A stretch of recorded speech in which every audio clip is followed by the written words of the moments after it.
What did we last do? Oh, right, we sang! That was a really good moment. That's okay, Pie. You can be Vodgang, you can be Lurker. That's all good. But I need to be a detective. That's what I need to be.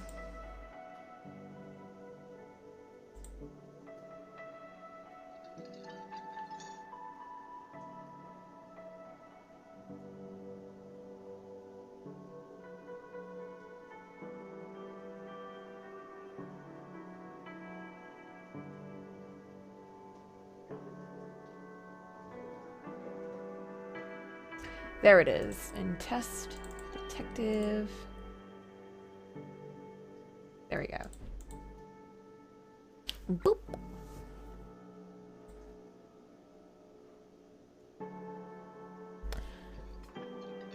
Let me just move my iPad away so it's not all on my desk.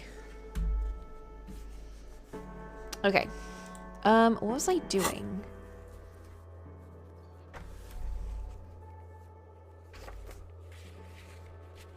Explore church, call library at 9 a.m. tomorrow morning. Open the door. I definitely can't do that right now.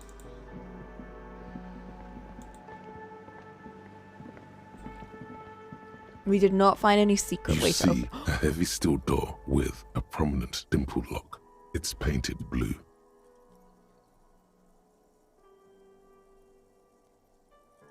That's so loud.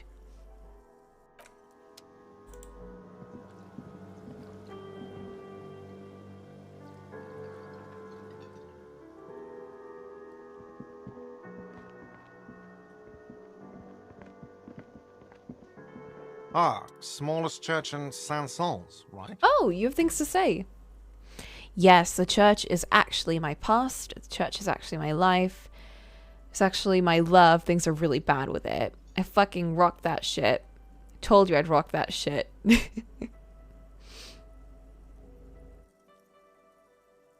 Cafeteria manager's waiting for you to acknowledge that he recognized the song.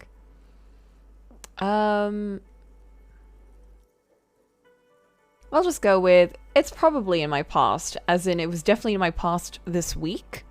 Cool. Now, what can I do for you? He really does sound like he thinks it's a little cool.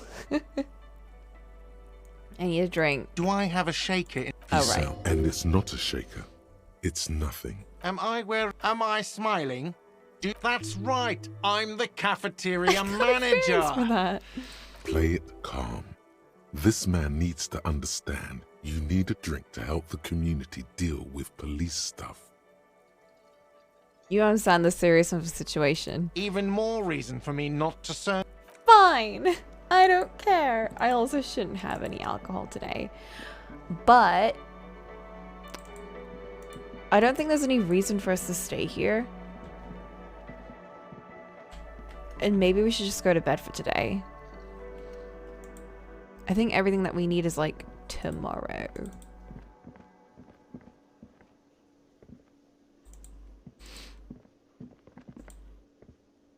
Yes?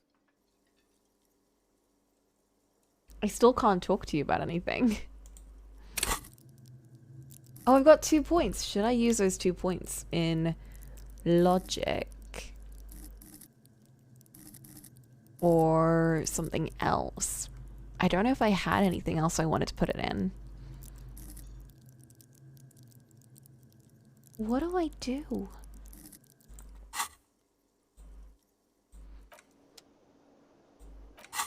Is there any thinky thing that we wanted? I don't know if there was. It was bankruptcy sequence. That's one of the newer ones we had, but we'll lose empathy.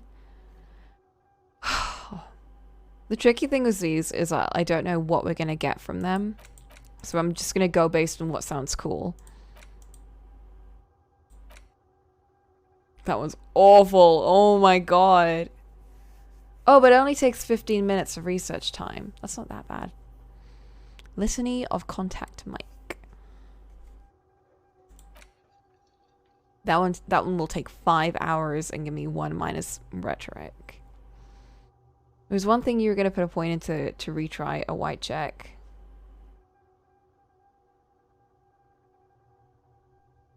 Might have been just you being compelled. Yeah, I don't know if I even remember anything I wanted to do. I want to buy more pants or more of the Fond collection. I think I'm going to go to bed. I don't think there's anything else I should really want to do this late.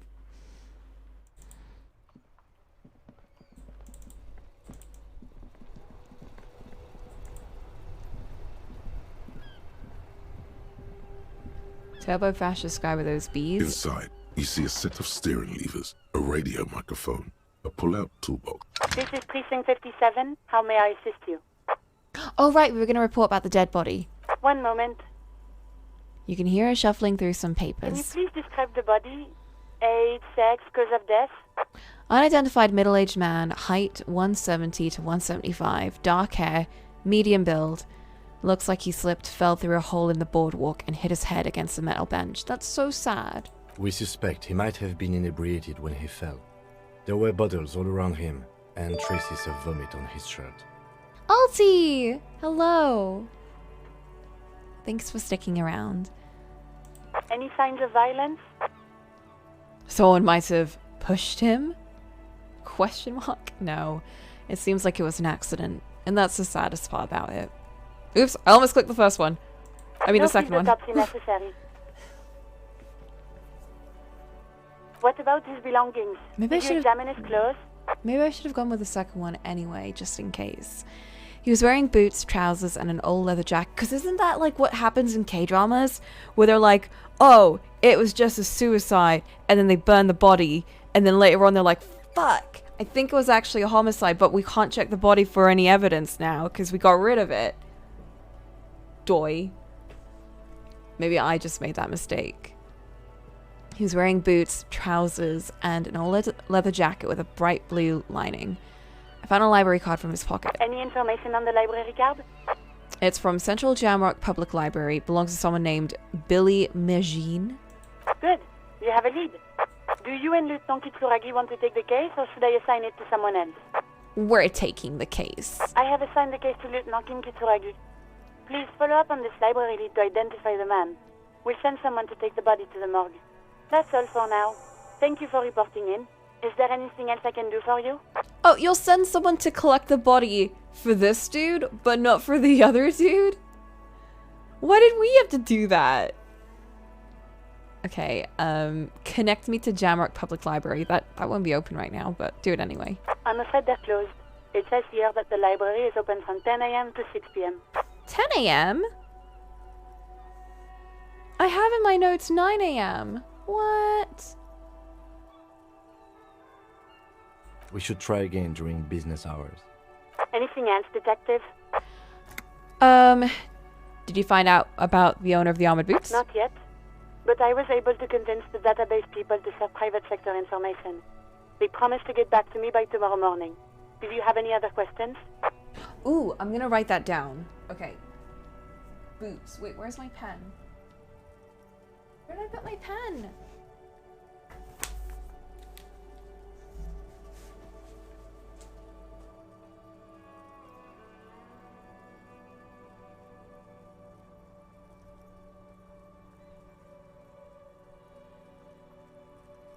Oh, it was hiding underneath my books. Found it.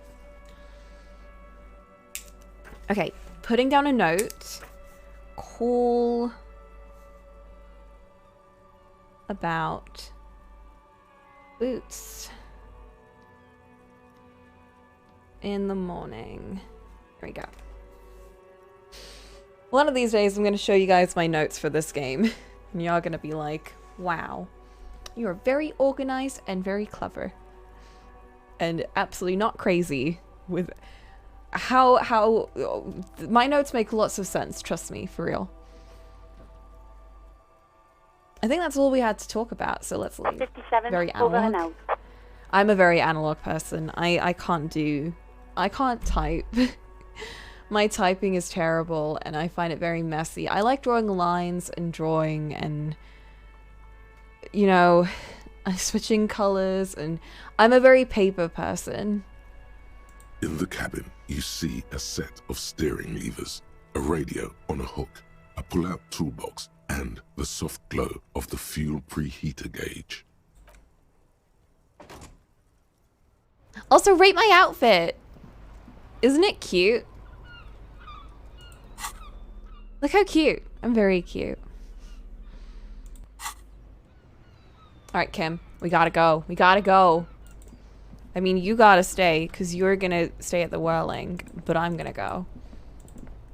Because I've got a better place. Ooh. Whoa, whoa, whoa, whoa, whoa. The worn and beaten wooden planks of the bench do not look overly comforting. We can sit on benches after we've solved the murder. Let's go. You can revisit the bench if you ever need to pass the time when Lieutenant Kitsuragi is gone. I love how there's so many spots for me to just waste away my life if we're not with Kim. Like, there's no reason to do anything if he's not around, really. Alright, it's gonna be a bit of a walk. I did hear that there's like 1 instance of fast travel per day, but I don't know how to do that, so I'm gonna just go around here. I don't like going around at night. It's not very fun. It's very spooky. I'm also trying to remember what we had planned. Oh! Nothing has changed about this. We were looking for one more trap. Okay, the final trap should be Land's End, northeast of the Feld building. What's the Feld building? This map doesn't tell me shit. North. Oh, there's the stocks. Oh, that's so sad. Okay, so yeah, that's a fishing. That's a church.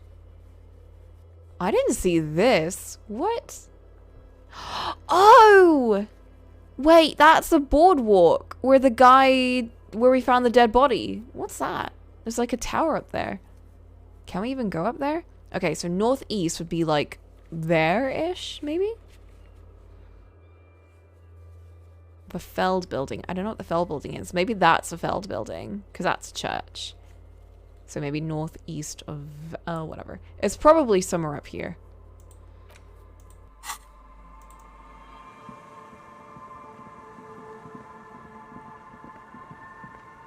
And there's our car.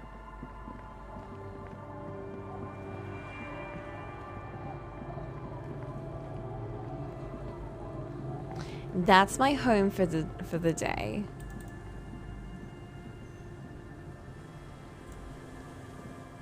Oh god, my pain meter. I really need to get something just in case I die.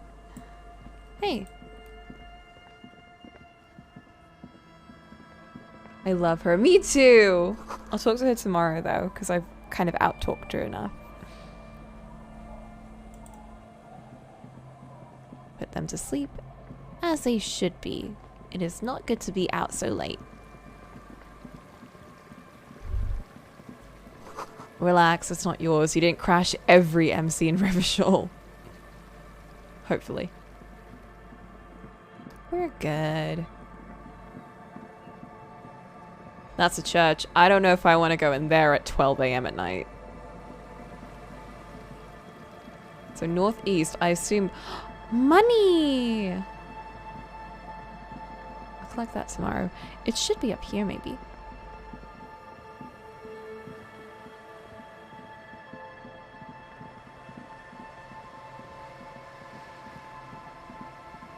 You're still out here? Girl, go to bed!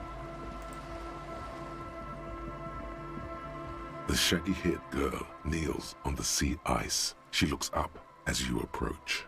So you talked to my associates, right? Are you going to help us? With the church, I mean. I'll help. Of course I will. Great. Let us know if there's any progress, will ya? We've been waiting for weeks here.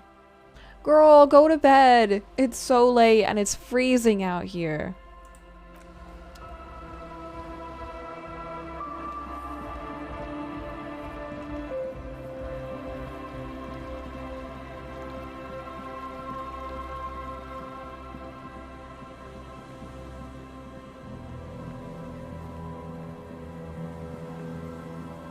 Speaking of payphones.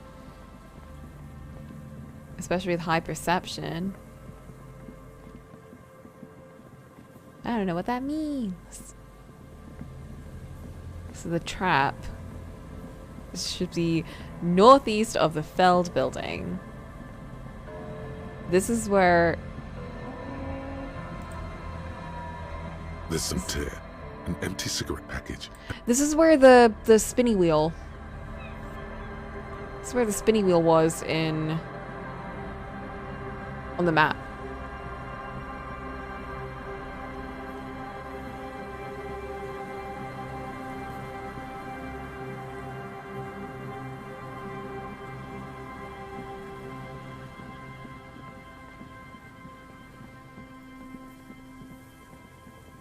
I have no clue where that last trap is.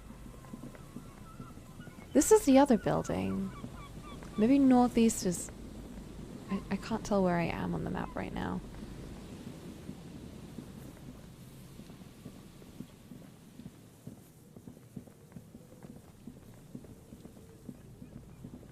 Ugh, it's too dark out. Maybe I should just go to bed.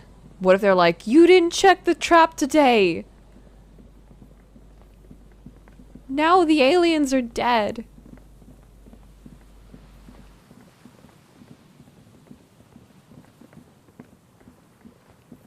Hey, what the fuck? Where is this? Barrel has been recently discarded. It still smells of fuel oil. Fuel oil? I want fuel oil. I can do more paintings. Chain trails off into the ocean to who knows where. These rusty gears used to turn the whole machine. I don't know if I want to... Oh, it's not letting me go in. It's just letting me look. An old door, worn by elements, guards the depot. The wind has blown a sand dune in front of it. The door hasn't been opened in a long while. You see a handle. What is this thing anyway? It's military. A service depot of some sort.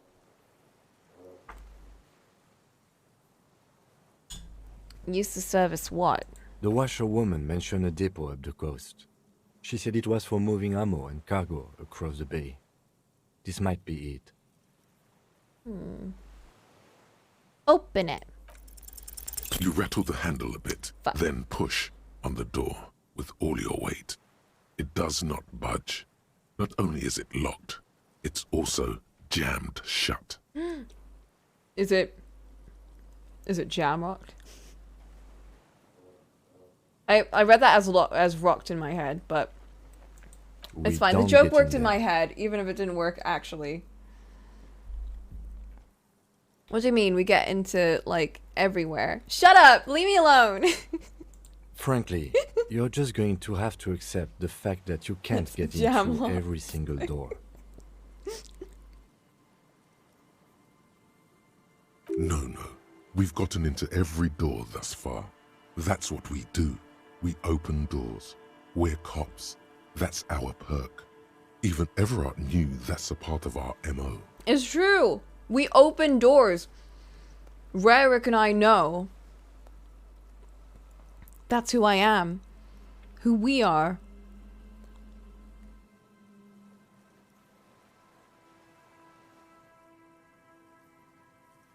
Yeah, I understand you. I like opening doors as much as the next guy. But this one is simply beyond repair and we don't have the resources needed to open it. But Kim! Relax. No one's hiding in there. If we can't open it, others can't either. And thus they can't get in. But Kim!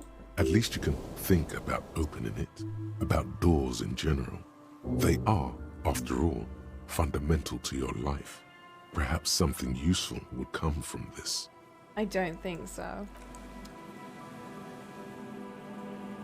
Now there's 2 doors we can't open. One more door. God damn it, it cannot be a disgrace. That door on the coast. You remember the one, right? The one that leads to the abandoned supply depot? Why in the name of all that's holy does it not open? Why? There has to be a way to get through that unopenable door. By gods, you're the police. All doors are supposed to open before you. What will the others at the precinct think if you can't open a goddamn door? There must be a way. There must. An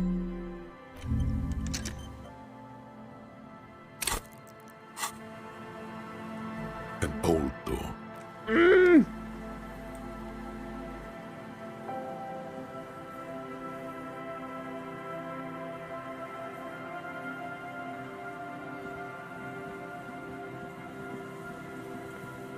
It must be here, the trap, right?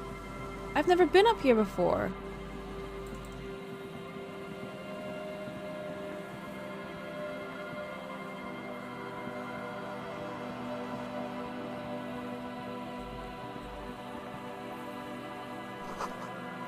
Someone made a campfire here a long time ago.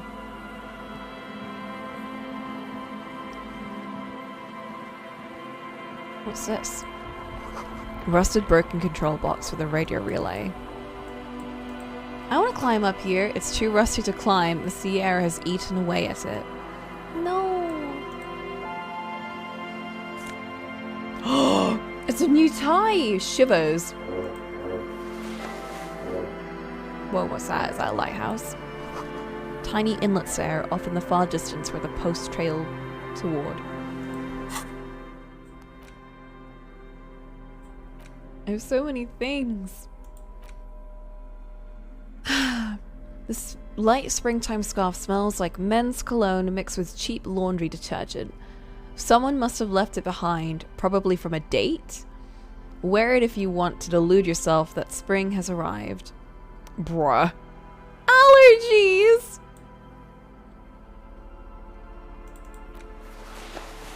Oh, now that's very dapper. It fits my outfit.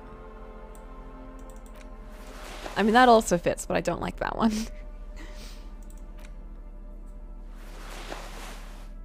I'm gonna organize a bit.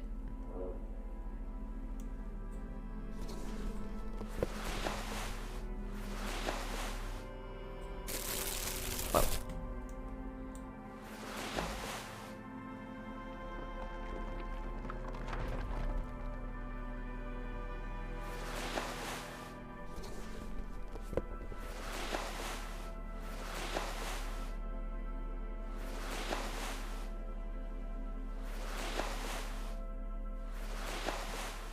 Oh my god, look how neat that is!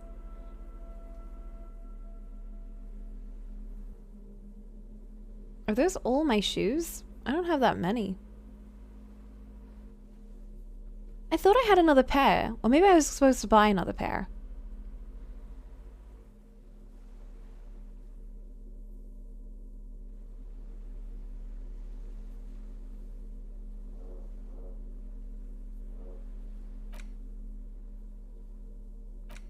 Oh, we still have to do this thingy. There was a pair on top of those speakers that you wanted.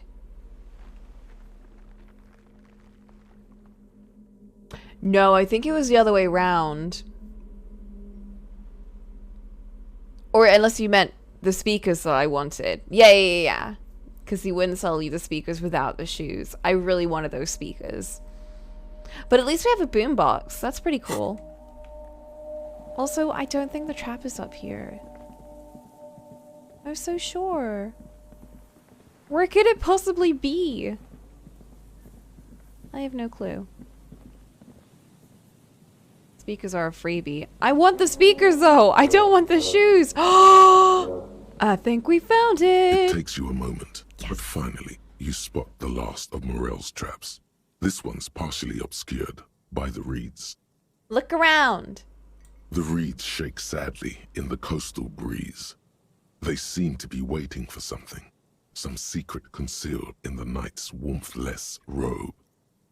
The wind picks up here, near the cape's end, surrounding the narrow strip of land from 3 cardinal directions. It's cold for this time of year.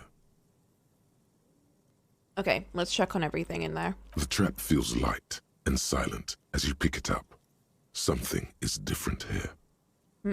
No locusts. Where are the locusts? What are those things flying around then? No phasmid either, but still. Look closer. Well, the bait worked on something. This doesn't mean it was a reed monster, though. Unless you see one in there. I just see an empty trap. But what if it was the phasmid? What if it ate them and got out? It probably wasn't the phasmid, but still, Moral needs to know. You're right, but I still need to tell the cryptozoologist about this. You're right, the crypto research has been stupid. Oh, come on, don't lie to yourself. We had fun.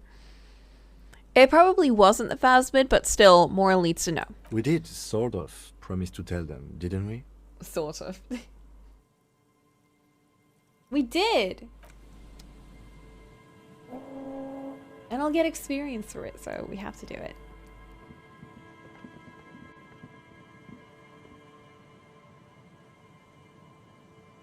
Okay. Now I can definitely go to bed. Boardwalk rises to your south. It casts its long shadow over you. I know, I really wanted to see if we could, like, do something with a bird, but no. They're just there.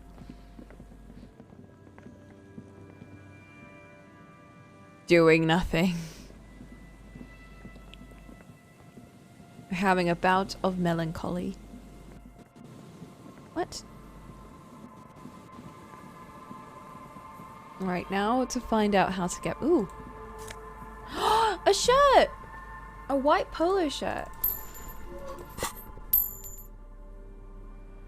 The organization is being ruined.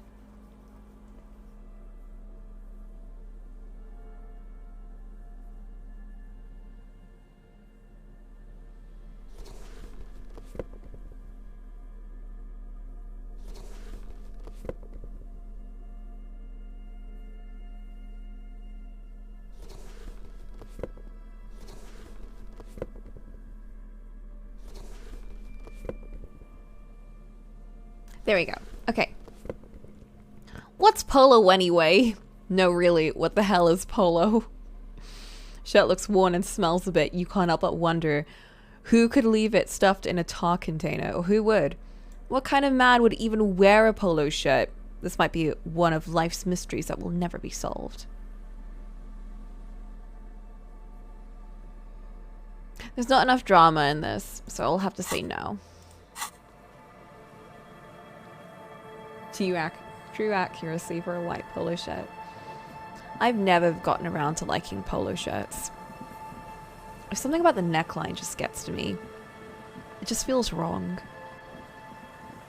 You know, it's like if you wear a polo shirt, then you are a square.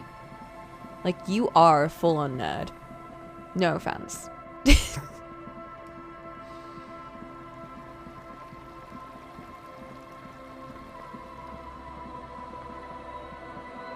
Where the fuck am I?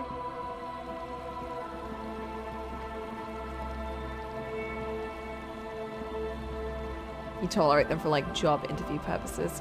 That's the thing, it's like you wear it for work and I feel like it kind of just chokes you. You know, it's like the neckline is too constraining. I don't like it.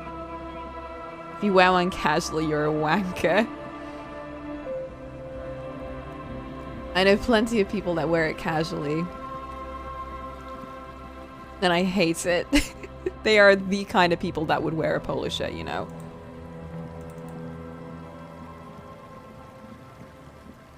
I'd rather wear a dress shirt than a polo shirt. I'd rather wear anything than a polo shirt. Ugh, I'm just reminded about how awful school uniform shirts felt. Like, why do they use the most uncomfortable material ever? It was awful. Kim, this is making me depressed. I'm gonna go to bed. It's getting cold this late in the night. Time to call it a day. Good night, Kim. Good night, officer. We'll meet in front of the shack in the morning. Okay.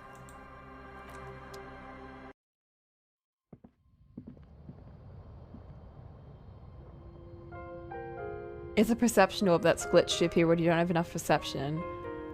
That's so weird. On the table, you see a bowl of water, a rough... I'm gonna leave that alone. Not again. I could die. An old mirror hangs on the wall. I'll leave that alone too. There's a shirt! Korojev's jacket. Oh my god. More things. Am I running out of inventory? Oh my god. Could I actually run out of inventory? Please tell me I can't. I don't want to.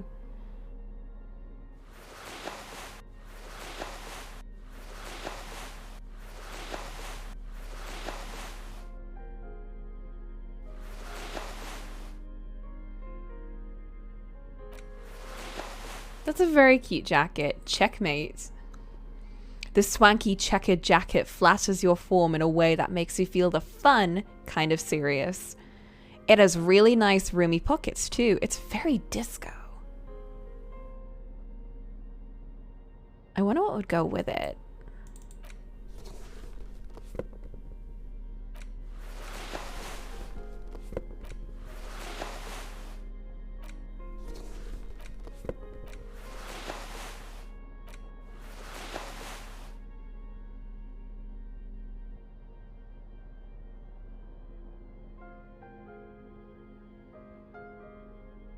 Biker Cop Sunnies.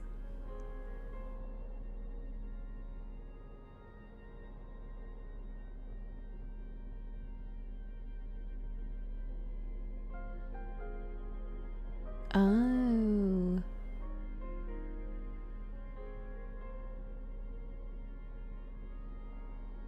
That gives me logic. That takes away my logic. These are just canceling each other out.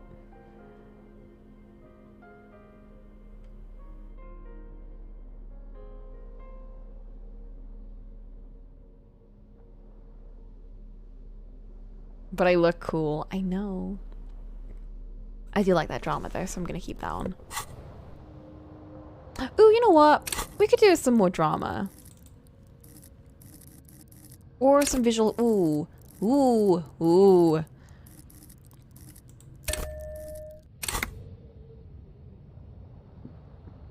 The bed is comforting, if a bit run down. Still, you've earned a rest. Go to sleep. Across the room, the heating system hums its soft lullaby. The mattress feels soft and sheets warm. It only takes you moments for the world to fall away. I'm just saying, this room has a heating system and my room doesn't. I mean, it does, but I can't use it. So this is some luxury shit right here. Thoughts, baby. Oh no. A million little lights in the dark. You're one fine instrument, brother. Oh, all no. those faces and all those names. All that laughter and screaming and scheming around. Every corner and every street. Recorded in you forever on Faraday.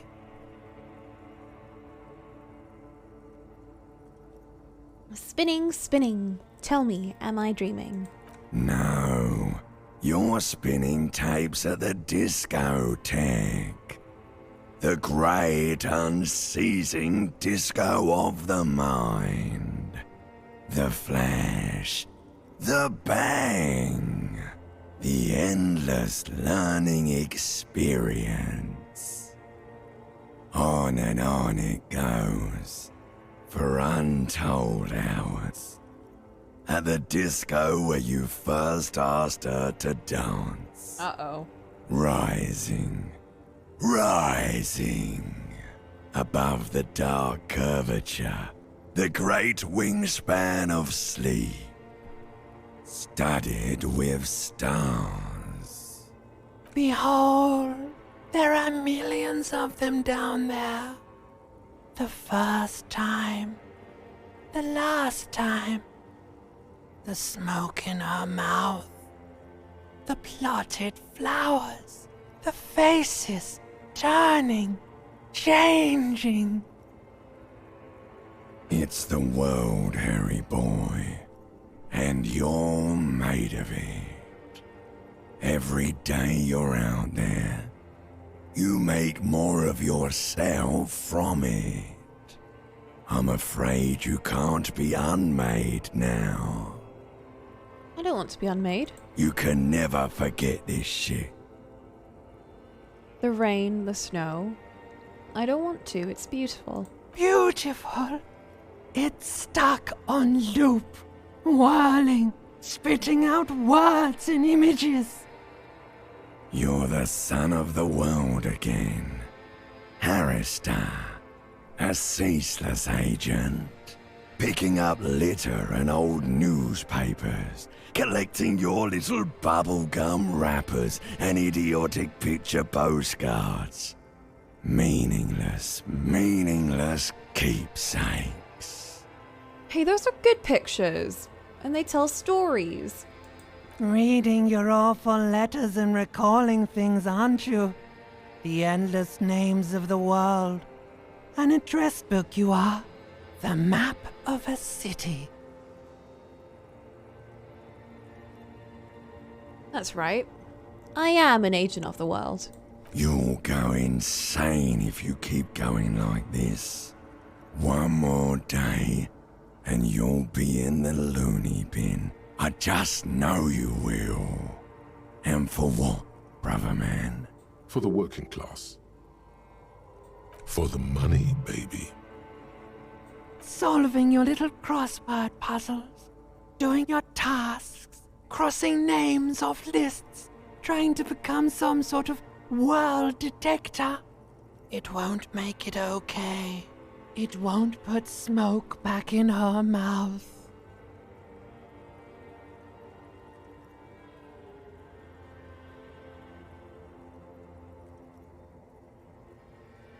Building communism for all. This time we won't fail. There he goes again. He's a real political animal, our Harry. He still doesn't see both of them? that it's the world changing around him. He's got no idea what he's in for. 'Cause only love can break your heart. Beep, beep, beep. The alarm is ringing, Harry. The disco circus goes on and on. You barely slept 3 hours last night.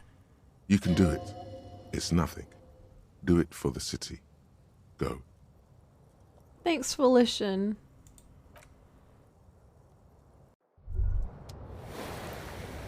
It's nice that even amongst all the voices in my head, at least some of them are helping. Rise and shine, comrade. It's time to get to work. Now what? Despite all the thinking you've been doing, only 0.0001% of communism has been built. It's too great a task to undertake alone. You're going to have to get organized. Oh no. Have you seen my shit recently? I've really gotten it together. I thought the shack was nice and cozy as is. Judging from the state of my ledger, I don't think that's possible. Your level of personal upkeep is irrelevant. All that matters is your commitment to building the World Republic. You must seek out your revolutionary brothers and sisters. Find out how much communism they've built. How much Then, communism? together, maybe you'll be able to build as much as 0.0002% of communism. But it won't be easy. Decades of persecution by coalition authorities have driven the remaining communists of Martinaise underground. We gotta find them! Uproot them! They live underground. These communists aren't men. They're mole people. I don't know if I want to go searching for mole people. But I'm part of the coalition authorities. Have I been persecuting communists this whole time? Will they help me fire up Mazov's socialist sausage grinder? How am I supposed to find them if they're hiding? They're not mole people. They're your comrades in the eternal class struggle. It's your task to find and join them. Possibly, if you have been, it's only because you're a double agent acting in furtherance of your long-term objectives. I like how I question myself and then immediately the debate part of my brain is like, no, no, no, no. You're good. Don't worry. Regardless, what's past is past. You need to look forward to the work of building communism for all. Just between us, you may want to lay off this grind up the bourgeoisie stuff. It's a bit off-putting, even to fellow communists. Boo! How am I supposed to find them if they're hiding? Let your nose guide you, detective. My nose? Yes. Fortunately, communists are known to have a very distinct smell. No way. Don't tell me they're going to give me a thought bubble and it's going to be like, improve your perception. Smell them. What do they smell like? Failure. Oh, that's a bit sad. There's so much failure in my life already. I don't know if I can take any more. That's why you're perfect for the job. No one's got a better nose for failure than you, Harry. That's very nice of you to say. People sometimes complain there are no real communists left in Martinaise. But you can smell their presence. They're out there, waiting for you to join them. Incidentally, during the waning days of the anti-centennial revolution, a number of Revacholian communards constructed elaborate hideouts in abandoned root cellars, hollowed out tree trunks, and even residential sewage tanks. This latter phenomenon gave rise to the early anti-communist slogan, "The future's bright when you flush out the white." Oh my god. That sounds unfathomably stupid. I want no parts. I'm ready. Let's go. First, you'll have to locate the remaining communists in Martinaise. When you get near to someone with revolutionary potential, your nose will give you the signal to establish contact. Oh my god. You should begin by interrogating those lawless malcontents at the Dock Workers Union. They're an obvious place to start.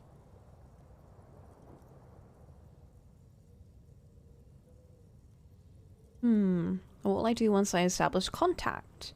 You'll discuss the monumental world historical task that lies before you. You'll engage in rigorous and spirited debates about Mazovian theory and practice. But mostly, you'll probably complain about other communists.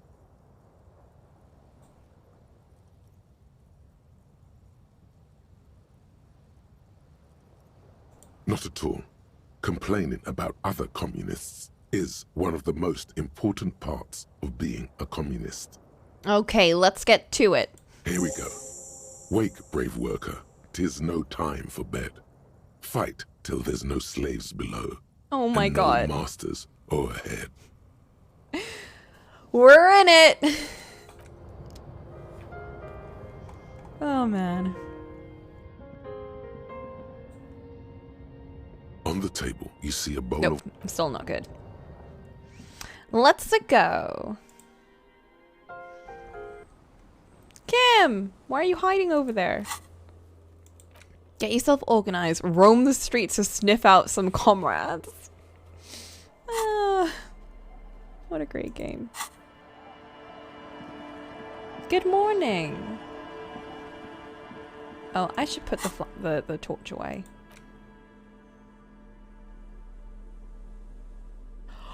Ledger of Failure and Hatred. I can equip this? I get Inland Empire, Empathy, and Negative Authority. Oh my god. What? That's crazy. This is crazy. Equip your paper bag. Good morning, Kim. How are you? Yes? Hold still a second. Try to smell Kim. The lieutenant's posture becomes rigid and uncomfortable as you lean forward and sniff the area just above his shoulder blade. He smells like a man. A perfectly normal man. Fuck. Wait. There's something there. Something that sets your GABA receptors aflutter. Oh, that's not good. The lieutenant's aftershave, a common drugstore brand. Strong hints of pine needle. Strange, you're not getting any strong ideological whiffs from the lieutenant. Okay. Do you need something, detective? I was just wondering what brand of aftershave you use. It's nothing fancy, just plain old Tiger Super Special. Are you thinking of, you know? He gestures towards his cheeks with an invisible razor. Lose these bad boys? No way. I didn't mean to offend. It's your business, of course. Was there something else you wish to discuss? No, because my logic is shit, so I can't do anything. I've got 21 minutes left to get that done.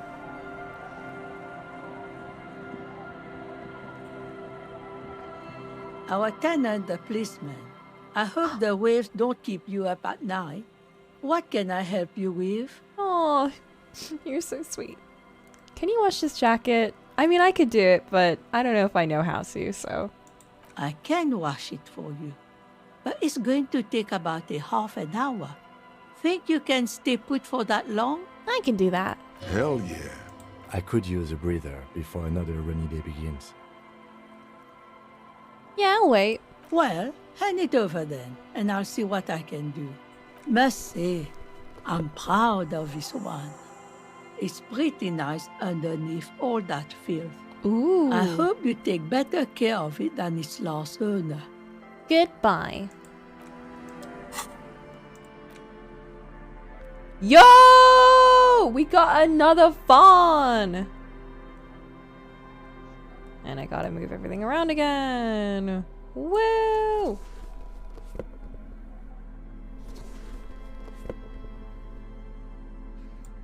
It's the price you pay for being organized.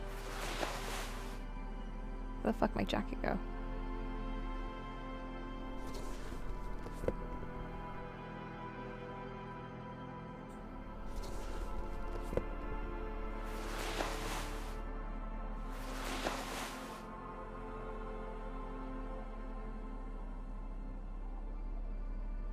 The only thing left is the sneakers. I got the pants. I have the jacket. Unless it's like innerwear or something. Bruh. I look like a roadman. Oh my god. There has to be fawn glasses, right? I mean, there has to be.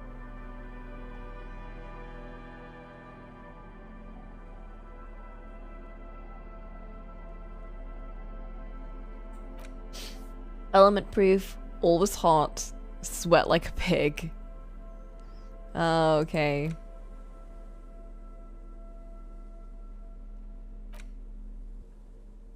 Spacious crotch, liquid fit. I didn't notice that bit. Performance unlimited. Wait, why am I wearing this? I thought I switched it. Oh, but that takes on physical instrument. Maybe I don't want to wear that. I like this one. This one's cute. And it gives me 2 drama. And I like drama.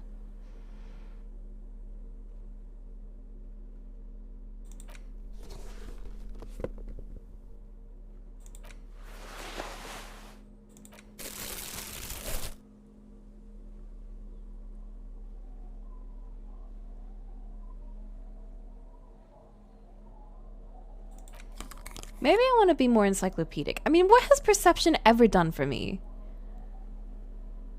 Nausea-inducing hell glasses.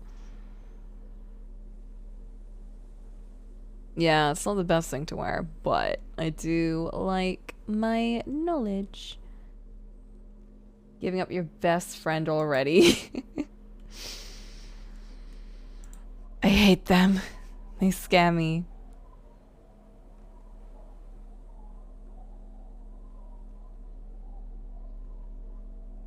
Int or mot?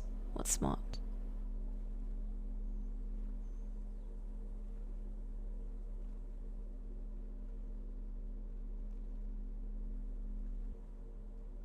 Is mot the yellow stuff? Oh yeah, fuck mot.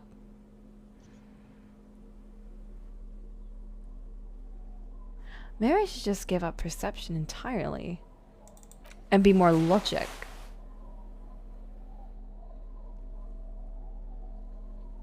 What? Bro, I'm the clumsiest detective in the precinct. I can't do shit. I don't rely on my physical abilities or movement. Look at that. I only have savoir faire. What does that even do? Oh, sneakiness. Right, sneaky. Did I put a point in that? Why would I put a point in that? Oh, I put one into endurance because I was kind of like dying. It makes you suave. Yeah, I think we've only ever passed motor skills by like getting 6 out of 6.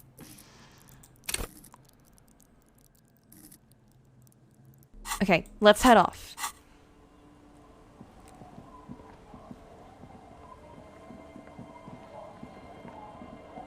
Hello.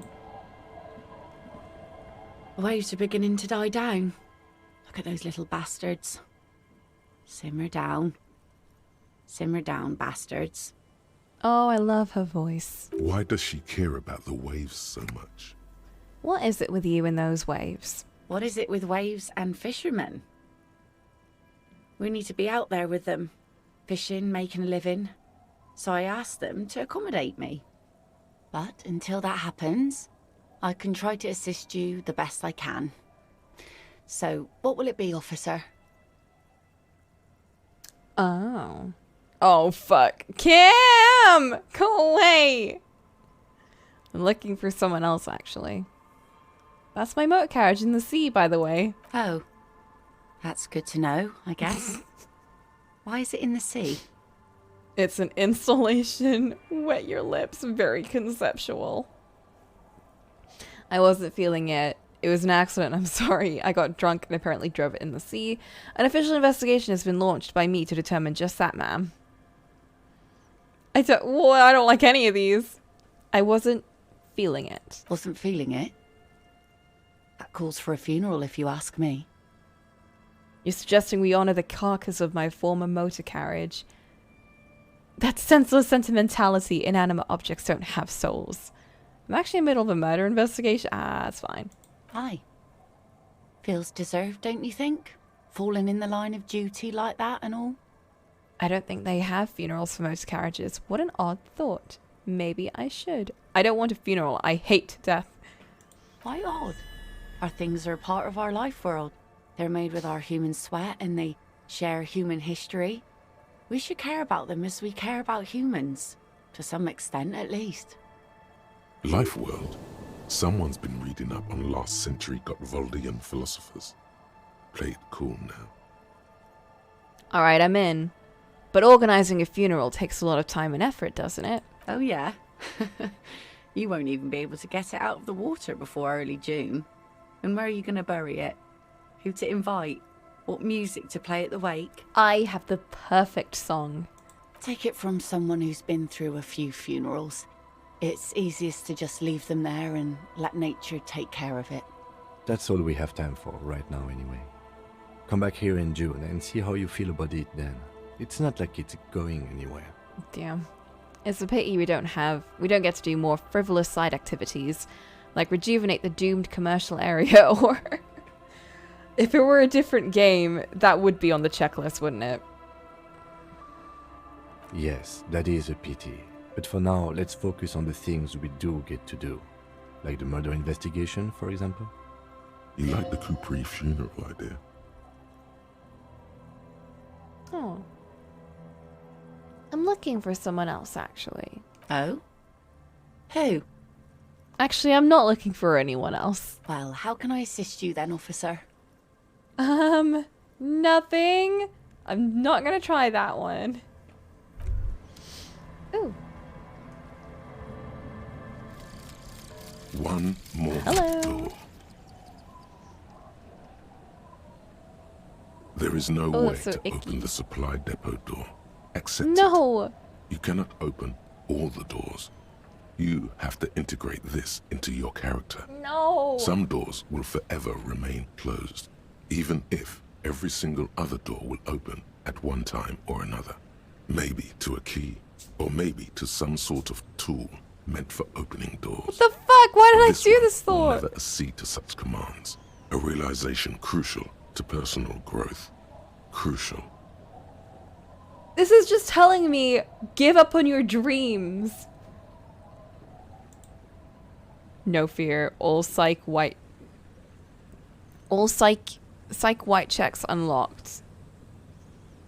What a shitty thought.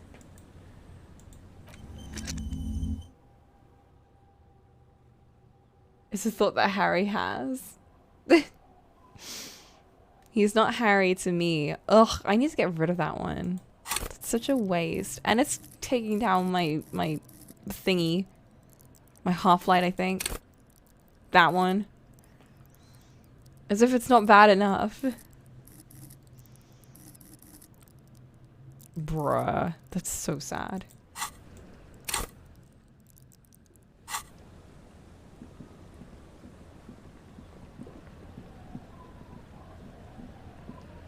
I should go to the whirling. I was gonna go there anyway. Don't tell me what to do!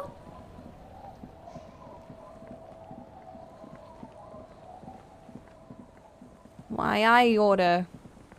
What was I gonna do, actually?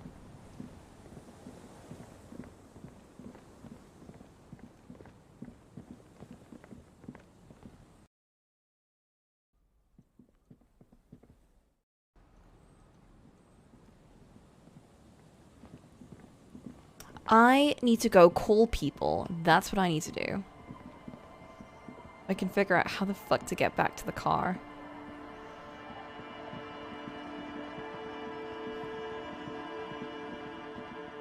I swear to God, I need a map or something.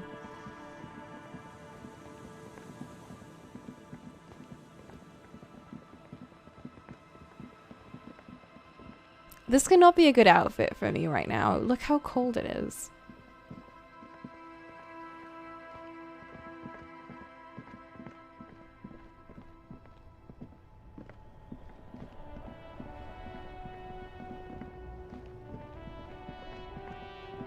Whoa, who are you?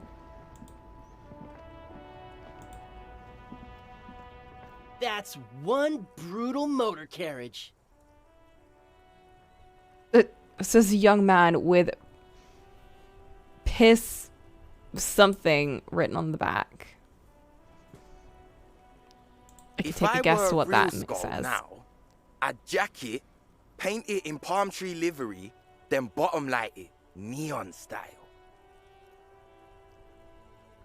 His companion wears a simple yet elegant slogan, "Fuck the world." His face is kind of soft. Is that just me? Or does his face look very soft? Like, weirdly soft. That's not just me, right? A snazzy shit-ripped skullmobile like This guy's this a bit would make less a fine like that. trophy. We could, like, hang fucking shrunken heads from the So side soft boy? mirrors. Cops' Nuna heads. boy? Scary tribal shit. Whoa, this is my car. You better step away. Yeah, tribal shit. A cop carriage like this would have proper skull value. While I appreciate the interest you take in my brutal motor carriage, I have to stop you right there. The RCM takes threats directed at its property seriously. It's just theoretical work, Copper. No basis in reality. Copper? Man, if we were certified skulls right now... Who are you? I can tell you who we're not, cop. We're not snitches or skulls. What? What are skulls? Which is not to say that the skulls are bitches and... On the contrary. The part of this presentation you want to take home with you, cop man, is we're not part of the skulls yet.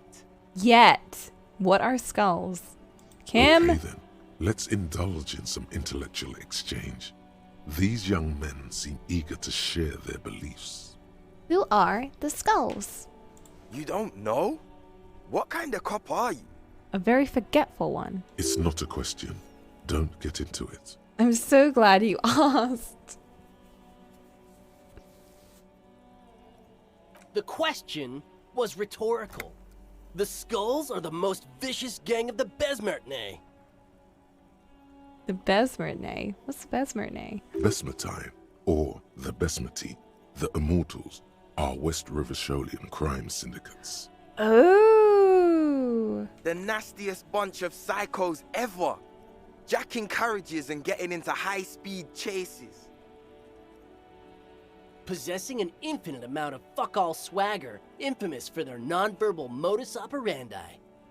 Non-verbal? If a skull spots you, he will pull out his dagger and stab you without saying a word. Bruh. The lieutenant's voice is as calm as usual, a testament to the violence and death he's witnessed through the sight of his firearm. They usually occupy the burnt-out quarter in Jamrock, or you can find them loitering around their brightly painted bottom-lighted vehicles. I can't wait to become a skull. Bottom lights are wretched aggressive. Bruh. You really want to say this in front of the coppers? Do you? No. Why isn't my thing working? What? Oh, there we go. Do you know anything about the murder that took place here? Murder? Yes, a man was hanged in the backyard of the Whirling in Rags. Yeah, sure. We'll gladly tell you everything we know about it. It was a man. Wow, thanks. Also, he was hanged. Anything else? He was hanged from a tree. Yeah, I mean, duh. These punks don't know anything. Let's just move along. Hey, stop right there. How does one know anything? Oh my god. Ah, this sounds like epistemology, a field so occupied by thought that it begins to question thought itself. Is that not just everything that's going on in my head? I know you don't know shit. Exactly. How can one know shit? For example, how can one be sure that there truly is a body hanging behind a hostel? There wasn't those teenagers in the tent. What if it's art? Or just a mere specter? That could be the case, yes. A brilliant work of art. It's not. A man is dead and we need answers. So what do you think we know? Do you guys know Cindy the Skull? Oh yeah. Cindy's a Cindy's a proper skull. The young man's eyes glaze over, his voice filled with longing. Yeah, a true artist of the future. Just like Arno van Eyck. By the way, if you see Cindy, give her our regards. He adds, returning from whatever void he was just visiting. For all their nihilistic posturing, these young men are not lacking in youthful idealism. Odd, there isn't a hint of hate in them. It's like they're piss and fuck the world out of some kind of moral obligation. Huh. So what you're saying is they are soft boys. The lieutenant on your left is unusually lenient toward them. I see you kids are into a Nordic dance music. Oh man, yeah. We're not fucking kids, man. Processing the rest of my question. Be wary of the abyss. His blonde friend adds ominously and points to his temple. Why? Probably because of how non-verbal their mode of operation is going to be. It's a threat. Don't fuck with me, boys. I'm one of the bad cops. I just wanted to talk about music, and now there's a conflict all of a sudden. It's too much. Nervously shake your head. I like those. But I don't. In fact, I dislike them so much I'm willing to drag you boys back to the station just to calm myself down. Damn, Kim! Hey, there's no need for that. We're just talking here. Joking, too. Stay light, man. Yeah. Didn't you cops, have some questions about skulls or some shit? Why aren't there more skulls in Martinez? The Union does their share of policing in Martinez, They at least do where gangs are policing? concerned. That's why there isn't much organized crime around here. Apart from the unions themselves, of course. Yeah, I was gonna say.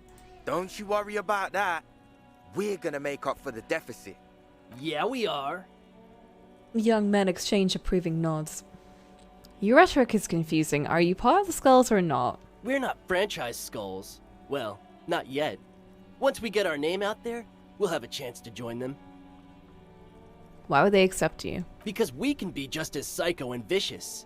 You'll see. Dude, why do you want to join them? But in a non-threatening and definitely legal way. Why would you join them then? The other one quickly adds and whispers something to his friend. Right on, fuck. So what's happening now? Enough about this scullery then. Mm-hmm. So fuck is his first name and the world is his second name, I'm guessing. What's with the jackets? What about them? What? Why does your jacket have piss something written on it? Why do you have fuck the world? Well, first off, it's a statement and not necessarily something that characterizes me as a person, even though the statement has character. And I do like piss. Uh-huh. The word piss epitomizes the struggle taking place in the world. Things being defined as they seem, not as they are. And, I guess, it's also about communal spirit, the future, and truly appreciating our differences. Also, you've got to admit, it catches the eye. And since the Grand Piper is slowly but steadily moving towards basing the economy on it, attention, it is imperative that the medium itself convey the message. What? What I mean by this is, we are all piss and that the world is inherently meaningless. Oh my god. These are teenagers! Do I not deal with this on the daily? It seems that the young man has a certain expertise in at least one field, even if it's rather narrow. Okay, why do you have fuck the world written on yours? Like I said before, many men keep searching for the one, for so-called true love, which is actually just obsession masquerading as kinship. The thrill of the chase. Bruh. The hollowness What? that fills your chest cavity after catching. What?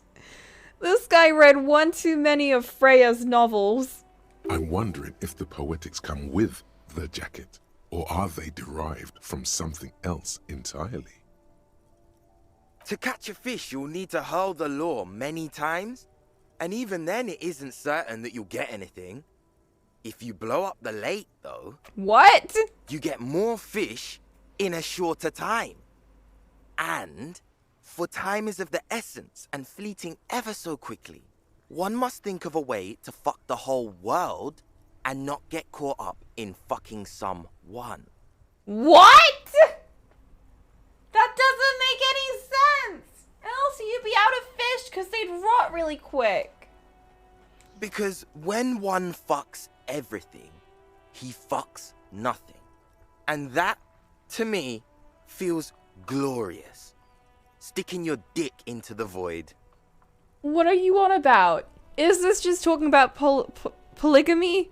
Or is he just saying just kill everyone and then you don't have to fuck anyone? What is he talking about? I'm confused. Hate to admit it, but in a weird way, he's got a point. Shut your mouth. Is it a coincidence that here we have two badass jackets and two badass cops? Hey Cam. Hey Cam. Yes? Do you think it's a coincidence? What is? that there are two of us and two of these jackets. What are you implying? Well...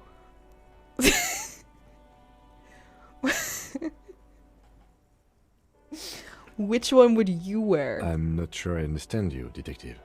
Are you more of a piss or a fuck the world kind of guy? Neither. Come on, Kim! It's just a mental exercise! Fine, if only to end this discussion. Theoretically, if I were a juvenile delinquent, if I were to already be down that path, I think piss is the stronger of the two statements. No way! If anything, I'm the piss in this scenario. I agree, I'm more of a fuck the world kind of guy. Seems about right, especially considering your heroic exit attempts. That's true. That's an origin story for a dynamic duo right there. Yes, let's go. So are we done here? Or you don't need us around for your secret whisper party, do you? No! It's a red check. It cannot be retried.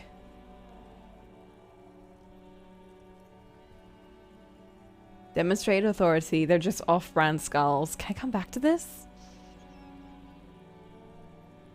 If I leave now, can I... What do I have?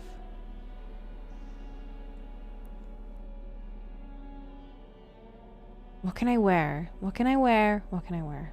That takes away half life. Okay. Nothing is taking away, but can I add anything? Ooh!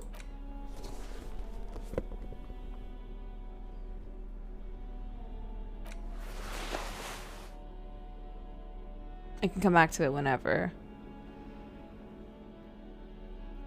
God damn it.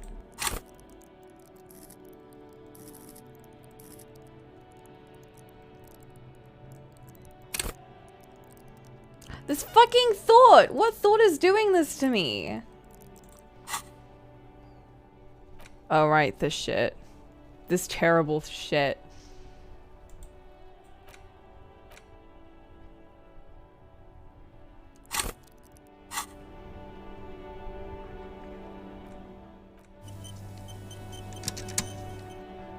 That ride is fucking lightning.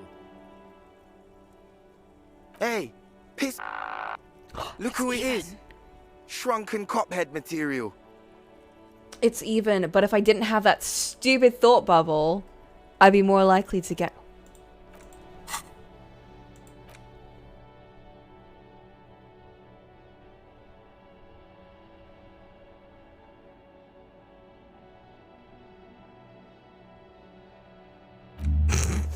It's a stupid thought bubble and I don't want it! Ooh, what's this? It really hurts to punch his armor. A sword wouldn't leave even a scratch. Fuck that door! If I can't open it, then I don't want to know about it. At least I can pretend, if I don't have that stupid thought in my head, I can open every door. I can. And I don't need something to tell me that I can't. What is this? What? Sword wouldn't leave even a scratch. A bullet would bounce right off. Still, there must be some flaw in it that would allow you to stand your ground against dangerous enemy technology. You have to figure out what it is, possibly by beating yourself while wearing it. Shooting yourself? Let's see. What? Fair wear the T500. Maybe I should go for Krasmazov. I do have really good rhetoric, so I wouldn't really lose out.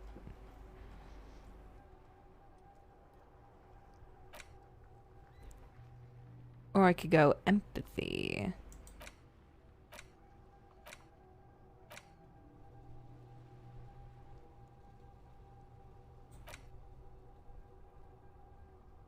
Ooh, have I lost it forever? Because I got rid of it? Do you like legit just lose it?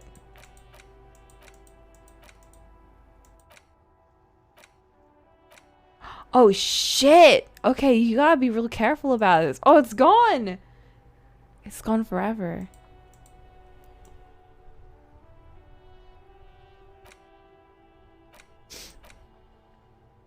Oh, this is terrible. I amnesia'd it.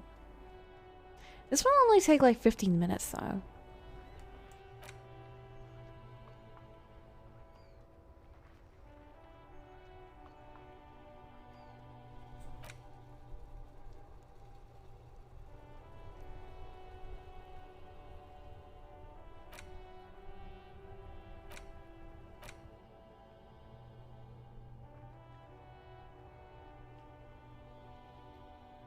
I think since we're going into communism, we should really internalize it.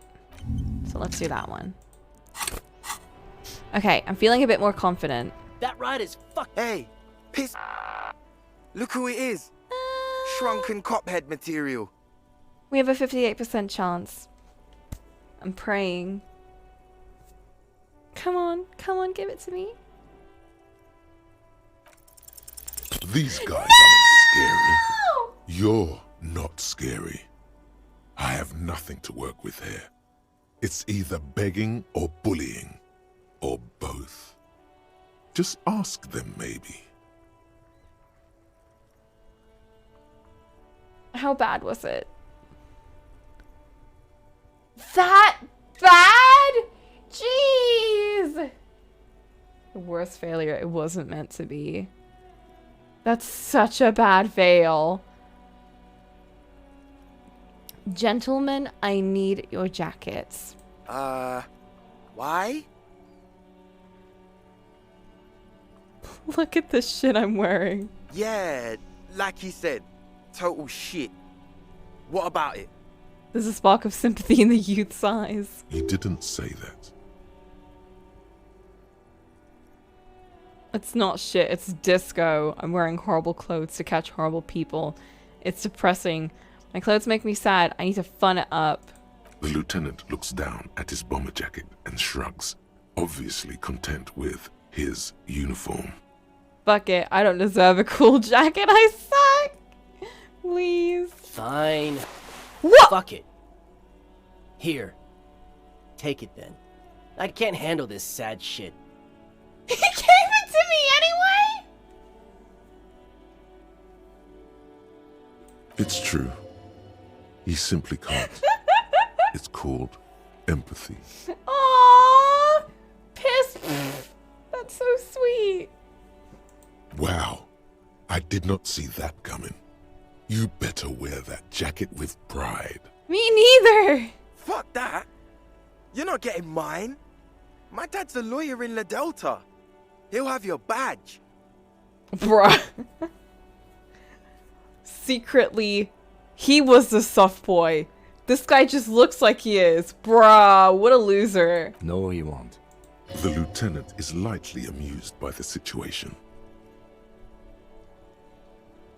I know you said you're more of a piss kind of guy, but we only have one jacket and I want it. Fuck it, we don't need the other one. You said that you're more of a piss kind of guy, so I got a jacket for you.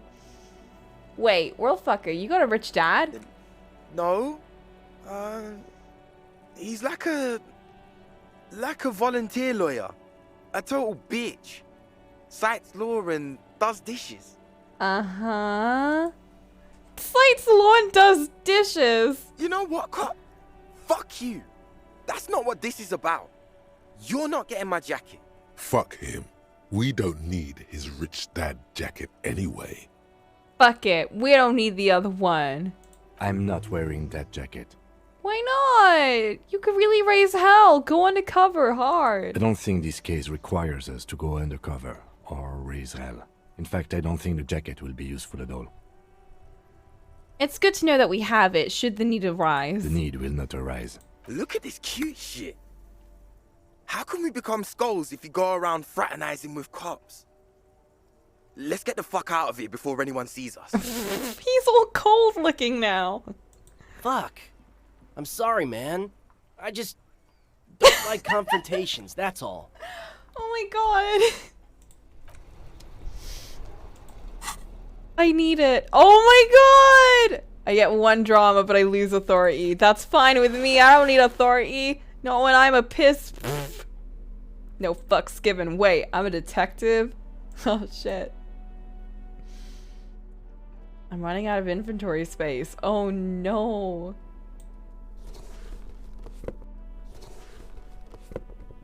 Or I'm not. Or everything's fine actually.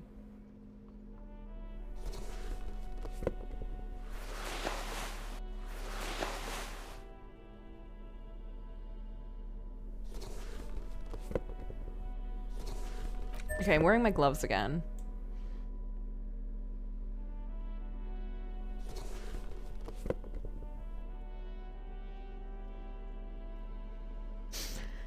What else did I need to wear?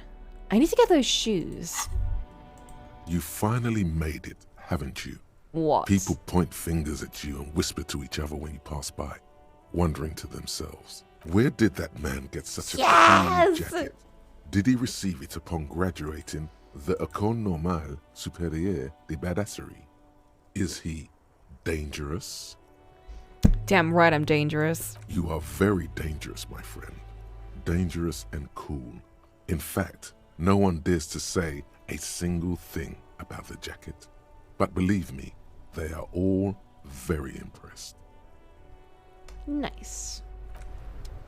Oh, that's all I needed to know. People are impressed by me, and they should be, because I'm very cool.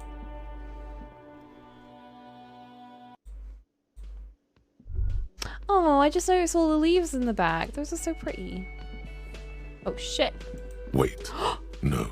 Something about this bunch doesn't smell right. This is a smoker, right? The one that I have thoughts about. What do you mean? Aren't they Everard's guys? They are, but they don't seem too keen to talk with you, do they?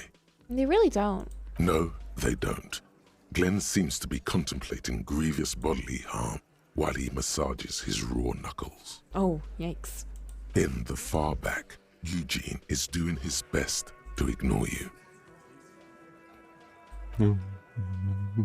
We've not had a chance to really talk to these guys. Meanwhile, Fat Angus keeps shooting you furtive glances and mumbling uneasily to himself. And from his perch at the end of the table, Titus Hardy himself stares at you with a cold contempt that makes you want to leave the cafeteria straight away. Ooh, Titus. You're the big troublemaker here.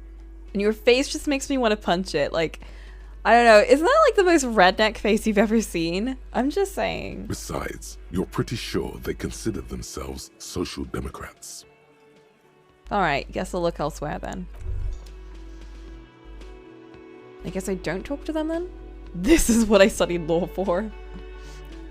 The theme on that pinball machine is a standard royalist theme, used on everything from pinball cabinets to full flavor cigarettes. Okay. What are its hallmarks? Clinging to a picture book version of the past century, waiting for the king to come back and cast out all the profiteers and homosexuals. Basically, imagine a yellow plastic crown with a liquor brand emblazoned on it. This is just like a side note, but yesterday I had to do training, right? And it was about like how to basically how to run an LGBT club, right? Because that's what I'm doing at my workplace. And one of the big things were with kids that like are opening up, do not refer to them as a homosexual. And I'm like, yeah, I can see why. I think I get that. It's just, they just kept saying, just don't do it. It's really, it's a very clinical term. No one likes it. Just don't do it. Unless they specifically like to be called that. Just don't. And I thought, yep. That seems like it goes to that saying though, right? Well, not everyone knows. So I think that's why they just had to like sort of clean their hands of it just in case. You know, just like tick a box. Like, by the way, don't do that. It's really weird. But then she went on to say that like, but I did have to deal with a youth. No, that's not what she said. I was like, I did have to interact with a youth that was like, they preferred to be called that. It was like only one kid in like the 20 years that she was teaching that was like, yes, I actually do want to be called this instead of like any other term. And she was like, okay, cool. Well, it's uncomfortable for me to say, but you've got to respect people's, you know, wants, even if it's like really weird to say. I just can't imagine going up to someone and saying, I see you identify with homosexuality. What a weird thing to say to someone. Oh my gosh. Wait, where do I get such a crown? I'm sorry, that was such a divergence from this. It comes free with a six-pack of Vermilion Roy d'Or. The words Roy d'Or are stamped into the crown's plastic. What's Roy d'Or? The idea of a king and a century gone is pretty fascinating. The sentiment is called anti-centennial nostalgia. pining for a time before the turn of the century.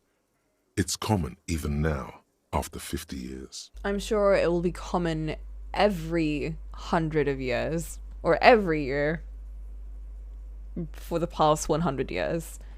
People just like to be nostalgic about things. Oh, that's it. Okay, cool. I agree. I also get nostalgic for... You know what I get really nostalgic for? Regency era shit. I know that shit was awful. I know it's terrible. Even when I'm reading and watching stuff that are Regency era, I'm like, this sucks. I hate this. But also, I love reading about it, you know? It's the same with like the Middle Ages, you know, like this sucks. I hate this. This is terrible. I would never want to live here. However, I do love reading about things that take place in the Middle Ages. There's just so much. It's just so different, you know? It's crazy. I love it. I think that's why I like fantasy themed stuff. I can't believe this shit. Okay, I'm going. I don't want to talk to you. You're trying mean. to get a good picture of your jacket, no doubt. Ah, yes, of course. Can he even see through those glasses?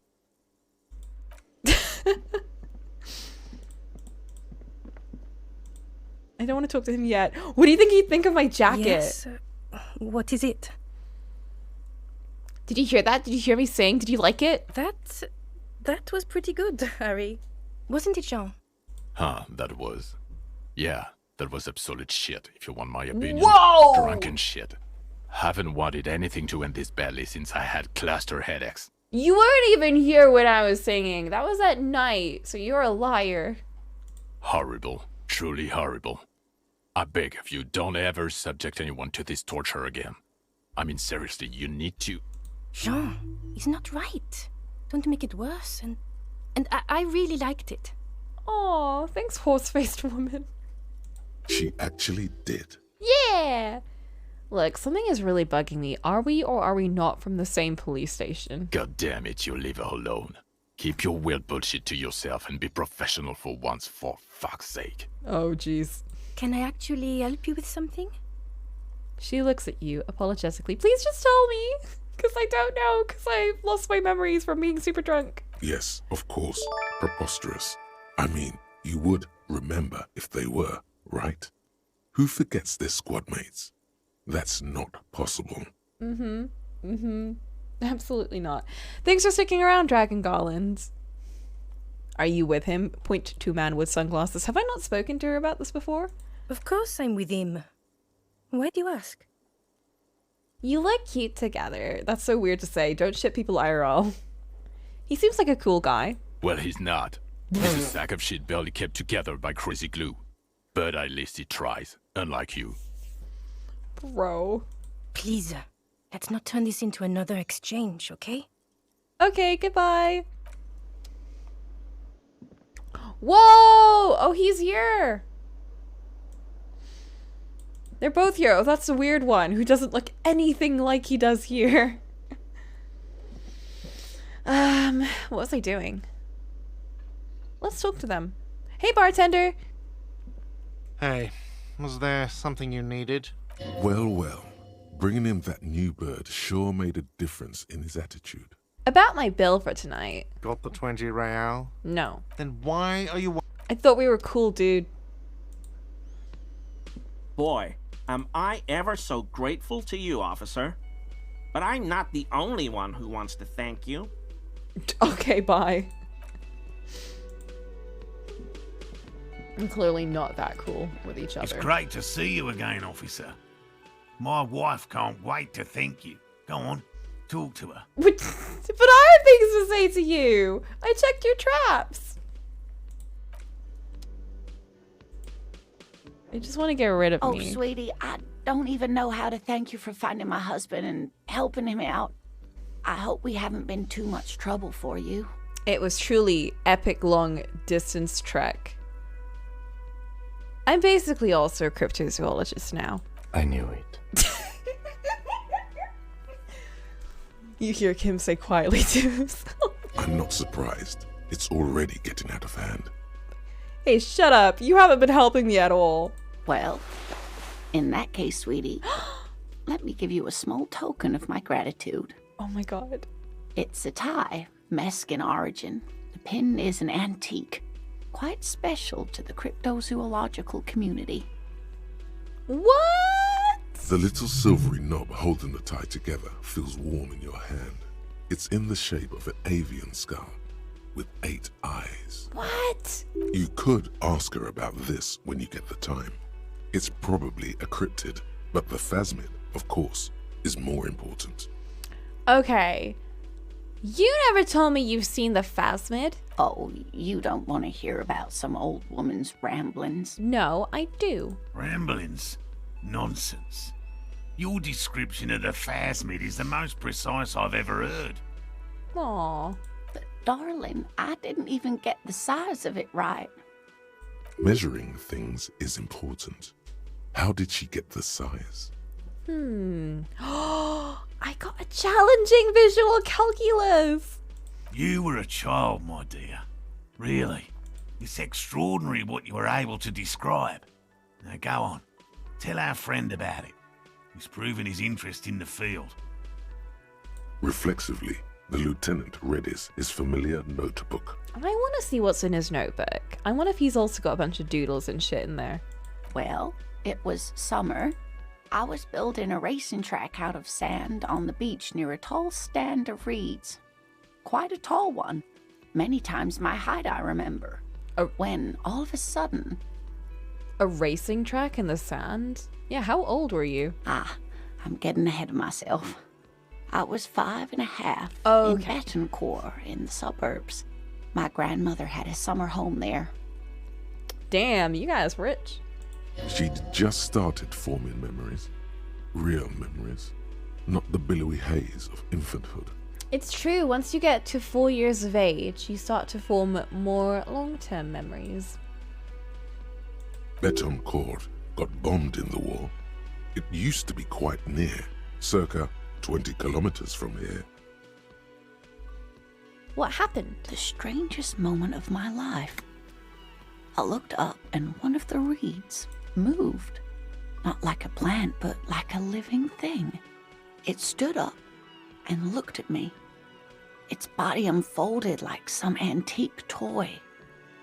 I've never seen anything like it. I didn't know this can happen, so I reached my arm and touched the thing. It felt just like a stalk of reed, but it moved, swaying, towering above me. After a while, 20 seconds, a minute maybe, it left, went into the reeds. Did you follow it? I tried, but I was only a child. There was mud and high water. I couldn't see it anymore. I was just standing there knee-deep in mud, looking around me. Where did you go? Don't go. Then what? I ran back home to my grandmother and asked her if reeds could walk, and told her they were looking at me. Of course, she just laughed at me, but I knew what I'd seen. For years, it was a story I told at parties when I wanted to impress boys. That sort of thing. Of course, most people just took it as a strange, amusing anecdote. So did I, honestly. But then I met Morel. We were on a date. Can you imagine? She tells me a story, and it's the most detailed report of the Insulindian phasmid I've ever heard. The sounds. She told me it hissed. So that's how they met. This is beyond significant for them. Oh. So that's why he really wants to do it. It did, yes. Like reeds in a gust of wind. The way it moved, the colour, how some of its limbs were white, like marble. It matched perfectly with what I know from other accounts. It was amazing. If it weren't for Lena, I might have given up hope years ago. It's no exaggeration to say that she restored my faith in my profession. Damn. He looks at her with admiration, forgetting a wide smile on his face. You're on a date Our first, yes. The old woman looks at her husband tenderly. The glance is tender, yes, but tempered by something else. A thought she can't express, even to him. Interesting. What does that mean? Its limbs are white? Not all of them. There is some white coloration reported, along with beige, where the camouflage ends. Can I just say, as a side note, I really like when a description of a character's expression is something akin to this. Like, the glance is tender, yes, but tempered by something else. And then they don't really tell you what that else is, but you can kind of sort of piece it together. And you might not get it right, but they leave just a little bit for you to sort of come up with your own idea of things. And it's kind of like when you actually look at a person and you're like, oh, I get what you mean. And then you kind of see them make a little look and you're like, what did that mean? That's a bit weird. But you don't know what they're expressing. And it's like, so most of the time, like when you're reading a book, they'll sort of jump into, and then they gave you a questioning look, or they you know, show their disdain or looked fondly. I like when they sort of leave a bit more up to interpretation, though, because oftentimes, like, it's not really up to interpretation. It's more about like sort of reading between the lines, but they sort of let you do that yourself, and I kind of appreciate that, because I don't know, it makes it feel more like I'm actively piecing this together, even if it's not like piecing anything. It's more just like how you look at real people. Like, people aren't super obvious. They're not really, you don't look at them and go, they're happy, they're sad, they're miserable, or they're hiding something. You know, you don't see someone and think that, but you do have so many different thoughts about, like, trying to understand what they're actually trying to express to you. And I like when a book actually sort of like shows you that. Like, it feels like you are actually looking at someone and not just getting all of this information shoved into your brain. I don't know if any of that made sense, but I just really like writing like this. I appreciate it a lot. It's subtle. How big was it? It's hard to say how big things are when you're quite small yourself. To me, it seemed to be taller than I was then, but that's probably not the case. What if it is the case? Ooh. Maybe you imagined it, Lena. How could she? Who imagines this? She didn't know about the phasmid. This is the main thing here. What makes it a confirmed sighting? She had no previous knowledge of the insect. I don't want to say this to you because I know you're super jazzed about this whole thing, and this is how you guys met, and, like, you know, it's real cool that you guys have this, like, shared interest and love for the cryptids. However, as a side thing, you can just kind of come up with things. That's completely fine. Like, people come up with crazy shit and then start thinking, oh, that's real, because someone else is like, oh, I came up with that too. Therefore, we must have definitely seen the same thing. But it's like, people have incredible imagination. You might have just happened to run into someone that just knew about this weird thingy, which is completely possible. Like, you know, but she could have also seen it. I don't know. I'm a very skeptical person when it comes to, like, cryptids and shit. But I do like to believe in ghosts. I think ghosts would be nice. I don't believe in them, but it would be nice. I wouldn't go to a confirmed or, you know, like a potential haunted house. Because it's like, yes, there probably aren't any ghosts or cryptids in here. However, what if one of them exists and stabs me, you know? Like, you never know. So she couldn't have made it up or imagined it. She could have imagined it. We don't know. That's true, yes. I'm almost certain neither my mother nor my grandmother knew of it. It was only when I started telling my story as a teenager that boys would tell me, Lena. She lowers her voice, imitating a boy. You trying to tell us you saw the Insulindian phasmid out there in those reeds? Get out of here. They just give me a cider and ruffle my hair and tell me to stop dreaming. But I saw it. So it is like a well-known cryptid. Kim, what do you think of this? I thought it was a wonderful story, man. He closes his notes and gives her a simple smile. He didn't give anything away. But I don't believe it. A child left unattended on a warm day. Children make up stories and then end up believing them. Thank you for sharing this with me. You're welcome, sweetie. I do appreciate the chance to relive it whenever I get one. It was just such an impossibly sunshiny day. So warm. And she could get up and walk right into the reeds on her own, into the mud, anywhere. Aww. I'd like to hear more about the cryptids. You know, to hell. Let's have more cryptids. Yes! Let's go! Of course, officers. Is there a particular cryptid you two are interested in learning about? Is this a bird cryptid? No. It's the cryptid.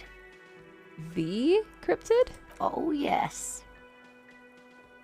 The small silvery skull shines between your fingers. It speaks sharp. Okay, what is this bird? The eight-eyed teratorn, the largest flying avian ever discovered, with a wingspan of 11.5 meters. It was thought to have gone extinct 3,500 years ago. Some even doubted the fossils were real. A mutation, they said. Until... Mutation? All of evolution is a mutation. Morel, I'm listening to a story right now. Until it was cited by renowned Gotvaldian explorer and naturalist Uwe Plattenkalk in 21. This renown seems a bit dubious. Your own catalogue comes up completely empty. But, of course, you are not all-knowing. Well, I put 2 extra points in encyclopedia from my funky glasses, so I'm a bit annoyed that I don't know this information from that. But I need to hear about the sighting. It happened on a botanical expedition into the vast and unexplored Oamrau Canyon in southeast Ilmara.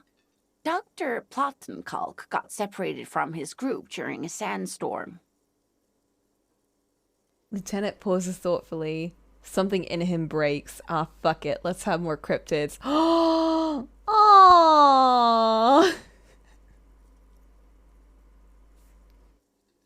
Kim. Maybe a part of him truly did want to hear about the unknown. Okay, and Uamro is... the world's largest canyon system, sweetie. It's a barren waste east of the Erg Desert. An ancient riverbed completely dried up. What happened? Alone in the blasted desert heat, the doctor wandered eastward, where man hasn't stepped foot in over 1,000 years, since the fall of Pericarnassus. He was lost, without any navigation equipment and desperately low on water.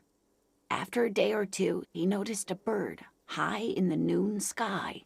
A great black bird. It seemed gargantuan.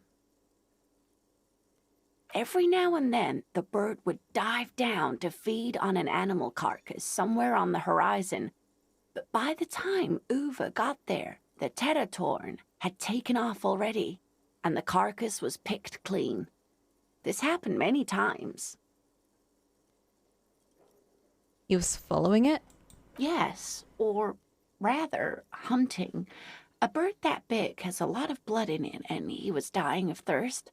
For many days, Dr. Plattenkalk followed the teratorn until they reached a great canyon wall where the bird finally landed to rest. The professor climbed up there with a rock in his hand. He found the bird sleeping with his head tucked under its wing, a great black pile of feathers on the perch. So he approached, slowly squeezing the rock in his fist. Dude. Then the teratorn suddenly looked at him. He could see it had 8 eyes, 4 on either side of its skull, like a spider. and the man couldn't move. He was paralyzed, frozen into place with the rock in his hand. Whatever he did, he could not get closer to the bird. Well, couldn't he have just, like, been so dehydrated? The bird was controlling his mind. It kept him from approaching. He could step back, but every time he stepped forward, paralysis. Uva spent 3 days trying until the bird flew away. 3 days? How did he survive to tell the story? An 8-eyed mind-controlling bird? Fuck yes. An 8-eyed mind-controlling bird? Come on. An 8-eyed mind-controlling bird? No way. The 8-eyed Teratorn was indifferent to him, as long as he didn't get closer than 2 steps. It even let him feed on some carcasses up there. Oh. And the 2 unfertilized eggs it left behind. That's nice.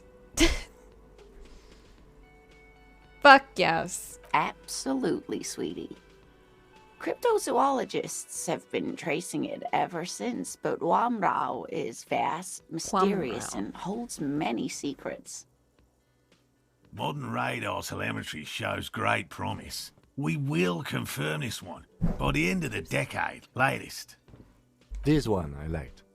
Not only does it have 8 eyes, and is a living fossil, and the largest bird ever to live, it also does mind control.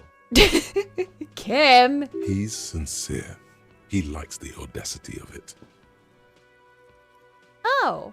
I thought he was being sarcastic there.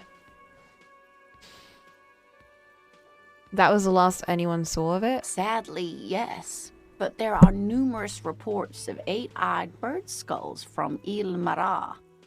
And then there's the striking resemblance to the Pericarnassian imperial eagle, an ancient heraldic symbol that is hard to pass off as coincidence. The imperial eagle, too, had 8 eyes. Not really. It's just stylization. The way they drew eyes. It's not a zoological drawing. Very, very hard. This one's very famous. Everyone knows it. People will be looking at that tie on you and thinking, that man is into cryptids. So, what else do you want to know? That's exactly what I want people to think. What's the tiniest cryptid? Cryobacter catlensis. She answers immediately. Cryobacter catlensis. Yes, a unicellular bacterium that was discovered in one of the northernmost points of Kotla, on the Boreal Plateau, by renowned geologist Caitlin Mijanou some 70 years ago. Was there a point in saying unicellular? Aren't all bacteriums unicellular? Also, why is that even special? The bacterial colony Mijanou found had remained alive while frozen in ice for longer than anyone could reliably estimate. Certainly from before recorded history. Mijanou disappeared shortly after injecting herself with the bacteria she had brought back to study. No doubt in hopes of prolonging her own life. Bruh, this is just like in that book, Annihilation. She injected herself with it? Yes. The bacteria had survived in the ice since times immemorial. It is not hard to see where she could have gotten the idea. It's actually a little hard to see, but do go on. You mean there's an immortal geologist wandering the world? Being alive is terrible. I intend to live forever too.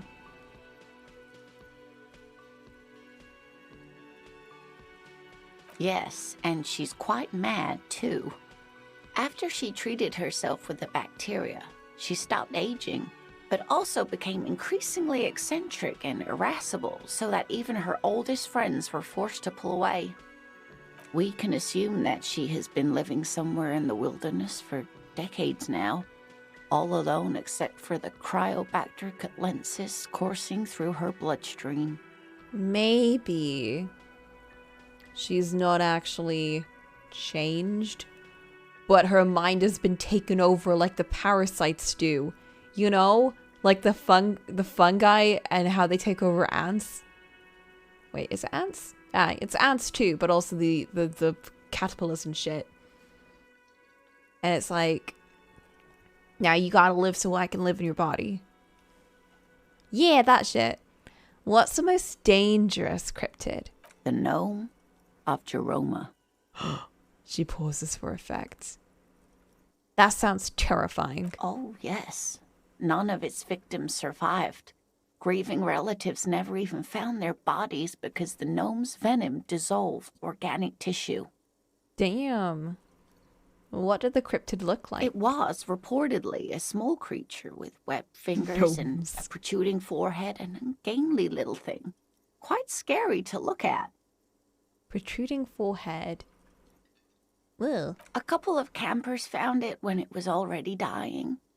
They heard an odd wailing in the woods and followed the sound.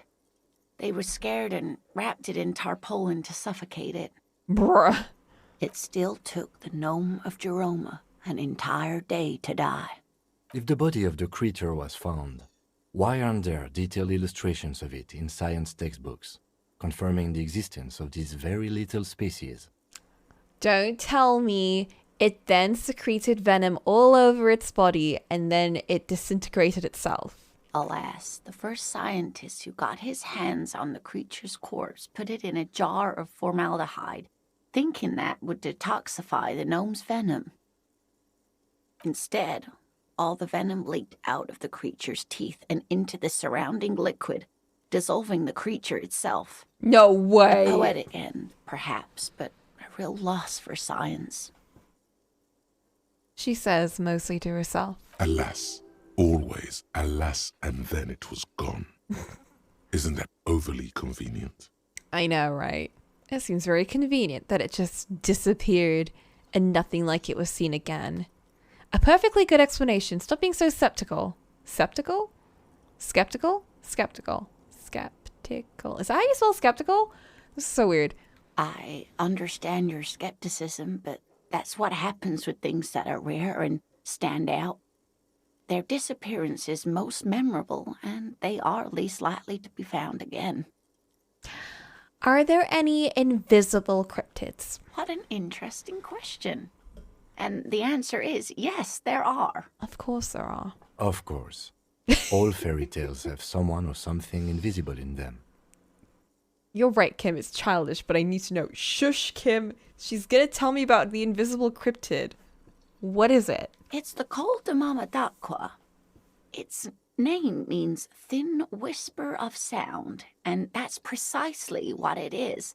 Self-replicating sound waves, invisible and intangible. The Cocolamoco is very afraid of us, which makes it incredibly difficult to track.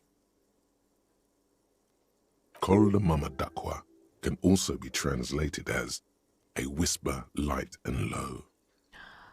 A whisper light and low.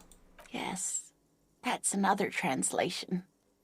They're both quite lovely, aren't they? Although the low part is a little ironic. The Cocolamoco makes, or rather is, such a high-pitched sound that other animals, including humans, can't hear it. It could be everywhere all of the time, and we wouldn't know. Fine, I'll bite. How can an animal be a sound? Many scientists have asked the same question. Some have claimed that it isn't itself a sound, but a tiny corpuscle that emits sound waves. But there's no evidence to support this theory. Could it be here? It could be. As I said, it could be everywhere. And we wouldn't know any better. It could be ringing all the days of our lives and nights. What if that's what people who have, like, hearing thingies, tinnitus, that's what it is. What if they're hearing the Cocolamoco? Just something to think about, you guys. What evidence is there that this animal being a sound? Plenty. It's the evidence that led to its discovery. In the 1920s, a group of areopagite ornithologists, that is, scientists who study birds, were trying out a new recording technology for capturing sounds outside the range of human hearing. When playing back recordings they had made in the foothills of the Ea mountain range, they noticed certain anomalies, patterns that seemed random at first, but on closer examination were consistent with the waveforms of songbirds. Songbirds.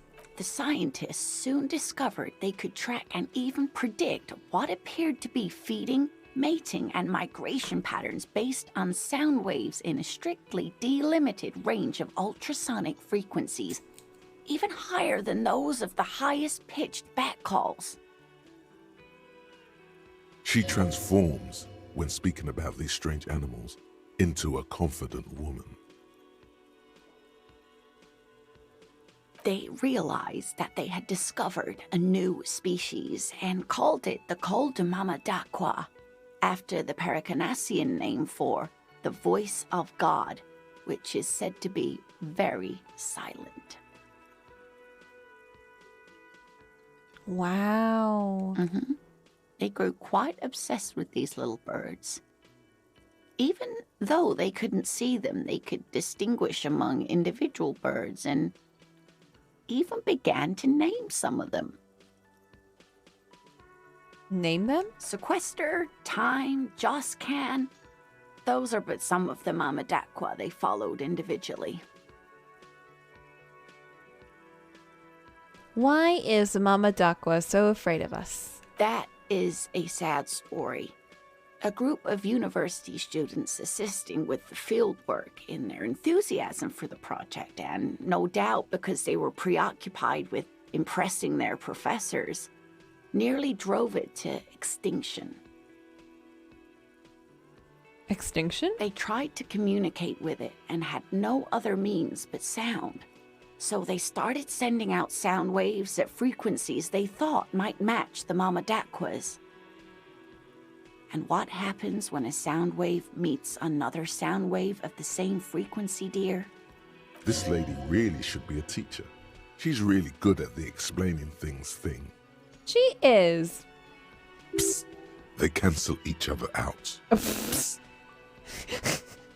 Thanks, Encyclopedia. They cancel each other out. Exactly. And these tests were performed so recklessly that when they happened upon the right frequency, well, they wiped out most of the population. Oh no! Great regret washes over her. A wending cloth. After that, the corpuscle appears to have migrated elsewhere. There have been recordings of anomalies similar to those spotted in Ea, but they've been few and far between. It's impossible to confirm the presence of any stable Cocolamoco population anywhere. Of course. A common thread in these. Disappearance and unfalsifiability. I like the story, though, ma'am. Oh, Kim. I'm glad you did, dear. She seems genuinely glad. What about what? Man, I just can't get enough of these cryptids. I'm glad you like them, but I'm not really one to tell you about all of them. You should ask my husband if you get the chance. He's the real expert. Okay, but that's all I can talk about right now. That sounded so sarcastic. Man, I can't get enough of these cryptids anyway, but I gotta go, so see you later. Maybe now I can talk to him about it. Ha ha! Nothing like the gratitude of a good woman. Now then, You're done. what can I do for you? He tries to play it cool, remain professorial, but inside, this man is itching for some news on those traps. Have you noticed something off about your friend, Gary? No. No, of course not. Why? Are you sure? Well, he's been a little unenthusiastic about the trip. More so than usual. But that's understandable. He just wants to get home and warm up. He doesn't want to say it, but this is unusual. Gary's been to the jungle with him, to places way more challenging than the coast. Why so eager to go home? I checked all the traps. Good. Okay. And? One of them was empty. Completely empty? Yes, nothing in the trap. No locusts, no phasmids. What about the seeds? The other food? No locusts? No phasmid either? That's not ideal, but... It just means the Insulindian phasmid is even more clever than we thought. She's engaging in a well-known self-deception called motivated reasoning. You should correct them. Uh-oh. Of course, more clever. More clever. You're dealing with a subject near and dear to their hearts. It might behove you to tread lightly. So Rhetoric is like, you gotta help them. They're so stupid.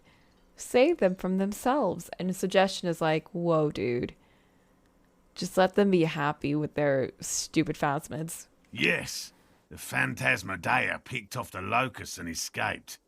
This is good news, though we'll have to reconsider the design of the traps. Make them more secure. Another trip to the reeds. This is exactly what it is. What a deft hunter, this phasmid. It's not very scientific to reason backwards from a conclusion you want to be true. I don't know, I'm not persuaded. Are you sure you've exhausted all the alternative explanations? Of course we have. Wait, Morel. He may have a point. We have an obligation to rule out other hypotheses. Mm-hmm. It's the rules of empirical research. You must make it so that your subject of observation or whatever hypothesis you're trying to prove can be falsified. Otherwise, why would you go about trying to prove it if there's nothing to say that it can't be disproved or unsupported? Otherwise, why would you even go out and look for this thing? You could just be like, it exists. End of story. You're right, dear. It's a fair point. But what other explanation could there be? He turns to you. No, don't ask me. I don't know shit. Pardon me. Fuck. This is a big deal for us. You've helped us twice now. And brought some great news too. My gratitude and the gratitude of the Société Cryptozoologique de Ravachol is yours. You're welcome. Heartfelt gratitude. But does it feel like closure? What really happened? Thank you, it's an honor. We should probably return to our main investigation here. This has been refreshing, but... Helping cryptozoologists isn't really a priority for our organization, is it? The lieutenant looks out the window, impatiently. Did I insult Morel? I didn't know I insulted Morel. Fuck. Can I... Wow. I'm wearing the right gloves, right? Maybe I can fix this. Consider the way the empty trap was disturbed. Why is Kuno's as hooligan there? though I have no shaken. clue. Most likely the hands of a young person. Hands small enough to fit inside the trap. We can get Kuno in on this. You should ask the red-headed boy, Kuno. I think a little hooligan called Kuno may have stolen the locusts. A little hooligan? But what would a child want with bugs? Oh, my dear Morel. You've been an old man for too long. Kids love to torment insects almost as much as they love to torment old folks. I'll talk to the little gremlin and see if anything comes up. Delinquents. My favorite. He doesn't sound like it's really his favorite. Oh my god, I missed Kuno. I thought we'd never get to see him again because we kind of like ended that kind of story bit. Oh, you've been such a dear to us. Please let us know whatever you turn up. I have a feeling we're getting so close. Ask Kuno about bugs. Well, I see you've got all the help you need. I'll see you tonight at my place. Let's play suzerainty, but no more field trips for me. He hasn't been particularly forthcoming before. He may well still be hiding something. After he's left, it's too late. Really, Gary? We're getting somewhere here. I'd love to play suzerainty, but... Lena, I'm sorry, but you're not getting anywhere. It was some kids. I know the little mutants around here. Leave anything out in the open and they'll steal it, even if it's bugs. He looks at his tea. Morel, it's been fun, really, but I need a bath and I have deliveries to handle. When this tea is done, I gotta run. No, you're not going anywhere. I'll make sure of that. No need to apologise, Gary. You'd be more than helpful. We'll have to take a rain check on that game of suzerainty today, though. We're gonna follow this through. No. Always a pleasure to see an officer of the law. I mean, officers.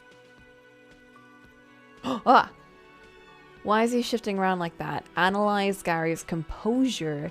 We got clinking sound, thinking about the armor. Morel felt Gary's weird. Oh, I got one more point. Hold up. Can we up our composure even more? This was a check. Oh! Oh, I don't have any emergency points. Fuck. Okay. Oh, authority's really bad right now.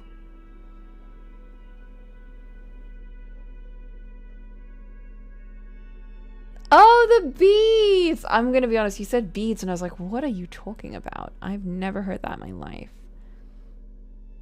Gotta rely on gear, I know. We don't have anything putting us down though, so that's good.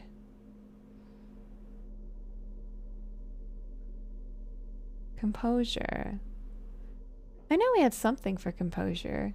Or was it just the shoes? It wasn't just the shoes, was it? No, it's our pants.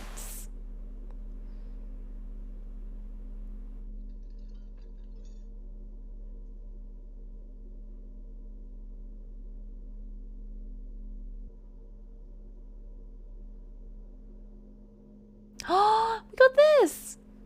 What's the current thing? That's drama. And this is Inland Empire and Volition. Let's wear that. Okay, you. Speed would also help. We're not taking speed! Always a pleasure to see, officers. We're even. Okay. That shirt looks very uncomfortable on him. Look at the buttons, barely keeping that thing together, as if something is ready to rip out from underneath. Something worn underneath it? Yes, like a piece of ceramic armor, for example. One that makes a clicking sound when the plates meet each other, resembling pearls or marbles, stolen from the corpse in the yard near where he lives. Giving speed to children is one thing, but doing it? Absolutely not. I'll give anything to Kuno, you know that. But I ain't taking speed. I see you are a connoisseur of high-quality combat gear. I knew you'd figure it out, officer. I'm sorry I didn't tell you at once. He unbuttons the shirt. I was ashamed of what I did. And I didn't want you to know. You see gleaming white ceramic shine underneath. A thin layer of interlocking plates covers his gaunt torso. We're not detecting falsehood, sire. He's gearing up to admit the truth. Oh, I was a bit worried. Even with the lack of the 2 dramas from my glasses. Or is it tie? I think, no, it was the bow tie. I still have 13, so I'm pretty good. How's that only a medium? We're not detecting falsehood, sire. This shame is surprisingly sincere. My empathy's really good. Gary, what's going on? I took the hangman's cuirass. I didn't mean to. How do you not mean to? How do you unbutton your clothes, take the armor off of a hanging corpse, put it on, button up your clothes on top of it, and walk around in that for days? How the fuck did you not mean to do that? What are you talking about? God damn it, Gary. I like how Morel's saying this as if this is a daily occurrence with Gary. I'm not surprised. I know. Gary, you're such a piece of shit. Shame on you. Give the cuirass to the officer at once. Wait, is it cuirass? I always pronounce it as cuirass in my head. Woman looks at you, her eyes soft and pleading. Gary didn't mean to interfere with your investigation officers. He's just thick-headed and poor as dirt. But he's always helped us, given us a place to stay. And he's followed Morel into God knows what jungles. He's a loyal friend. Mister, that's dickheaded. Why did you really put those clothes in the trash? Why did you lie to me, Gary? Why?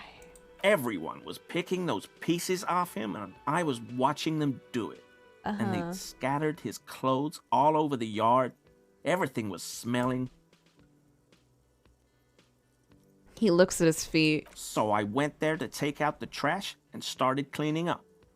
All those rags on the ground, him swinging up there, and I had a lapse of honor, sir.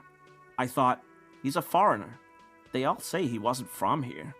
Bruh. Only the cuirass was left, so I stripped it off him. It was early in the morning. No one saw me. I took it with me. It was a mistake. Had I known it'd give you guys trouble, I wouldn't have... Fuck. Uh-huh. We're detecting sincere contrition here, sire. He's not trying to flatter anyone. It's okay. It was a loose end, and you are tying it up now. I'm so fucking sorry I called you Yellow Man. Sealite officers commanded the suzerain's navy. Most of them sided with the king when... He shakes his head. They were thoroughly conservative men, he realizes suddenly. It's difficult to say what the lieutenant thinks of this historic apology. His face does not belie emotions. Why did you lie to me, Gary? Because I was weak. I should have told you the moment I saw you, but... He's a scaredy cat. Give me that armor now. He sighs again, hangs his head, and unbuttons his shirt fully. A cuirass that matches the dead man's boots comes into view. Soon it is in your hands, smelling of his sweat. Okay, do you know who killed the hangman? I always thought it was the Union. Some Union hardasses lynched him because of the strike. But almost everyone in town knows that. I wish I could tell you more. He shakes his head. This is all he knows. Are we done here, Gary? Or are you hiding some other shit in you? Yes, absolutely. I will never do anything like this again.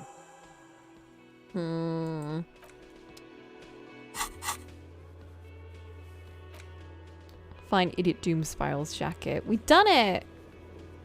Do we have to give it back to him, though?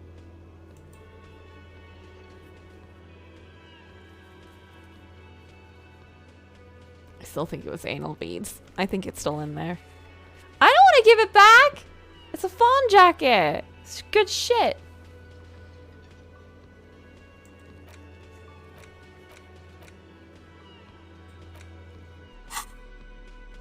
Oh, hell yeah. Oh, I lose empathy.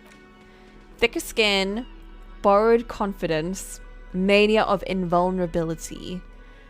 This vitreous enamel cuirass curate. What do they call it again? Cura? Whatever. Fits snugly and redistributes kinetic energy across its countless white plates. Amazingly, it fits under your coat, and it also makes pretty porcelain sounds when shaken. Cuirass. That's so weird. Damn, that's not too bad looking. I do lose 1 drama, but I don't really need that extra drama, do I?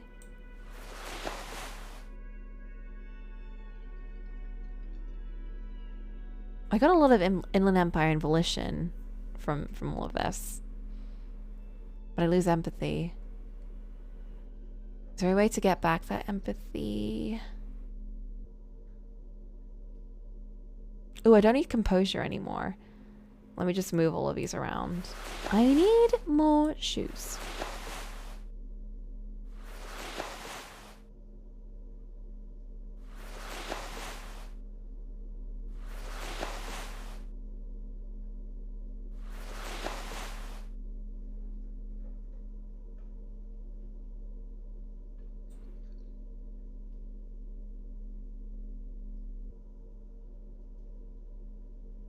Okay, we got this.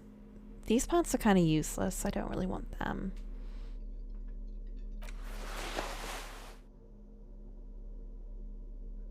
Yeah, I'll just keep wearing these. I know, we'll never have the boots. Oh.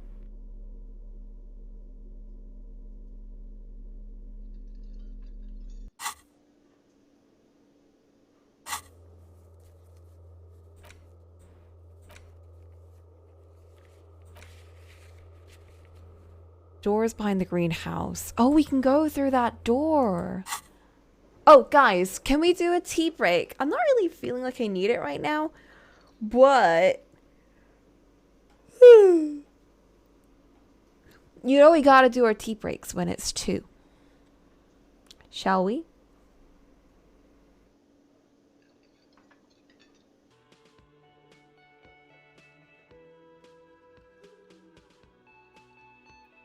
Hello again. I brought a pizza, but it's really hot, so I'm not going to eat it right now. But I also got some tea. So the tea break is over. We've got like a couple of things we can do right now. I do want to see what's up with those people. What kind of pizza? I don't actually know. It's got... I think that's olives. I think it's got olives on it. It's got a bunch of cheese. I don't know what this is. It might be like a spicy veggie pizza.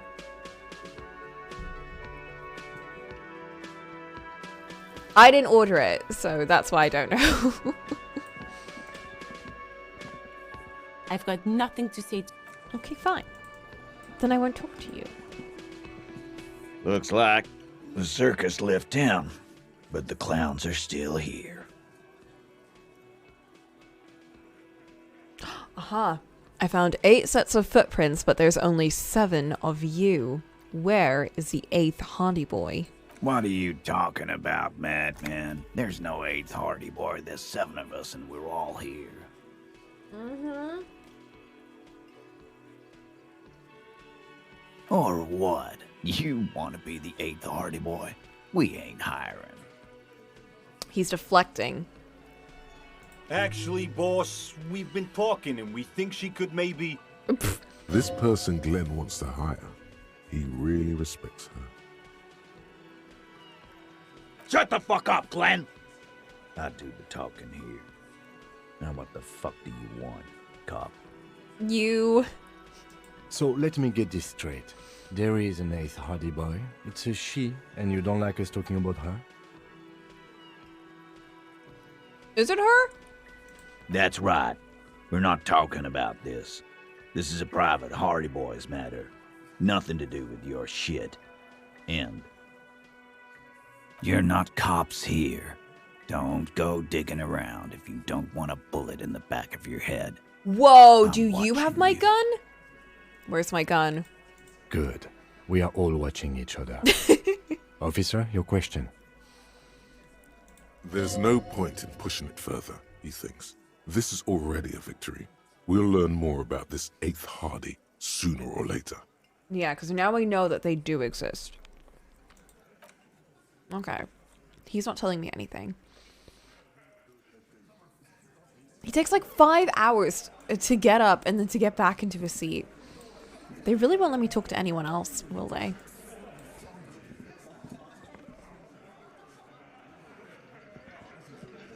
Behind the dockworkers, a ceiling-height window. The hawthorn branches scrape the glass like bony fingers. The men are talking, but you swear you hear those black limbs tap on the window as the wind blows outside. It's not time yet. What does that mean? There's a little slide panel up there to let some air in. No need to open it in spring. It's still too cold outside. You're not so sure about that. Somehow you just know there's something out there behind the glass. It means it's not time yet. Hush you. So we know Inland's told us. We've seen the mysterious door. Is it related to the mysterious door? Yeah, your mother. Bruh. It's not a very good mother joke, but the room still laughs. Something about those mother jokes just works.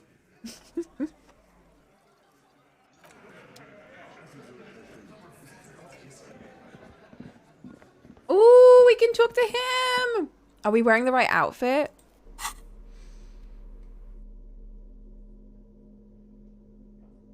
I kind of want to go more into drama right now because we got empathy low and I don't like that. I like having empathy. I don't care that much about volition too. I do like my dramatic outfits. That gives me drama and it takes away authority. This gives me drama, it doesn't take away anything.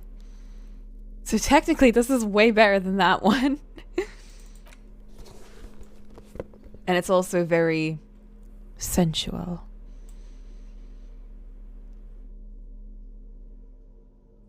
I don't think I have anything else. Oh, I got my bow tie. Inland Empire and Volition. Or it takes away your warmth and dignity. I have no dignity.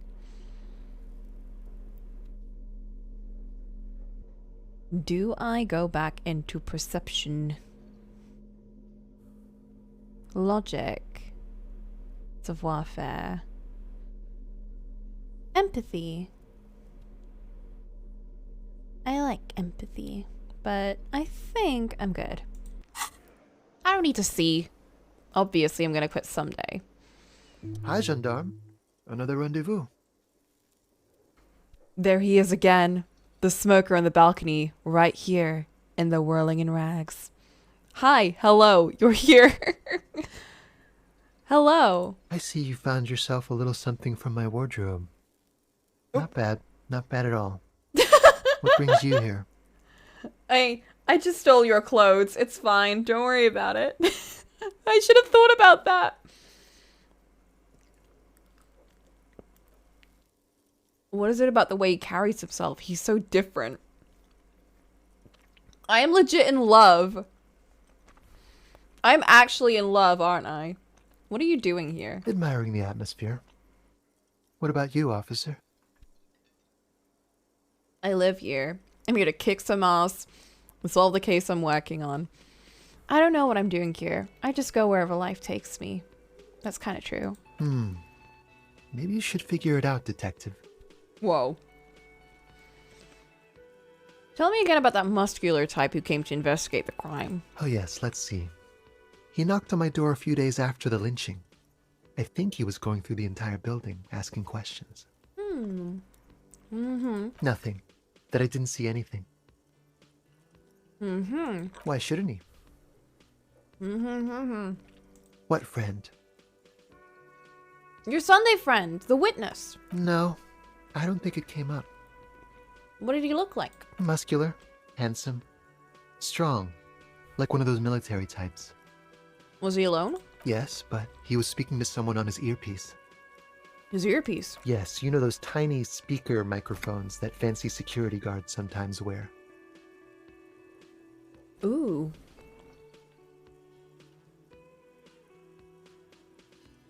What was he saying? Just reporting back whatever I was telling him. I thought for a sec, oh my god, I've heard of that before. I know that character, but then I realized that that's from a K-drama, and it's a completely different scenario, so no, I didn't actually figure anything out. Besides muscular, did he have any other identifying traits? Oh, let me think. He had an accent. He sounded like one of those mercenaries. Can you be more specific? He sounded vaguely Oranese. No, not vaguely, scratch that. He sounded definitely Oranese. Ooh. I don't know what that sounds like. Thank you. Sure. Anything else on your mind? I met your Sunday friend. You did? And how did you like him? You're right. He was magical. Magically bureaucratic. I didn't like him as much as I like you. Bruh. I didn't. He's government official. I don't trust governments. He was something, alright. I told you, he can be very useful. I guess that's the charm of powerful people. Who is he? A visitor from the first world. He's not like you and me, gendarme. He can always return. Return where? To his opportunities in Occident, sur la clé. Still, his coming and going brings some life to the village. Or is it just money? I don't know. He stares at the bar, which is definitely not a cafeteria. What are you? You two. Friends, I told you. Sunday friends. Friends who like to get together from time to time. What does that mean? A Sunday friend? That he won't be there when times get tough, I guess. Ooh. Is that even a friend?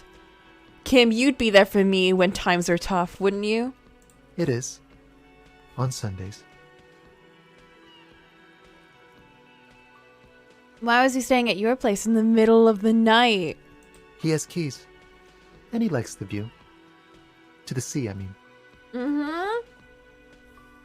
I don't want to talk about other people. I want to talk about you. Hmm? What about me, gendarme? I need to keep talking. About the hat and robe I'm wearing? You can keep it. I don't mind. I can appreciate beauty when I see it. I wasn't planning on giving it back. Thanks. It's like carrying a piece of you with me. Oh, that's a bit creepy. Like, I want to flirt, bro. I don't want to be like, I like carrying a lock of your hair with me at all times. Like, we just met, bro. I took it to blend in. I'm undercover, you see. Maybe that's going too hard. And that's going too rude. Maybe that one's kind of like, ooh, it's just to be undercover, you know? Like, nothing more. Winku. Wink, wink, winku. But maybe I do need to go hard. I don't know, but I don't want to scare him off, you know? Like, you know? Being parasocial with a local male escort.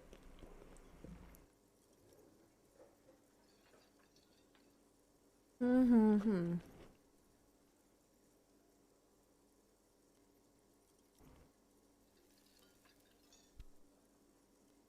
I'm gonna go with this, because that one, no matter what situation, I would not want to say that to anyone. Blend in where? At Carnival? Fuck, that didn't work. Bye-bye, gendarme. Bye-bye. I'm gonna be more composed now, and then I'm gonna come back. This could really fuck me up, you guys. I'm just telling you right now. I'm a bit worried about this choice.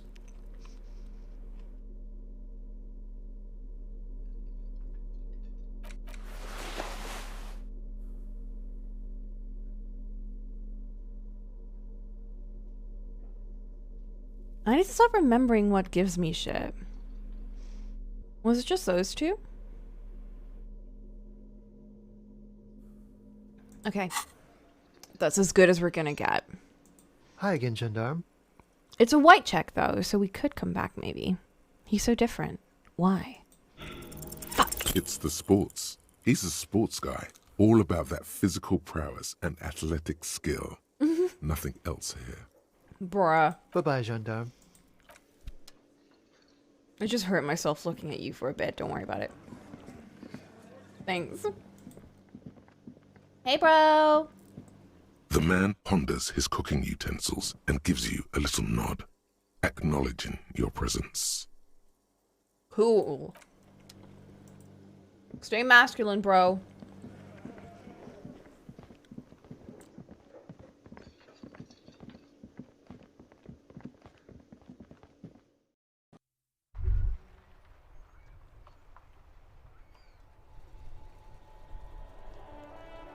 Was that? Could it be the Cocolamoco Dakwa? No, it's probably just your imagination ringing in your ear. Is it? There seems to be an extremely high-pitched ring. Ultrasonic. Lena said it was very high-pitched, right? It's like something tickles your ear. Am I going crazy? Lena also said that it couldn't be heard by any other animal, including humans. What you're hearing must just be a regular bird. Kim, do you hear a high-pitched noise? No, I don't hear the Cocolamoco Dakwa, and neither do you. Of course he doesn't. He's deaf. Whoa. There it is again. You're about to rediscover a long-lost species. It must be very close. Maybe, just maybe, it will come toward you. Move your head toward the sound. Oh no. The sound. It's moving away. Somewhere over there. Go after it. Where is it going? No. Too late. It's gone. No! There is no ringing anymore. Just the sound of the streets. Come back, please. Keep your ears peeled, then. If the species really has migrated to Martinez, you're sure to hear it again. Ugh, not this shit again. You're certain you did. Maybe not quite certain, but let's say you're hopeful. Because it would make you very special. To be the only human who can hear this invisible, incorporeal bird. This animate whisper. This particle of sound. You're going to have to keep listening. Sharpen your ear. We're so close to leveling up. Well, we do have things to do, so let's go back.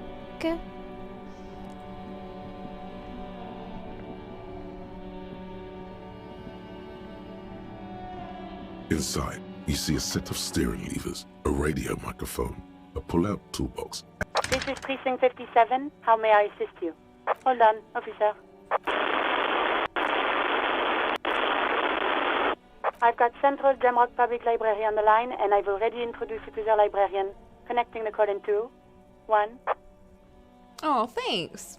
Yes, this is Central Jamrock Public Library here. How can I help you, officer? He sounds worried, yet ready to assist. This is how people get when the police call. I'm looking for any information that you can provide on Billy Magine, a reader. Billy Majon, you said? Majon, Give me a I moment, meant. I'll have to check our database.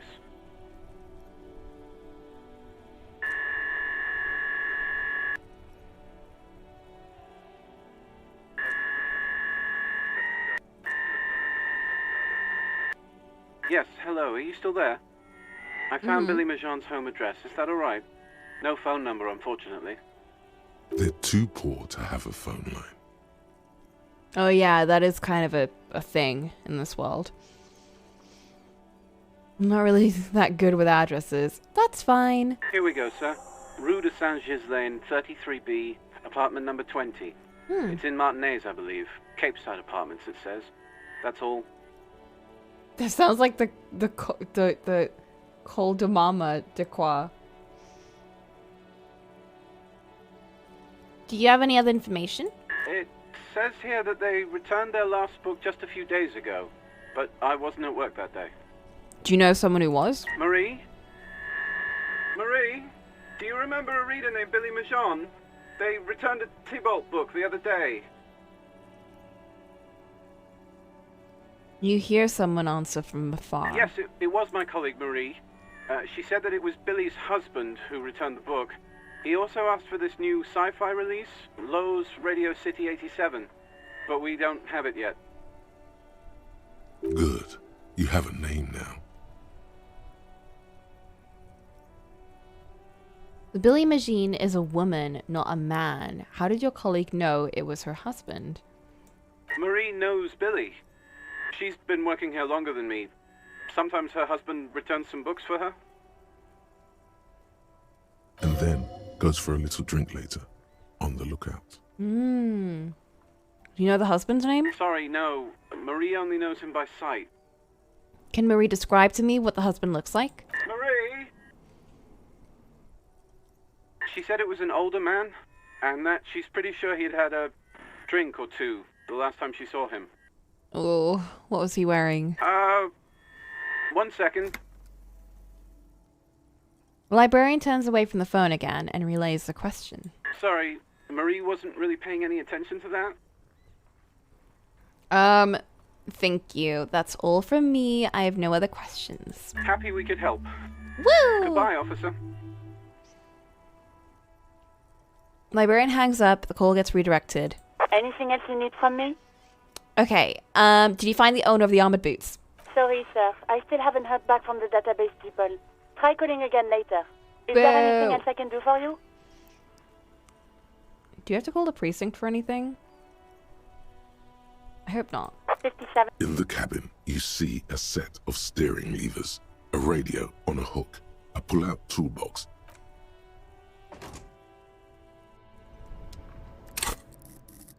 Okay.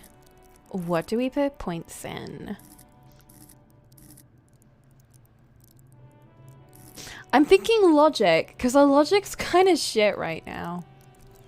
And I think I do like logic. I also like empathy. And drama. Maybe we should put more points into drama. Maybe we should just max out drama, you know? No, I'll put one into logic, because I think we do kind of need that. Hey, Kim! Yes?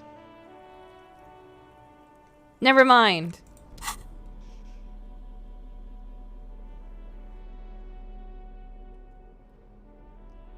need more logic, and then I'm gonna be back.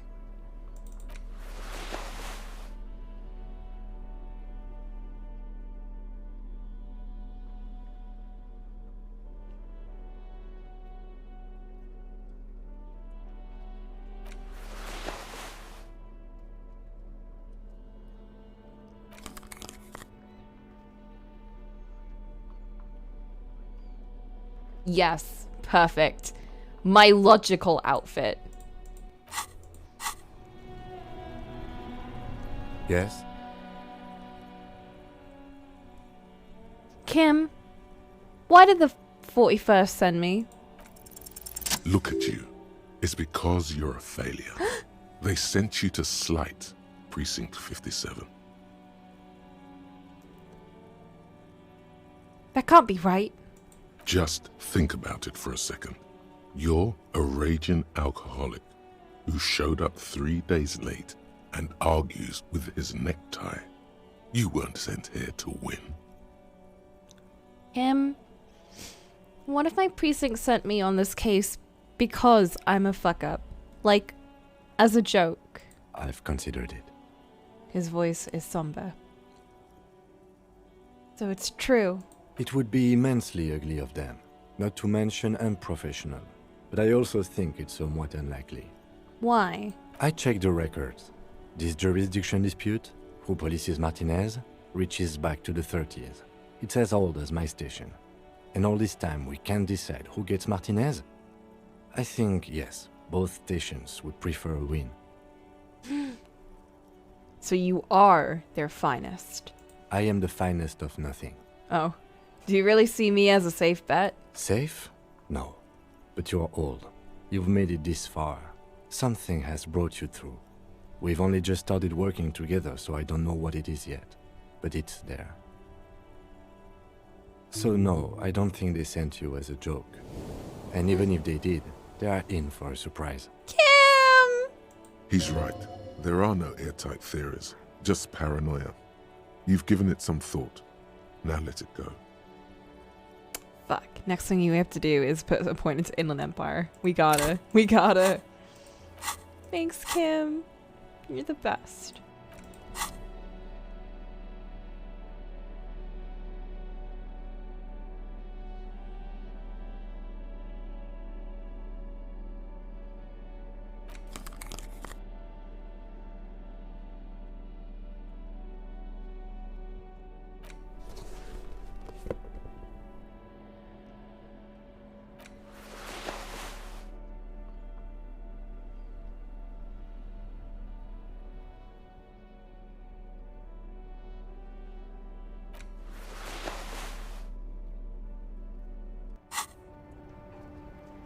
I'm gonna go talk to Kuno.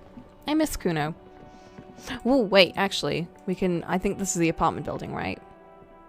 An old call box with a matrix. East Delta Commerce Center. This must be the name of the doomed commercial area. Actually, never mind. I don't think it is.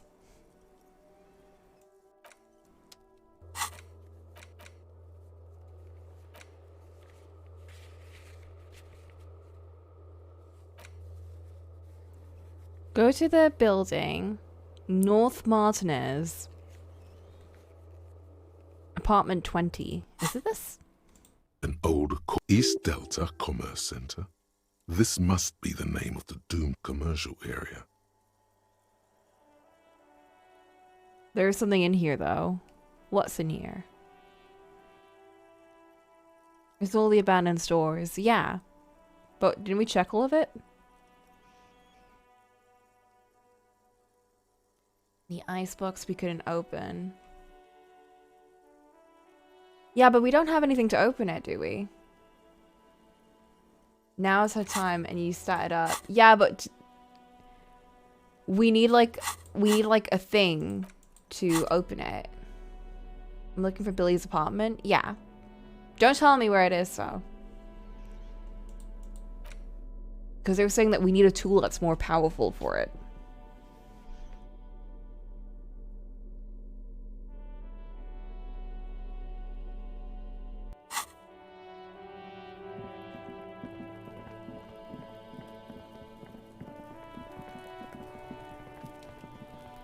We'll find it. Don't worry.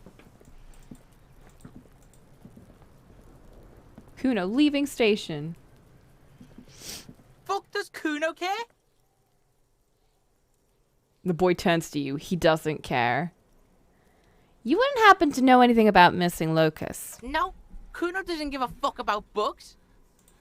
Okay. So he knows locusts are bugs. Oh my god, I told you that shit is lame! Kuno. Shut up, see. Now they're gonna take you to lame prison! She sounds like she's about to cry, out of disappointment at Kuno's newfound lameness. What's this about? Deny everything, Kuno. You need to lawyer up. Kuno's not gonna say anything without his lawyer present. Lame. That rings some bells. Could this be connected to Night City, aka the City of Rage? I don't want to talk to the kid about lame stuff. Kuno, is this about Rage City? Oh god, Kuno, no! It's gonna happen now. They're gonna make you lame. Stop it, see. No one's gonna make anyone lame. Kuno's got this under control. Wait, Kuno. Kuno, no! Why can't I talk to him about it? Kuno doesn't fuck. Bruh!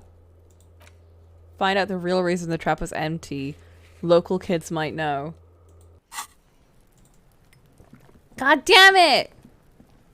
I'll die before I squeal, pig. What are those strange words you use, girl? I come from the woods, good Davidu. You don't want to go there with me. You don't want to see what I've seen. Don't be traumatizing here. Get the fuck out of here. Bruh. I'll die before I squeal, pig. Hey, kid. What's this kid shit? Fucking mind games. I'd rather die than squeal. Get the fuck out of here! Bruh. I'll die before I... Murder was the case they gave me.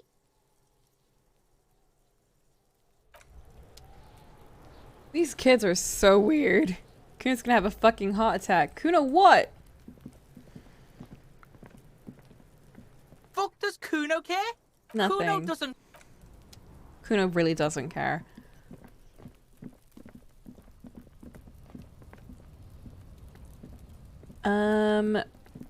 Let's go down this way. I want to see if I could talk to her from behind. Probably not, but we do have to go down that way anyway. Oh, we have to also talk to this lady. Where did she go?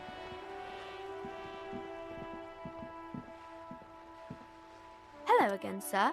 Little girl, help. My Dick Mullen book ripped before I could get to the end. Do you know what happens? Which book was it, sir? Dick Mullen and the Mistaken Identity. Oh, I'm very sorry, sir. I haven't read that one yet. I wish I could help you. No! I'm going to do something now. Bruh.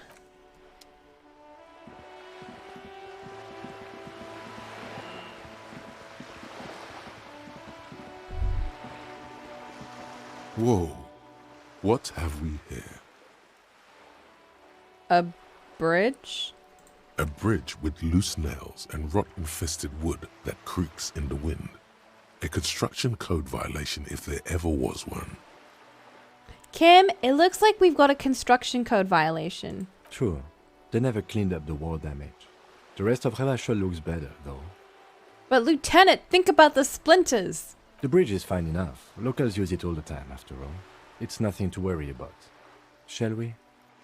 Kim!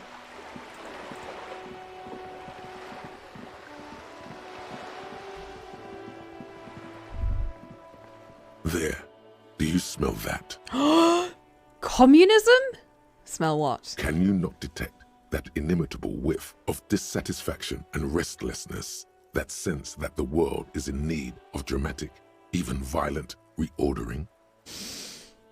What do you smell? Nothing.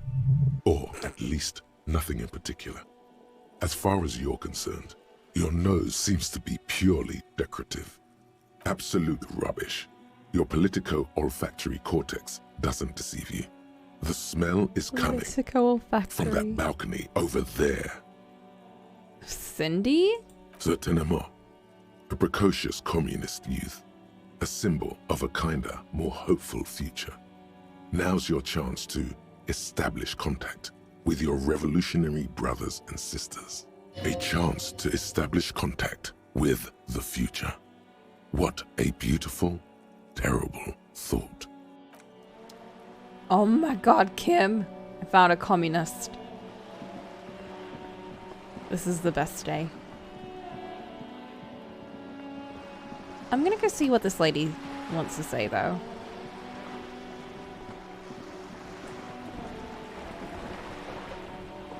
You're back. Good. What can I help you with? I found my badge. By love, you did. She inspects the piece of blue plastic, her eyes scanning from left to right. Pleased to meet you, Lieutenant W. Freighter Dubois. I am glad to see a man of high qualification. The situation is precarious. I forgot I was a W freighter. What can I help you with, Lieutenant Freighter? Ew. How about you share your information on the lynching, now that you've seen his badge? The goalposts have moved, Lieutenant. In the absence of the badge, I have informed my employer there will be a probe. Bruh. I cannot rescind that promise. To my knowledge, the drivers are still at the roundabout. I will tell you everything I know when you've finished with them. This was your plan. My plan is to share information. The only way to do that now is by telling my employers you've kept your end, which I hope you will, because let me tell you, we are in dire waters. First you tricked me to get me to do work for you because I didn't have my badge, and now I have my badge and you're like, oops. I guess you have to do it anyway. Thanks for nothing. Meaning, the information she has will raise the stakes in this game. The sooner the probe is finished, the sooner I can share crucial information with you. Now, is there anything I can do for you in the meanwhile? Tea, perhaps? I'd love that. More lessons in basic reality? My favourite part of the day. Go ahead, ask me anything. Where are we? We're in Martinez, baby. Baby? A casual term of endearment popular among the 50-plus crowd. It's a disco holdover, pay it no heed. I'm a disco holdover myself. Aren't we all? She refers to your corresponding ages. Mm-hmm. What is Martinez? Martinez is a district I of love her Rivershore. too. A very small district tucked away near the industrial harbour, north of the 881 and Jamrock. You would be excused for not knowing about it. Unimportant, they say. Forgotten, even. Shelled to smithereens during the Revolution. It has its charms, just not this time of year.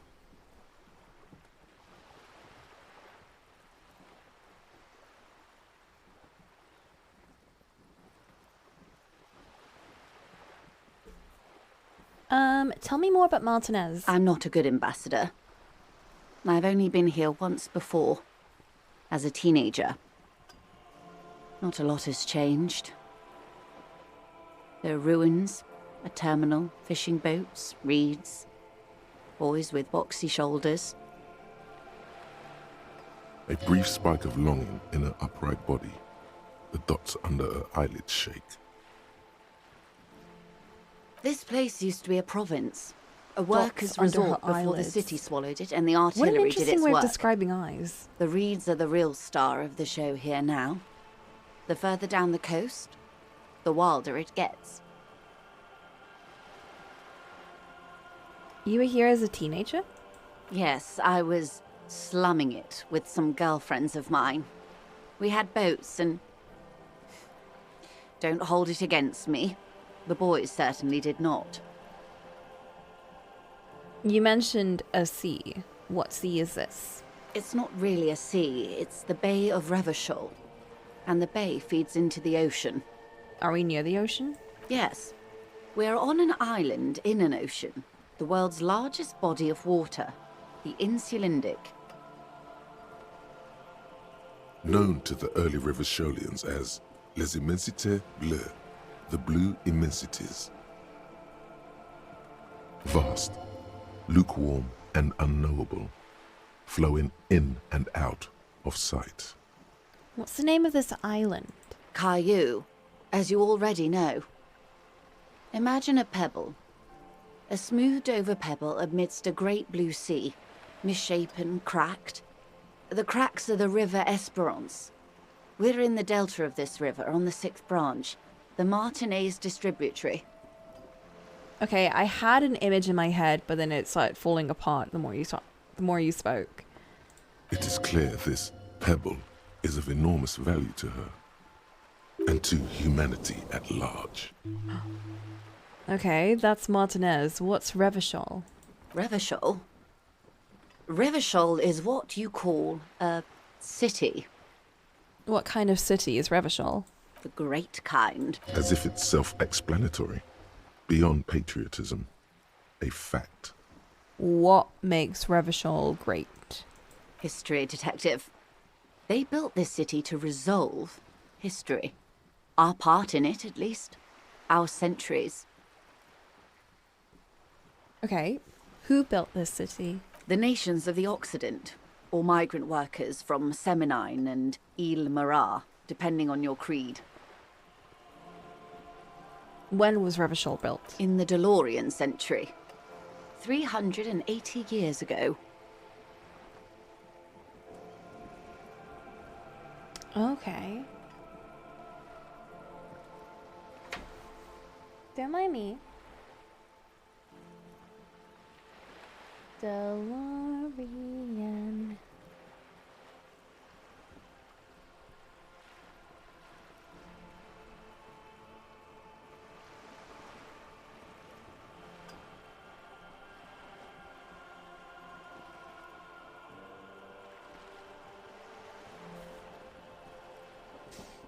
Why will it resolve history? They say it's where the terrible questions of our time will be answered. The tensions are highest, the fault lines deepest. By that I mean conflicts. Ideological conflicts. The stuff of men. Why here?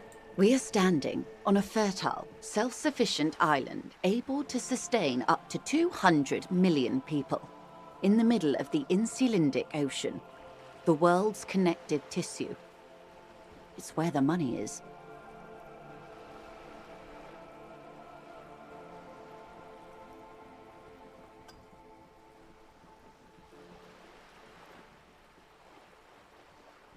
So we're at the center of the world, periphery, unimportant part of an unimportant place.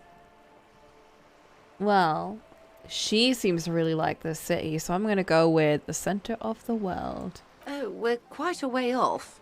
About... She points across the water where the skyscrapers rise. 22 kilometers from the center of the world.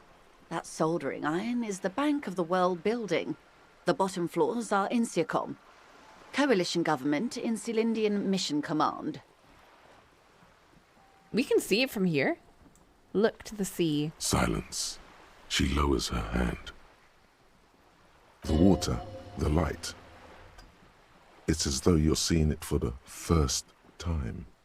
There is no recognition, only the immensity of the sea and the cold radiating from it.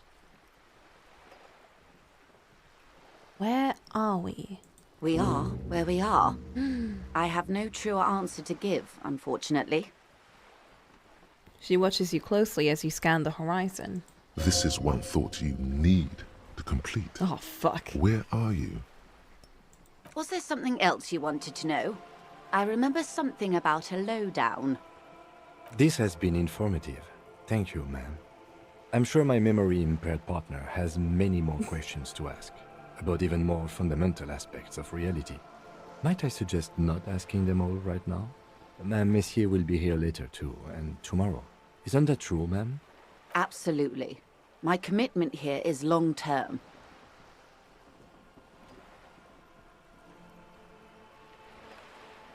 But I want to know everything. That is understandable, but perhaps it's better not to eat all your candy at once. Kim! Indeed. I'm always at your service. What times are these? These are unimportant times, Detective. You and I were born after the dust had settled. 1,000th of a second too late. Too late for what? For the big time. Her eyes light up. There's a flash of teeth. What's the big time? The revolution. What is this revolution I keep hearing about? It's quite easy. Every 100 years or so, our species gets together to decide what's next, who gets shot in the head, and who gets the mineral rights. It's a real kerfuffle. Who got shot in the head? Those would be the communists. Generally speaking, 40 million people got shot in the head during the World Revolution. But the communists, they all got shot in the head. She's not gloating. It's a relieved celebration. Oh, and the anarchists too. They shot them well. So well, one forgets they even existed. Did the communists and the anarchists shoot back? Did they ever? Before they got shot themselves, they shot 2 million people. What a tragedy. Yes. The Red Deluge. The Insulindian Deluge, they call it.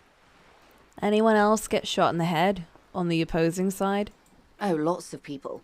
Even the king got shot in the head, or thrown beneath a horse, or drowned. Accounts differ. It was unceremonious.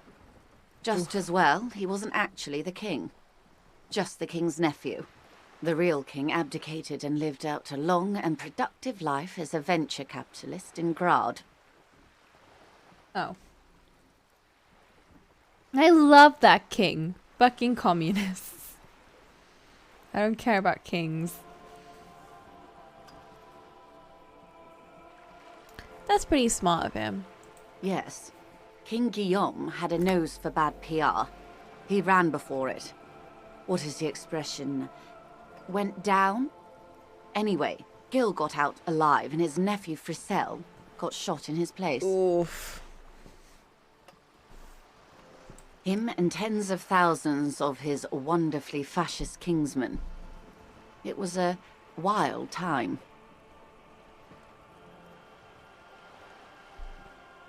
Who got the mineral rights? The liberals got the mineral rights. And by mineral rights, I mean everything. By liberals, you mean? Liberals are usually middle-class people, Detective. Or the remaining gentry. The beneficiaries of the pre-revolutionary arrangement. Some were rich enough to stay with the Constitution, with monarchy. Big mistake. Others bet on the revolution. They were called the ultras, or ultra-liberals. Oh, that's they what fared ultra-liberals well. is. Have I written that down anywhere? I don't think I have. Okay. So we got RCM, Coalition Government, Union. Joyce is a company rep of the Coalition. Or something. Got the Moralists. What the fuck even are the Moralists? I still don't know what the Moralists are. That's what I've written down for them. We got EPIS. Whatever the fuck that is. And then we have the liberals. The ultra-liberals. Again, whatever the fuck that means. Moralists are just centrists. Moralists are people that just literally cannot speak. They don't know what the fuck anything is. Hello, B314 Mai. That's a really confusing name to say. I'm just gonna say Mai. Hello, Mai. Or B. We can go with either. Kim is a moralist. Kim does have opinions, is the interesting thing. He does have opinions. He just never says them out loud. Bellamy? How did you guys read that? I'm not in the Elite Speak universe. I don't know how to read numbers as letters. Hurts my brain. Okay, I've got liberals. Kim is a moralist, but more out of resignation than actual political ambition. I feel like a lot of centrists tend to be centrists out of not wanting to be involved in anything, right? I'm Bellamy. Okay, that's easy to read. From the old internet times, I instinctively read numbers as letters when that happens. I've never done that. I'm used to, like, text speech. Like, back in the era of having to, like, type a number multiple times to get different letters. I'm used to that, but I never used numbers. What kind of cop are we? We are very investigative. We're going for a Nancy Drew / Detective Jenks kind of vibe. We are a sorry cop. We are also a communist. Okay, so they were called ultras or ultra liberals. They fared well.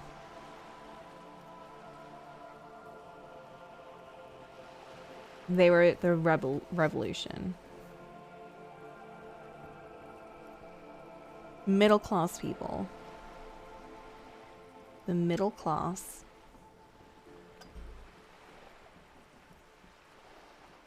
Not a rock star cop. We're a very confused cop. I think we jumped to sorry cop and then we jumped to other. Hold up. What are we right now? No, we're a superstar cop. We're just a little bit sorry, but we're very superstar.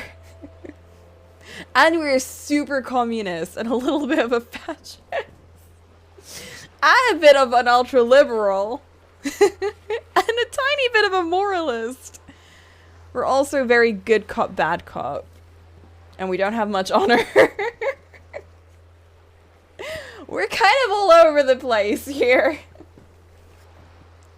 But you know what? Above everything, we are a communist, and that's the important thing.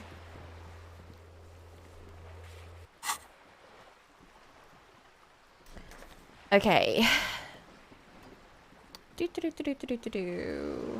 We're an ultra liberal, apparently, according to that chart.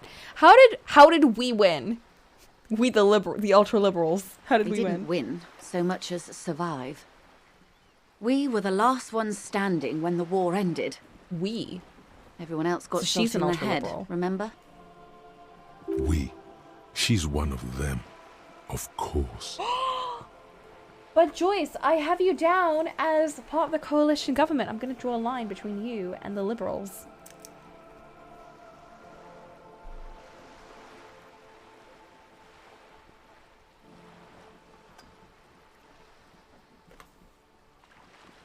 I need more colors. I don't have enough colors to separate everything. Guys, I'm gonna take out the color pens. If everyone got shot, who was there to surrender to? To foreign intervention. The coalition. Those people really took the mineral rights. Wait, you just said the liberals already took everything. The liberals took everything that wasn't nailed to the ground. The coalition took the ground. The ocean, the laws, and the people. Who are the coalition? The coalition of nations. Grad, Mesk, Vesper, Messina, Oranje, and Sur-la-Clay. The armed center of the world. They landed here and ended the revolution. It was the moralist thing to do.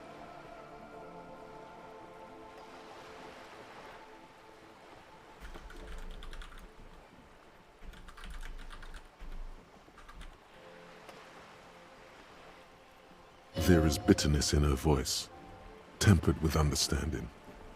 She is critical, but ultimately understands the cause. Moralist. The moralists believe in keeping everything exactly Centrist. the way it is. They believe in mineral rights and not shooting people in the head. Just a second, I'm grabbing my colors.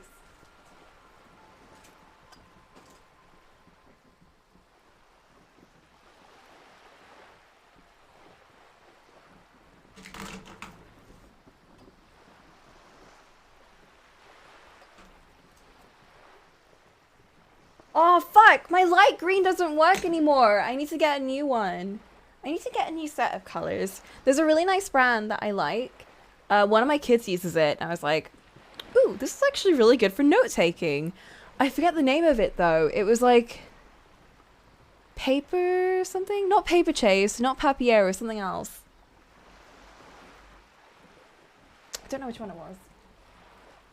Papermate? Was it Papermate? I think it might have been Papermate. Papermate pens. Yeah! Yeah, it was Papermate. I love those pens. I want to buy some. They're just so good. They feel so nice. Anyway, I'll use blue.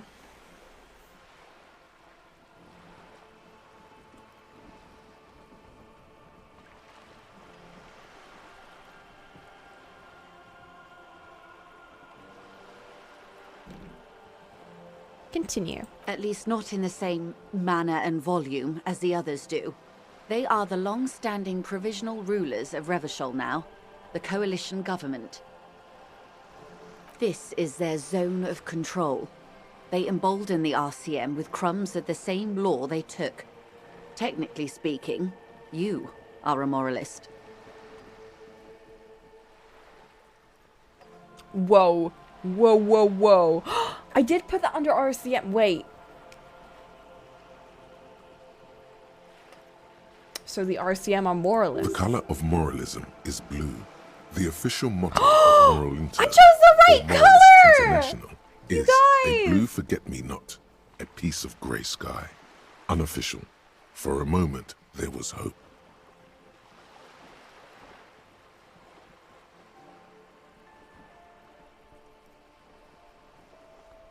I don't think I'm a moralist, ma'am. Of course. Not easy to be moderate about head shooting in your line of work.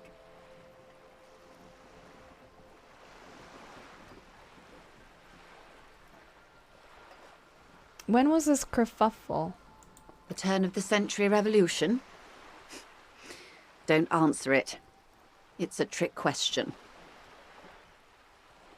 The revolution began in 02 on the Isla of Grad, though by the end nearly the whole world had gotten involved. It wasn't a who, but a what. A pandemic of Zarat, a particularly virulent prion disease, which the authorities in Grad proved unable to contain. Then Mazov came along and overthrew the government. Mazov! My boy!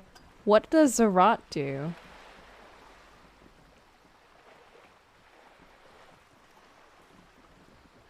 It made people overthrow their governments. Okay. Really? Of course not. It was a highly infectious microorganism that destroyed brain tissue. Wait, really? The actual causes of the revolution were material. The pandemic only provided the spark. Like an actual pandemic. I thought you were gonna talk about like a pandemic of ideas, of revelry, and like, you know, I thought that's what she was talking about, not like an actual fucking pandemic.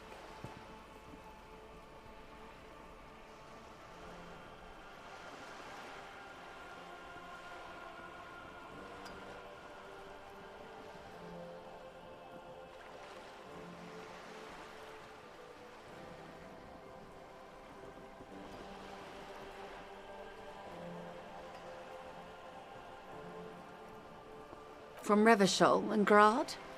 Not far. The world managed to cauterize itself. Mazov's government was overthrown in 08, and the coalition crushed the Revachol commune 2 years later. It was the end. What came next? Why? You and I, officer. Our lives in the zone of control. Something tells you her life and yours are not that similar. What is a zone of control? A city-state divided into free market zones under the everlasting interregnum of the Coalition of Nations. And you, of course, the citizens' militia. The clatter of typewriter keys fills the main hall of the reappropriated silk mill, Precinct 41. Chad Tilbrook presses enter. Outside, Officer Elfboy Williams slams the door of an armored motor carriage. The zone of control is the third incarnation of Revachol, after the failure of the suzerain and the commune. What happened to the rest of the world? Modernity. They developed the marvels of the inter-easlary communication, telematic milieus, radiation, colored plastics. Meanwhile, in Revachol West, the aftermath continues for the 5th decade. I thought Revachol West was like the fancy district. 51 minus 8 equals 43. What? Oh, so why am I doing random maths? Wait, you're saying it's been like this for 43 years? Time flies. East is fancy. Okay. I thought it was West. What have we been doing all that time? The 20s saw a decade of urban war, west of the river leveled, offshore platforms in flames. Still, it's regarded as an improvement on what came before. 08 to 19 was simply hell.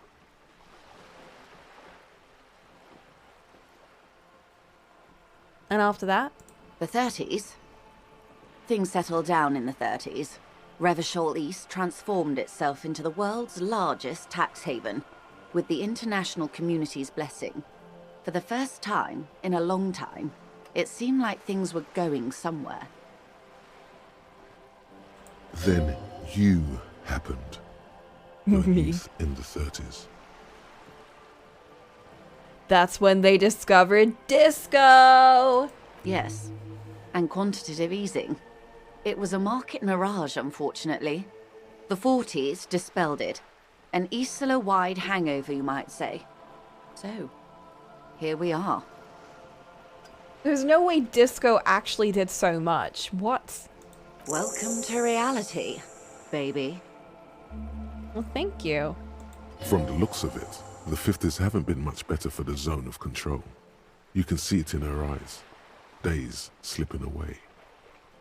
You don't seem to be thrilled. I've no right to be dissatisfied. This shirt is Barbara Muscova, this raincoat is impervious to rain and is guaranteed for 100 years. My daughters will wear it. No, it's just... She looks at the crumbling tenements, paint flecking from the stone.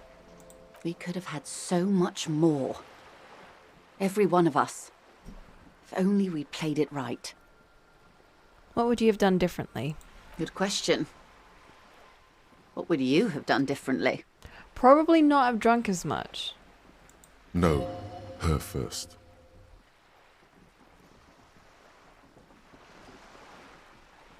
Ooh, volition.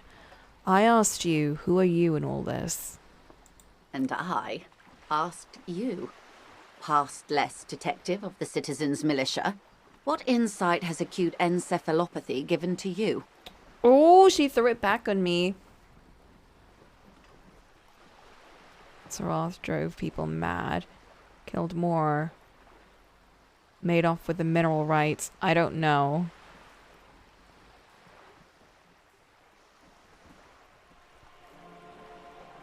Well, I definitely think the pandemic should have probably not really done its thing. I don't think that's what caused it. Because like you said, things were brewing well before it came around.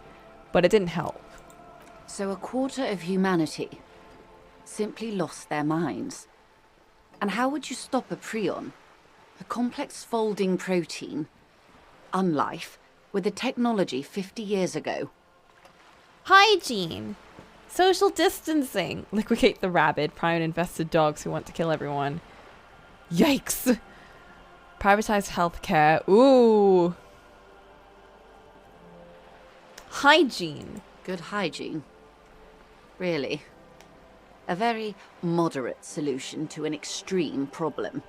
It's those sort of half measures that doomed the authorities in Grad. When did this come out again? When they failed to step up, Marzov and his party stepped in.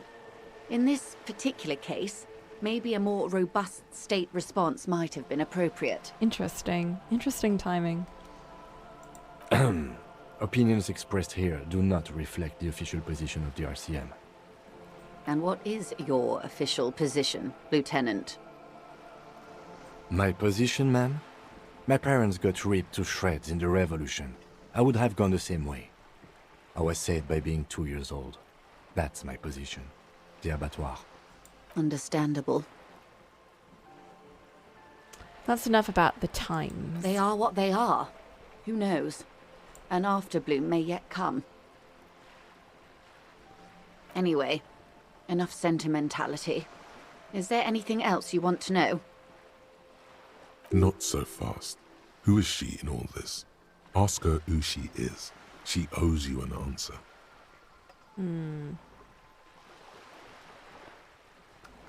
What was the RCM again? I want to know what you are. She won't maneuver her way out of this one. What are you? I am the vilest of the vile. A traitor. A devourer of nations and infants. You played this during the pandemic. Incredible timing. I am an ultra. Dios mío! A liberal! Cool, I liberate pretty hard myself. Wait, what's an ultra? An ultra-liberal. It's a type of liberal. From the revolution. It's, not the moderate kind. Dios mío! Yes. I am the nether creature of the Forbidden Swamp. I pushed the king under a shit wagon and betrayed the revolution. My kind surrendered the nation to financial colonists.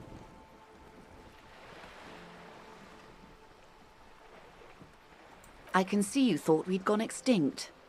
After all, no sane person identifies as an ultra-liberal anymore. Not in broad daylight. You're a centrist at heart. A real moralist, no? No, I'm not! Tell me, now that I've uncoiled myself. Do you find me frightening? In her green eyes, you see a mixture of truth and self-satire. Decades of guilt and pride.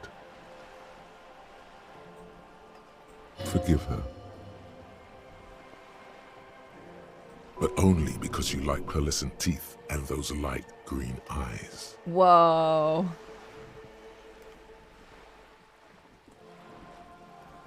I forgive you, but only because you're charming. I don't care.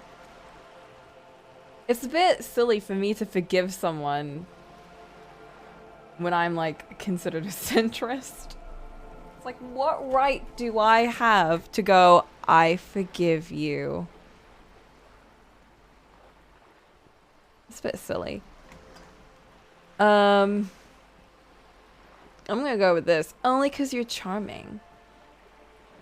A devil, who being of great charm and guile, sneaketh into the homes of the godly. Vile devil. I hope so. I hope we are able to continue as friends despite my scaly bulk, and the insanity, bloodshed, and transfer of wealth that took place here. It was not the plan all along.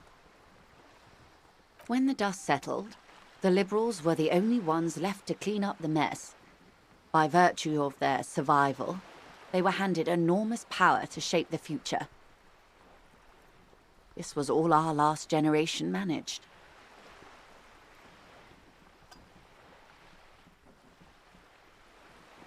Would you have done something differently? With due respect to our overlords, the eternal caretaker government that keeps Martinaise a monument to the efficacy of its artillery, I would not have relinquished sovereignty to the Coalition. Not here in Martinaise, and not in the Stella Maris or Delta Beachheads either. If not for my own sake. Then for my daughters. We had an obligation to defend our sovereignty. We should have burned the whole Isla down rather than let them have it. Dark orange flames reflect in her green eyes. An oil fire on the ocean. Because it's Women's Month, I have to say that you are quite a smart woman. Perhaps. My intellectual vanity will be my undoing. You're no dummy yourself. So am I. I too am also an intellectual vanity. No. Or intellectual vanity will be my undoing. A smart boy getting smarter. One basic term of reality at a time. You're a patriot? Yes. I suppose I am. But I wouldn't be a patriot anywhere but here. I think, isn't that the point of patriotism? Like, only in the place that you're a patriot of? Seditious talk, man.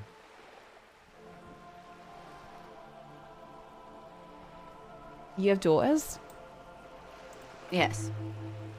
Whatever else I am, I'm also a mother. And a wife. Now, shall we return to reality? God damn it! Why am I so low on that? Nothing more nor less than the de facto law enforcement body of post-revolutionary Revachol, Detective. Yes, we are the Revachol Citizens Militia. He's being sarcastic. Yes. That permit me to... And if those authorities drink so hard they need help Oh, I can recalling finally the say basic this. terms of reality, well, I am here to help.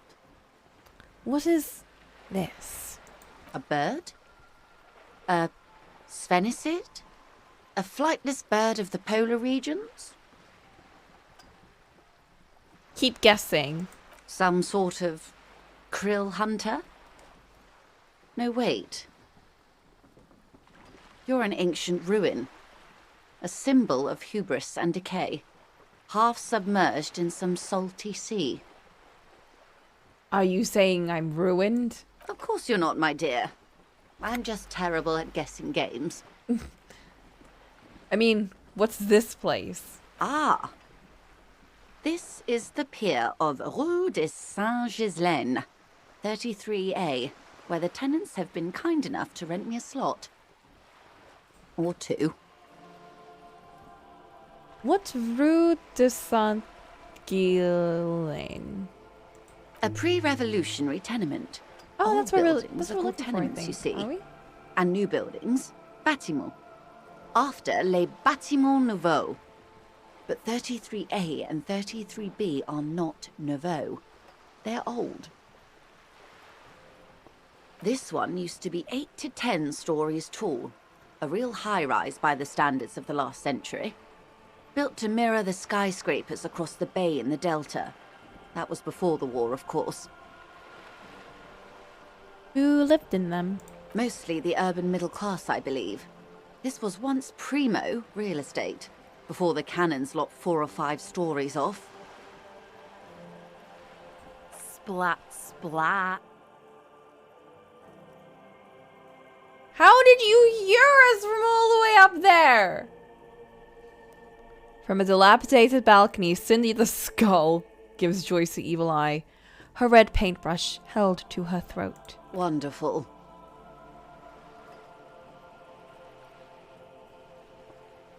What is that? The girl in the old lady rags. Yes. Looks like a sullen and rebellious member of a teen infraculture. Infraculture? Yes. You and I belong to the supraculture. We're common, the herd.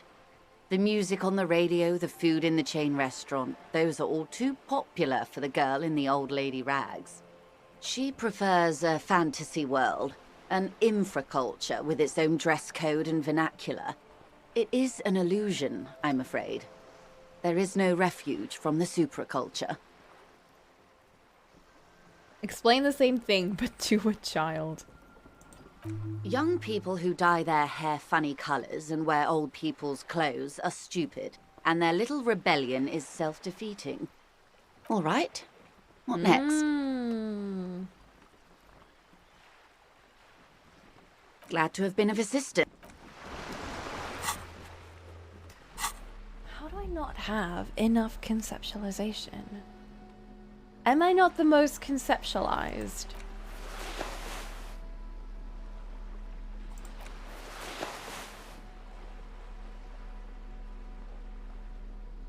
None of these do anything, do they?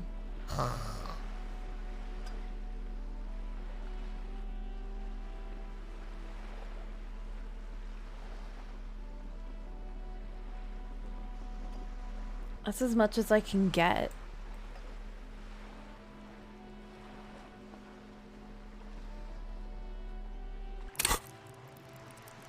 Ooh, but I could retry it maybe. I think we need to buy more clothes. I agree.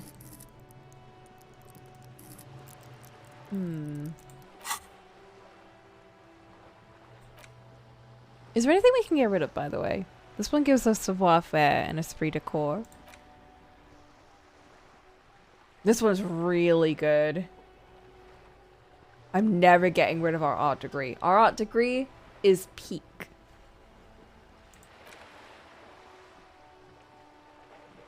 Find better loot. That's a weird one, but okay. Psych learning caps raised by 1.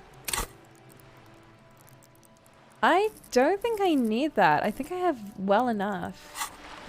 If we have to shake any of them off. Perception raised to 5. 1. I definitely don't need this one. I think I can get rid of this.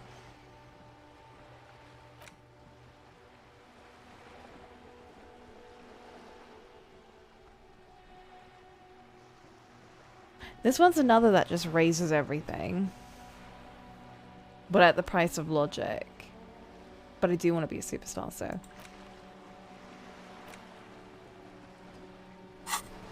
We'll see. You're back.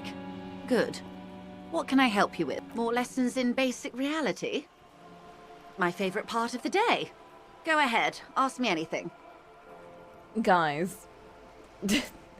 No amount of conceptualization is going to help me here. I need a 6. I need 2 6s. I don't think we're going to get this one, but let's reach for something. Anything. A strange coldness comes over No, you you're as so you look at the close! world. The waves sway the sloop slowly. That's all. It's on the tip of your tongue, a doubt of sorts, already in your head. But it's not fully formed yet. You have to wait and return to this later, once the jamais vu thought is complete. Jamais vu. Glad to have been of assistance. Jamais vu. The little that I know. Anything else? I need this one. Should we do it? Should we just get rid of one of these?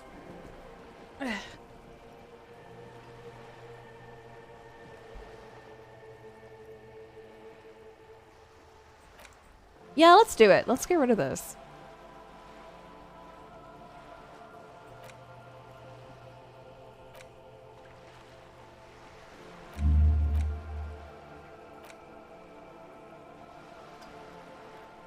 Revachol Special Administrative Region, Le Caillou, Insular Indian Ocean, blah blah blah blah, name after name. None of them is familiar. They seem real, but something's wrong. You feel like a kid looking at stickers on a fridge. Trouvant, the Apricot Company, World Games 34. You can almost see your hand reaching out for them. Scratch at the corners, see if they peel loose. It feels like the most important of all thoughts, the one you truly must complete. We must.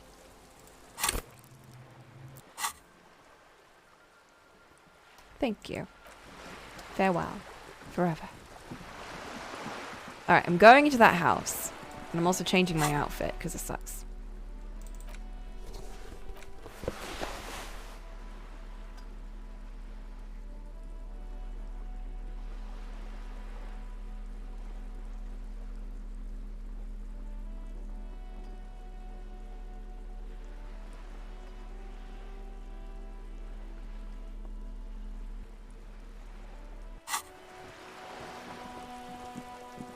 Should we talk to her?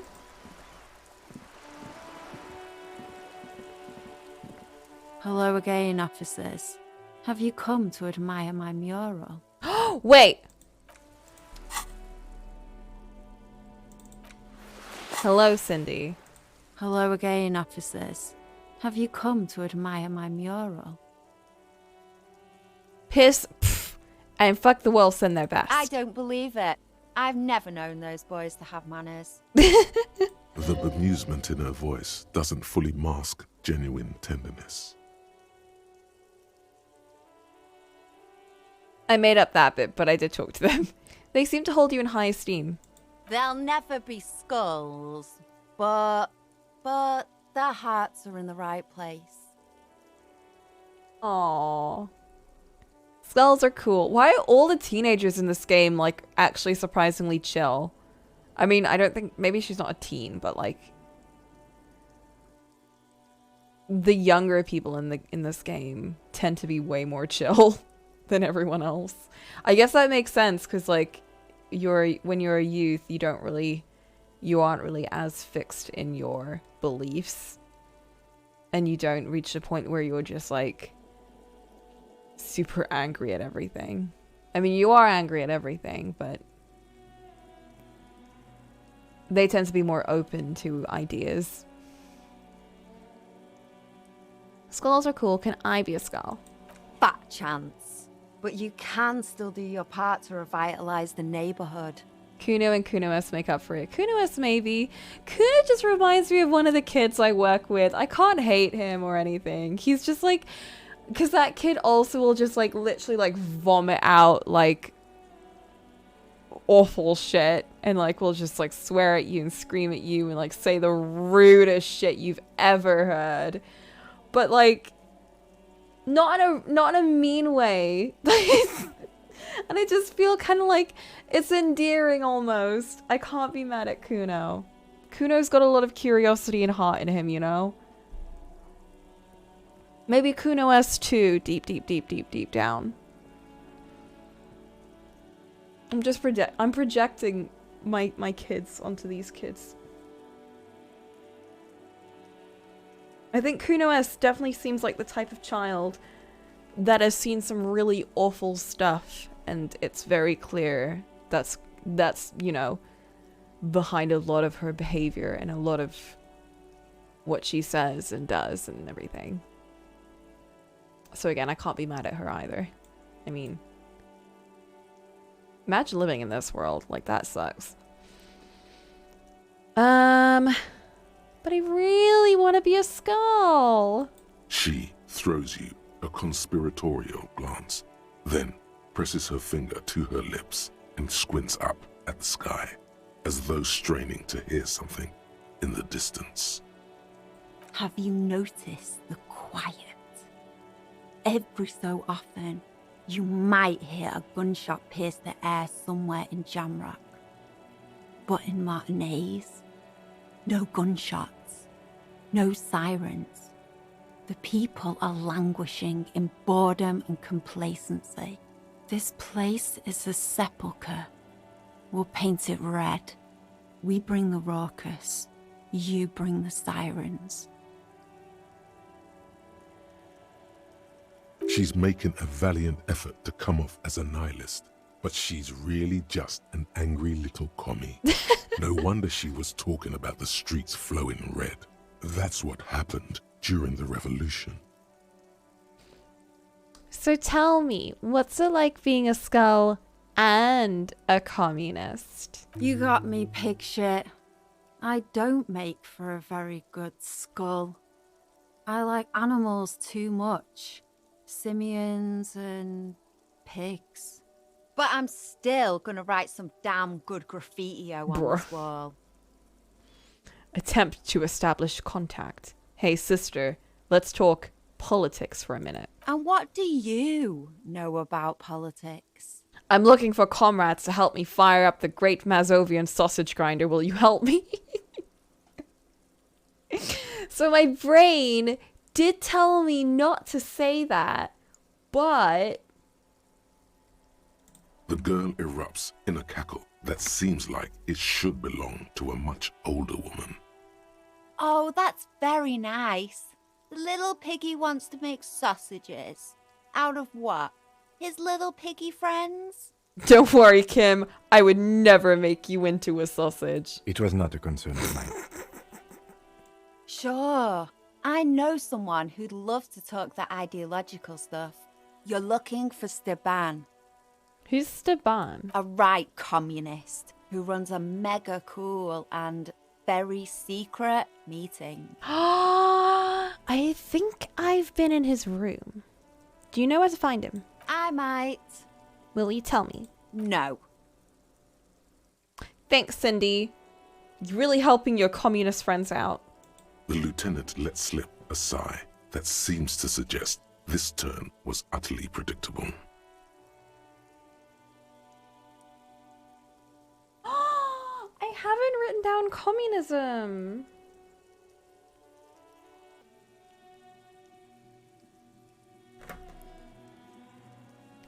Oh, come on, Cindy. From one communist to another. Help me out. Oh, fine. I'll help. But first, I want something from you. What? A wicked grin extends across her face. A laughing skull. Death hilarious. Uh-oh. This is gonna be bad. Oink for me, piggy. Just once. Oh, come on! This is no way to treat your revolutionary brother. Wrong! This is exactly how I treat my little brother. Oink, oink. There, that wasn't so bad, was it? The lieutenant, needless to say, is not impressed. Sounds like you're really serious about meeting Steban. It's touching. Sort of. Steban's group meets only at night. In an old room in these apartments here. It just so happens you're in luck. Their weekly meeting is tonight. Poke your snout around sometime after 10 p.m. Ooh, and you might just find them. Communism at 10.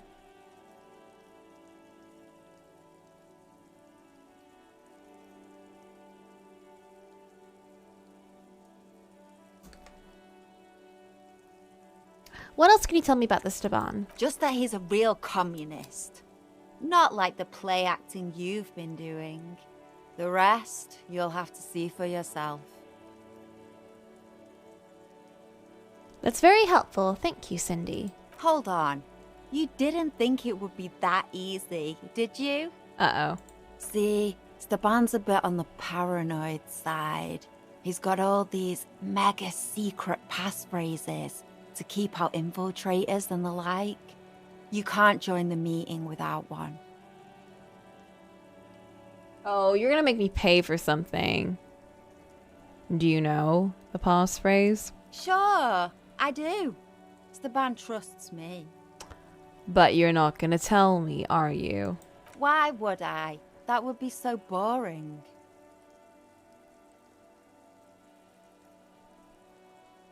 Now, let's see if you're half as dedicated a communist as you say you are. That's enough. Off with you then.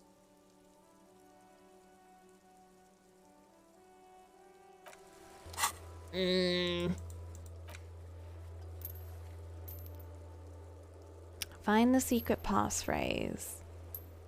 Sniff out some comrades.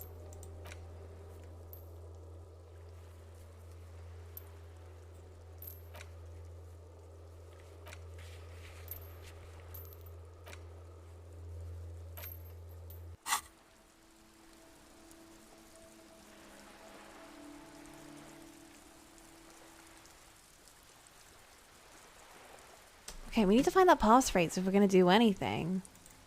But we do have somewhere else to go.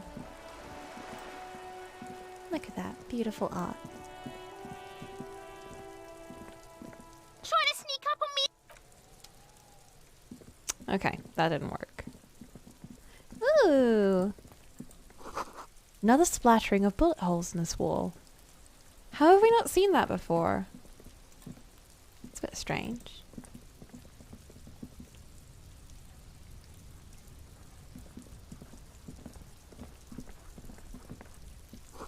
You hear the sound of running water. Someone is washing dishes. Oh, fuck. The door has as you turn to leave, you hear footsteps on the other side. We should leave and go talk with Evrard. Tell him what happened, that we couldn't open the door. Maybe there's a workaround. I was just gonna save. Because I didn't want to, like, crash the game or anything. The door has braved the elements for decades. Someone is moving around in the apartment. You hear the tenant must be cleaning up. That means you're too late. Nothing more to do here. Better report back to Everard. No answer. That already defeats the point, doesn't it? Let's get out of here.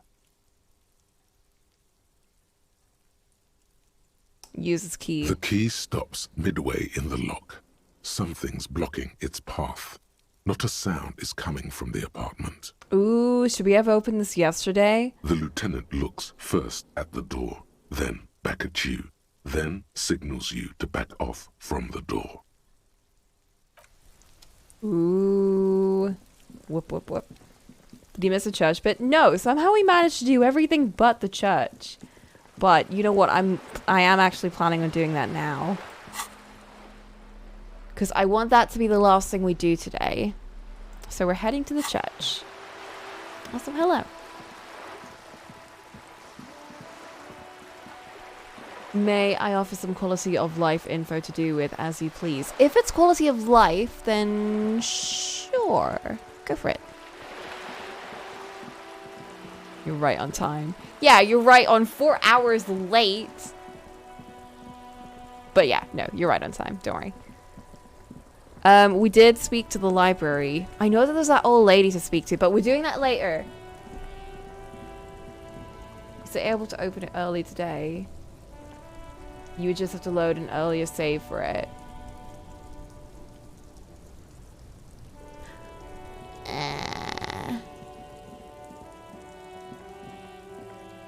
Whether you want to is your choice. I've never seen this route though. I reckon if we've missed our opportunity, we roll with it.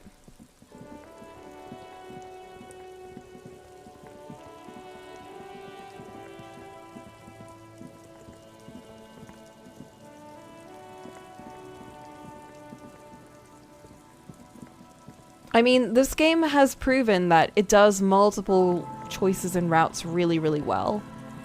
So I think it'll be interesting no matter what route we end up going down.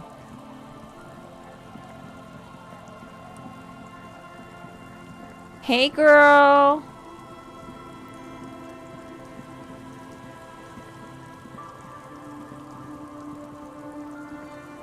Oh, the kids! Will they know something about Kuno? The scruffy-haired little boy kicks a stone while the other watches him do it. Did I go on a date with her? No, not yet. We'll see. I haven't been around this section much today. I've been on the other end. So, we'll see what happens over here. Is little Lily your sister? Yes. Yes? Yes. That's it? You're being laconic about it? That's a weird word to say to a tiny child. It doesn't look like he knows what that means. Bye. The scruffy-haired little boy kicks... That's a different child. The scruffy-haired little boy kicks... I guess if we speak to one of them, we can't speak to another. Other person, speech, or style of writing.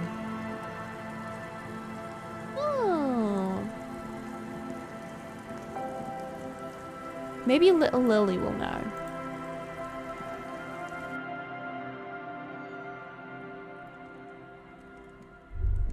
Hello, mister.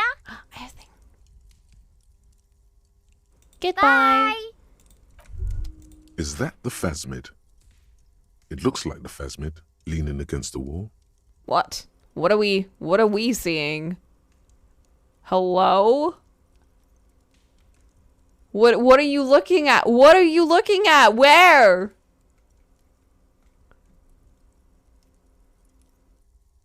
Tried to sneak up on it. It's not the phasmid. It's not even organic. It's a fire iron. What? How disappointing. What? That's what I tried to get for being a scientist instead of a cop. I mean, I'm not even a good cop. No, don't put yourself down. Of course it wasn't the phasmid. It's way too big. Don't be too hard on yourself. You couldn't have known that for sure. Aww. And besides, finding this phasmid is your special destiny. You can feel it. You're right. Give the dream of discovering the insulinian phasmid a rest. For now. But tomorrow...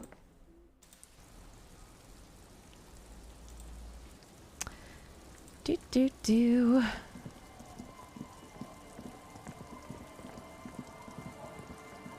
Okay, is there anything else I wanted to do before going into the church?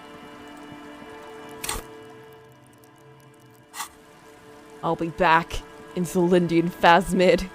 You can't hide from me.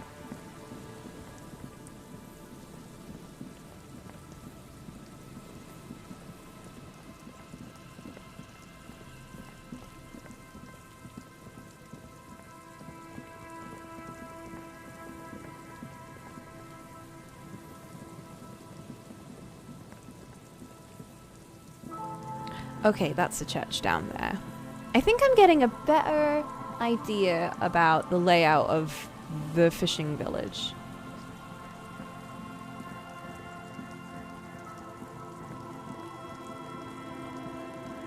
Wait, let me just grab the money and then leave. I just love...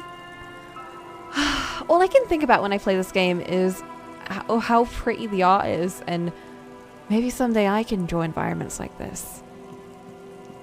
Maybe someday. Heavy wooden doors, more than twice your height, stand shut in front of you. The rectangular sea-worn ornamentation appears in stark contrast to the padlock, carelessly drilled into the wood.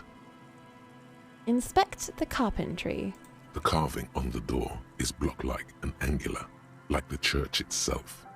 2 large beams shoot downwards, sinking into the wood before they reach the threshold. Touch it. The surface is smooth from the wind, but moist to the touch. Take a closer look. This cheap-looking padlock is sturdily built. It shackles together a hasp and a staple screwed into the wooden door. The lock is adorned with a yellow sticker. Look at the sticker. You see a yellow circle with 2 X's and a big curve below them that looks like a mouth. You're pretty sure you haven't seen it before, but what the symbol depicts is clear enough. A smiling dead guy. The curve makes it smile, and the X's make it dead.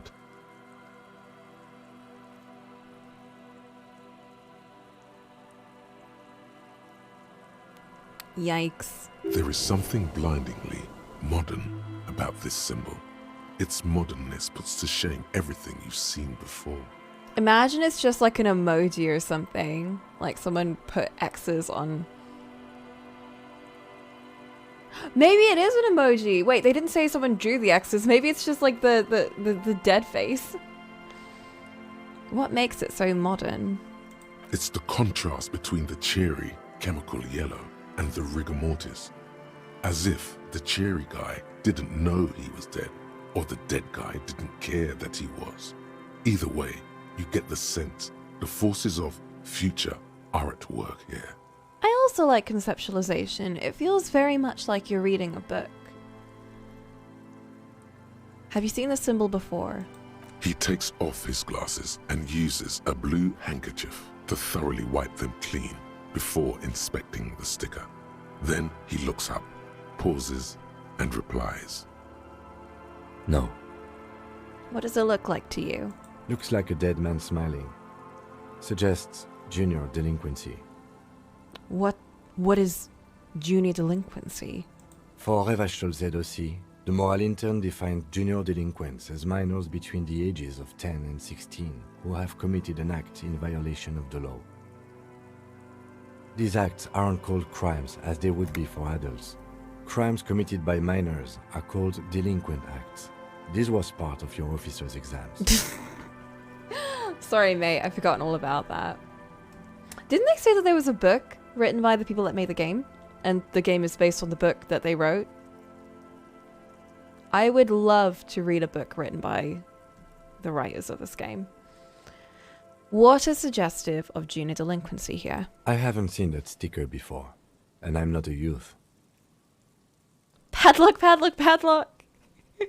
It's very modern, but does the cheery guy not know he's dead? Does the dead guy not care that he is? What's the source of the irony here? I love the dichotomy. This cheap-looking padlock is sturdily built. It shackles together a hasp and a staple screwed into the wooden door. The lock is adorned with a yellow sticker. Peel it off. There's nothing like the sound of a sticker unpeeling. Now it's stuck to your thumb.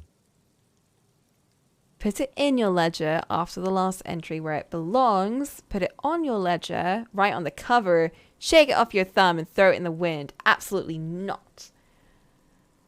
So do we decorate it on top of your book? So personally, I'm not much of a sticker person. I don't like sticking stickers on covers of books and stuff. But I don't mind putting them on paper. So I think I would be more likely to put it inside the book than on the book. You know, like you open, like you look at the ledger and you're like, this is a good ledger. Then you open it and you're like, whoa, this guy's crazy. He's putting stickers and shit in here. That's pretty cool. I like him. So I'm going to put it in. Looks like today was a gold star day. It was. Open the padlock. The lock turns easily. You hear a click as the shackle pops open. Music to my ears. Let's go. Pull on the doors. As you do, you hear the echo of the doomed commercial area. Its black holes and dusty machines. Then the feeling passes. I'm gonna expose Coca and say she has one sheet of stickers. No! I actually do have a whole pack of stickers of my own character. And they're adorable, and I love them. But I also never use them.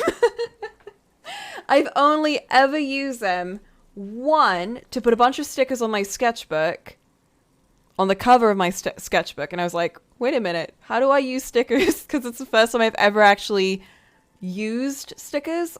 I mean, because I can make them myself, it's really easy. So I was like, huh. I guess I'll just kind of go crazy with them then. And anyway, that was the thing. I did enjoy it, but I'm probably not going to use them. And then I thought, ooh, it'd be nice to like seal all the letters with some stickers. And I did them according to the people that I gave them to. And I thought, I'm going to give you a sticker that suits you the most out of the ones that I've made. So yeah, you know, just a little spring of information.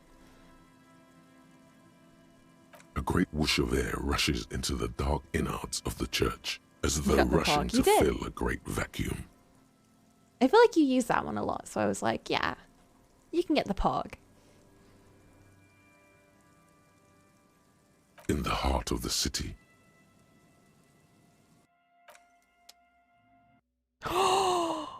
Oh my god. That is beautiful.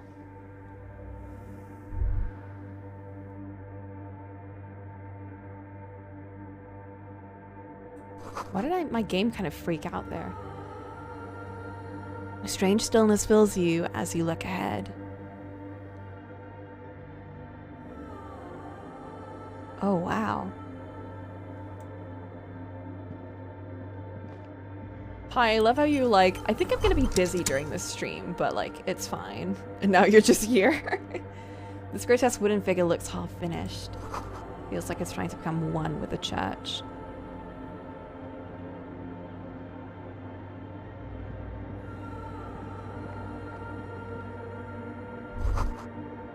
More of the fork lightning pattern you saw outside. Bark beetles? No, it looks intentional. Some long forgotten style.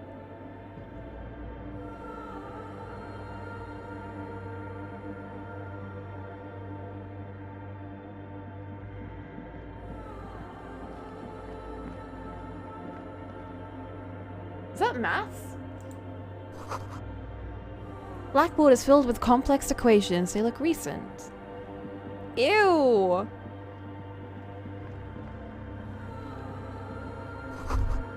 Portal Harmon Wowshi tape recorder. Is it possible it's recording something? Is it lagging? Why is it lagging? It's not lagging for me, but you're right, it is lagging in the game. I mean, it's lagging on stream. I don't know why it's doing that.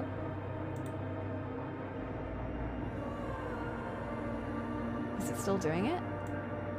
No, it's still doing it. Why is it doing that? I genuinely don't know what changed. It's like as soon as I got in the church.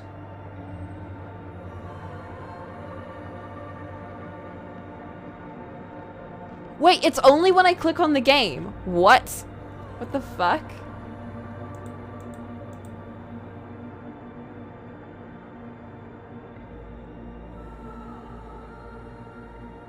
Heretical stream. Why is it doing this? Should I save and exit and come back? Like, it's completely fine in game. Game is okay. Game is working. Game is good. Stream is not good. I'm gonna exit the game and come back. I'm sharing my screen. I'm just gonna share my whole display. There we go. Now it's not gonna lag, I think. Maybe. That's right. You should shut up.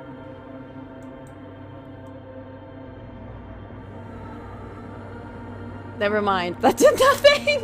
What the fuck? Why?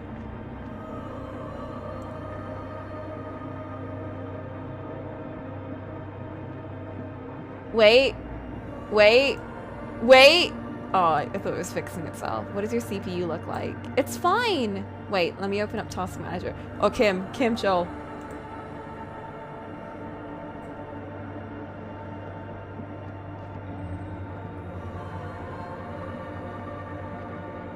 It's only this one section! Wait, it's only that one section!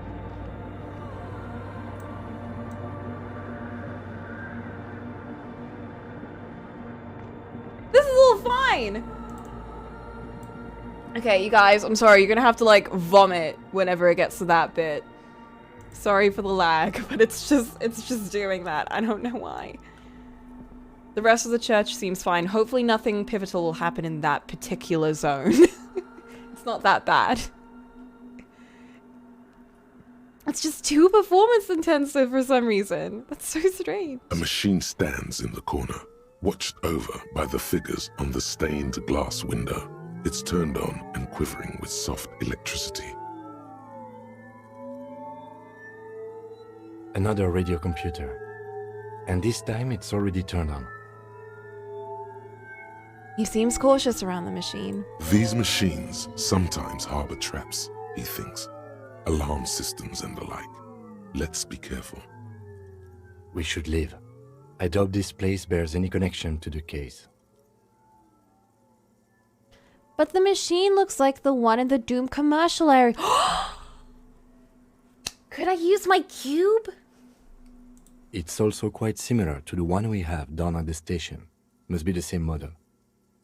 He inspects the machine's framework, careful not to touch anything.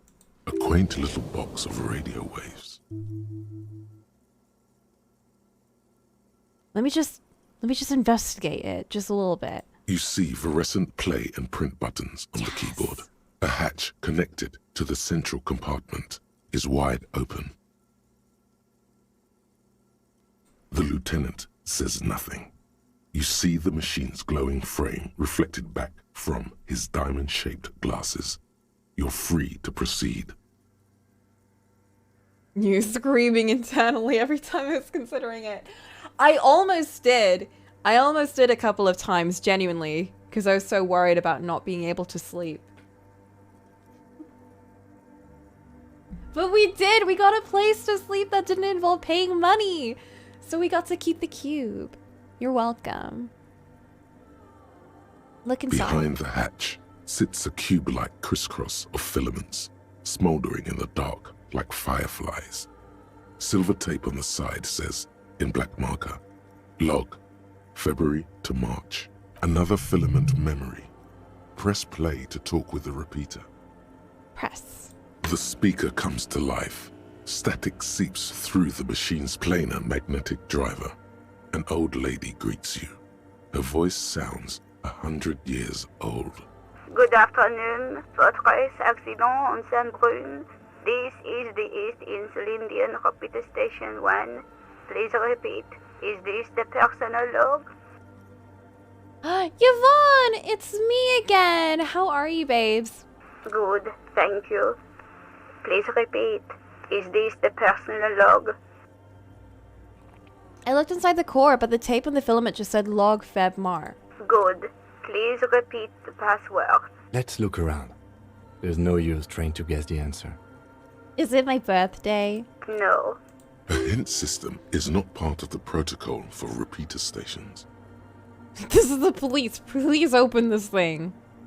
I'm really bad. Can you give me a hint? Still no. Alright, I'll be back. Received. I will register this login attempt. You do that, girl. Fortress accident. Is there anything else I can do for you today?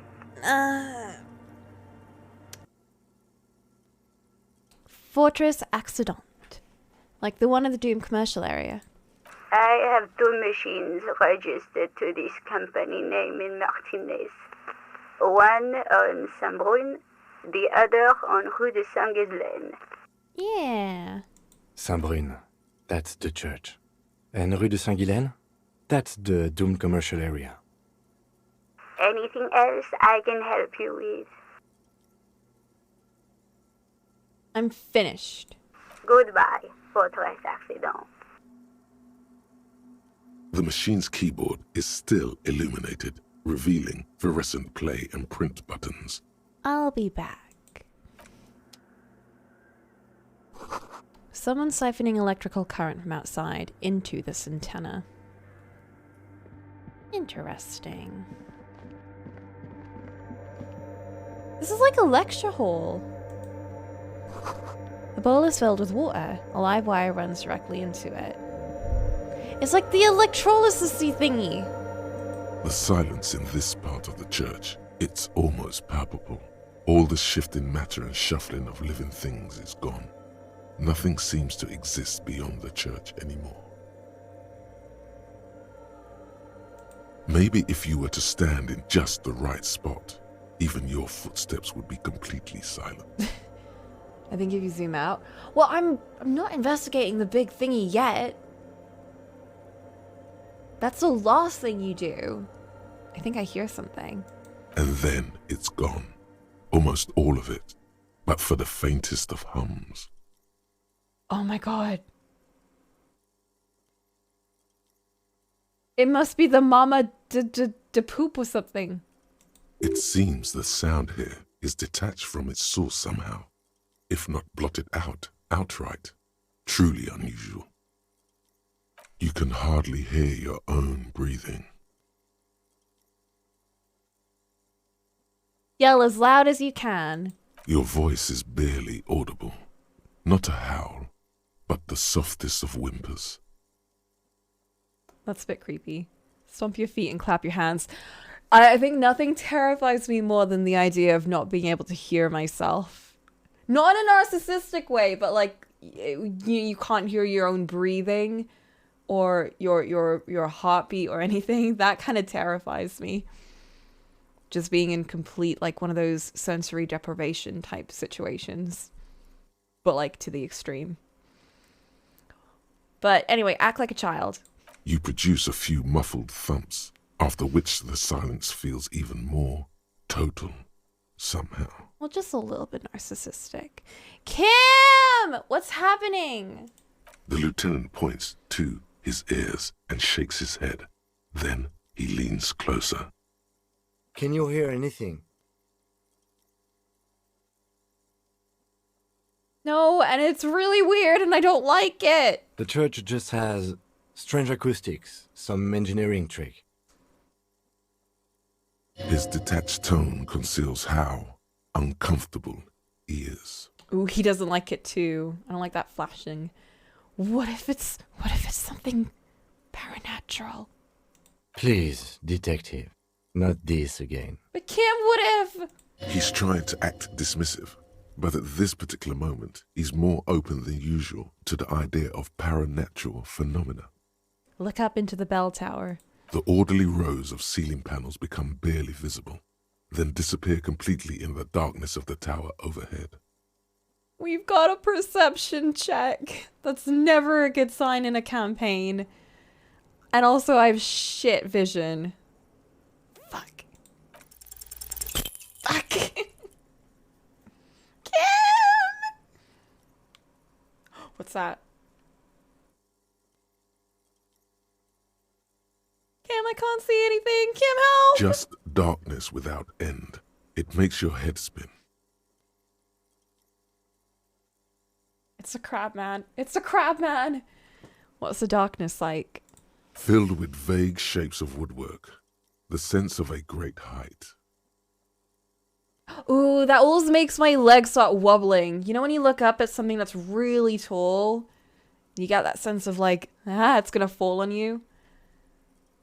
Try to make out something. Anything. There's nothing. You're dizzy and disoriented as you see dark and more dark rising.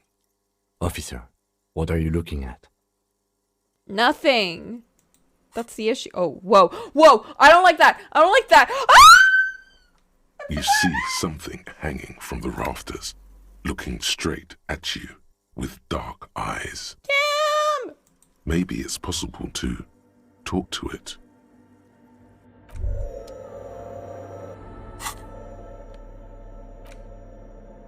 I'm gonna put away my ledger.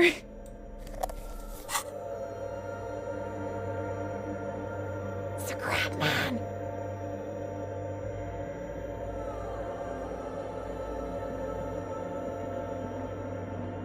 Is that a man? Looks more like part of the carpentry of the building came alive and is now studying you intently. This is the police. Show yourself. The man leaned forward a little, fixing you with a steady, unreadable gaze, then speaks. Habitual alcohol use has made you into a scared little pussy, Holmes. Whoa. But don't worry. Everything's gonna be alright. You come to the right place. Bruh? That accent is Villalobos, a peninsula in Mesk and a district in Jamrock. There's a sizable contingent of Villalobos-speaking Mesks in Revachol. The right place for what? Here you can receive the mother's love. And when you're ready, she will take your hand and lift you out of the despair at the bottom of that bottle. This man is obviously a habitual narcotics user. Do we really need to question him? He's the crab man. I'm put off by this religious stuff, he thinks. And maybe the ceiling climbing, too. It's all very hard to square with the lieutenant's own view of reality. Hey, and what was that about the bottle again? You haven't even drank that much lately. Lay off it already. Shish. Shish. I don't have a problem. I haven't had any alcohol.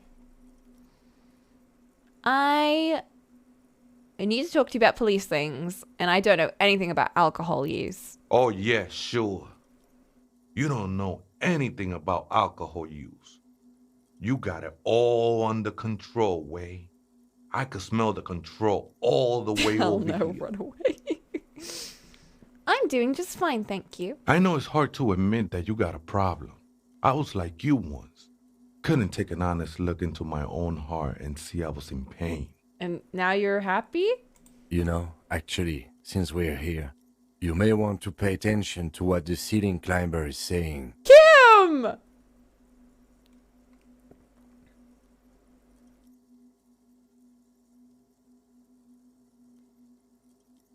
You don't need happy if crab. If crap. I think I'll go with the first one. Don't trust me. Trust the mother. Oh, fuck. I'm only the messenger, Holmes. His voice echoes in the cold air of the church. This is the Church of the Mother of Silence. You are welcome here. Aw. You have no idea what the fuck he's talking about. Is he just trying to throw you off your game? 'Tis not an act, my liege. Save him perchance, he hath deceived his very self. This man is a zealot. You know what I like the most about these little thoughts? I like how they all sound different. Like it's the same dude, but they all have a different way of speaking. I love drama the most. You must be the crab man. Never known myself to be a crab. But if that's the name you got for me, I won't stop you from using it. To be fair, it's really more like a spider. I always thought of myself more like a flame, flickering along the rafters and beams. It may be that I gotta work on my technique. That's not the only technique he's working on. Look at those carved sculptures. And is that a satchel of tools over there? Wait. Did you also carve the sculptures? Sure am. Whittling wood used to be something I just did to busy my hands. Drama just sounds like Urianger. It does a bit. I do like their flair for the dramatic. Now I use those same hands in service of something greater than my own restlessness. Oh, you've evolved. Got some nice curves going there.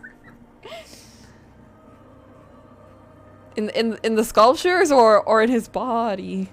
You're promoting the objectification of women with your reactionary depictions of female bodies. It is Women's Month. It is International Women's Month. How dare you objectification of women? It's all just for the mother, man. No need to overthink it. And what were you before you became a crab man and a woman woodcarver? I was in a gangway, but my memories of that time are fading. Most of them are already gone. I lost my memory too. but I like it. It's like I get to create a whole new me and start again from scratch. That's not really the point, I say. You gotta give yourself over to service. Service of the mother, that is. Do you remember your name, sir? Tiago's my name. But those syllables don't mean much to me these days. A name isn't just your identity, but also, so to speak, your place amongst your fellows, your place in the world. I ain't got no use for such a place anymore.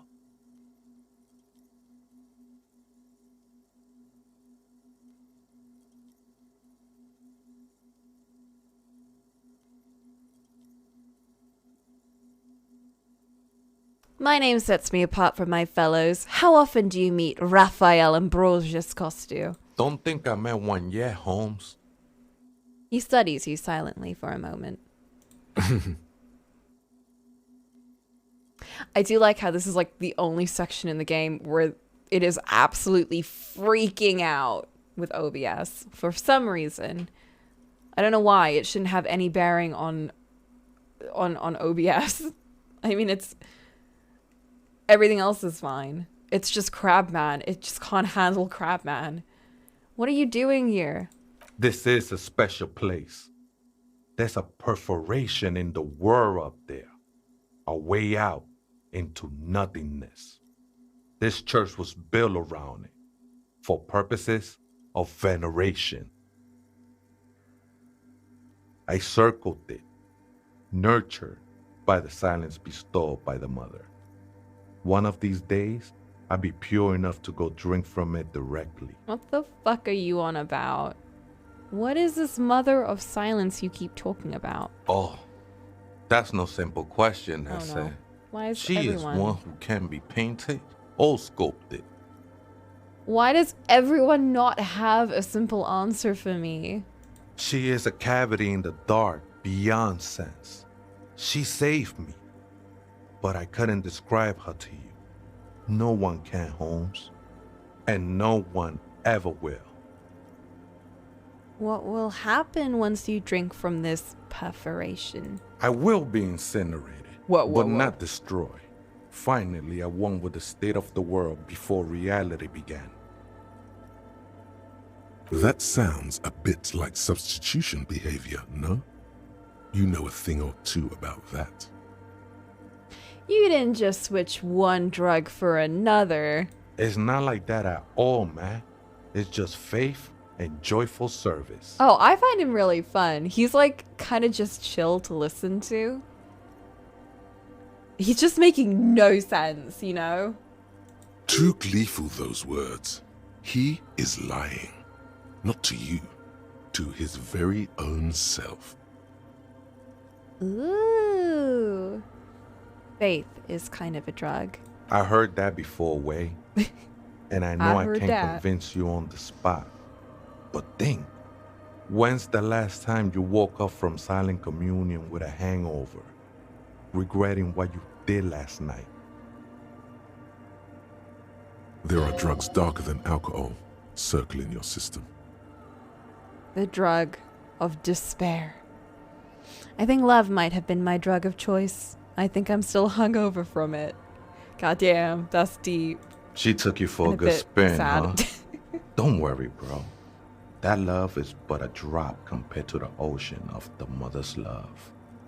The mother will eat all of you and never spit you out. I guess you have a point. Let's agree to disagree. I was being insensitive. Sorry. Let's move on. No worries, man. I know this shit takes time. So true. Vorman?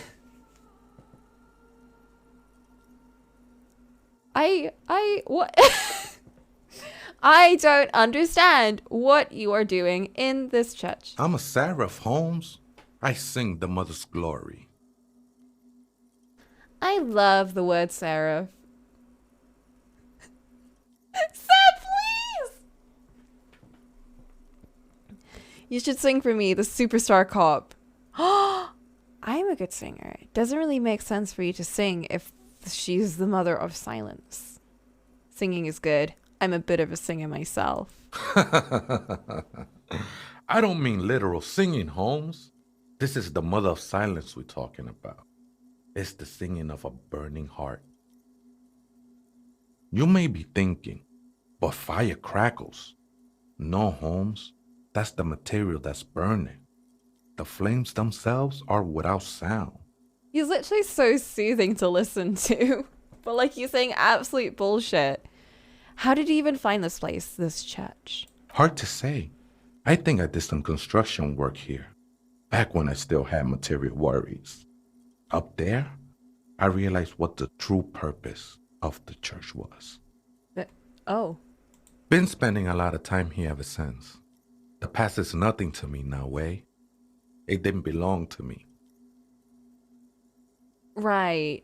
I had other questions. The sinewy figure lingers on the wooden beams, blending into the shadows. Is he even wearing any clothes?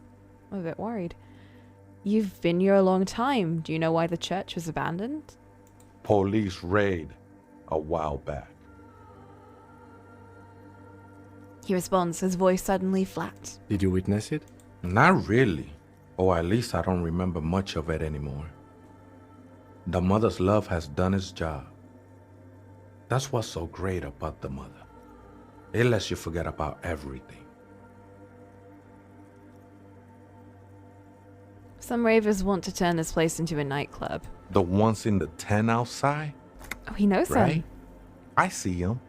Guessing they're the ones who call me a crab. Yes. Probably scared of me.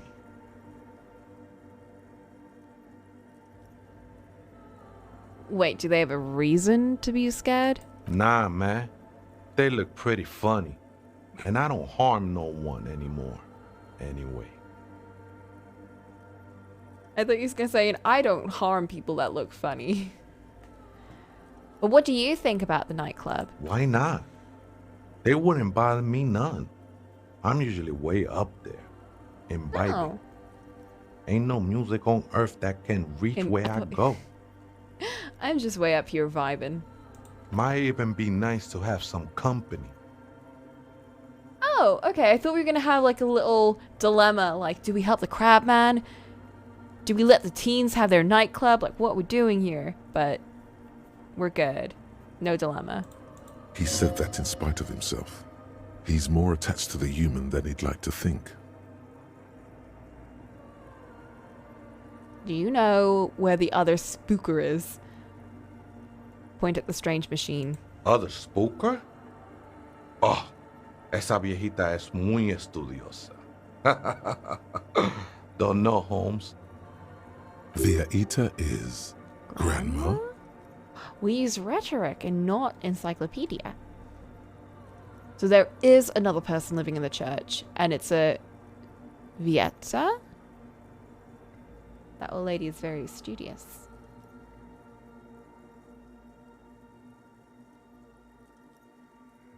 Studiosa.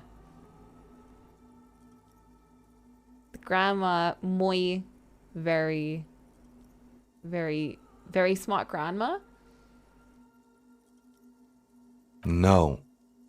I just call her viejita because of her clothes.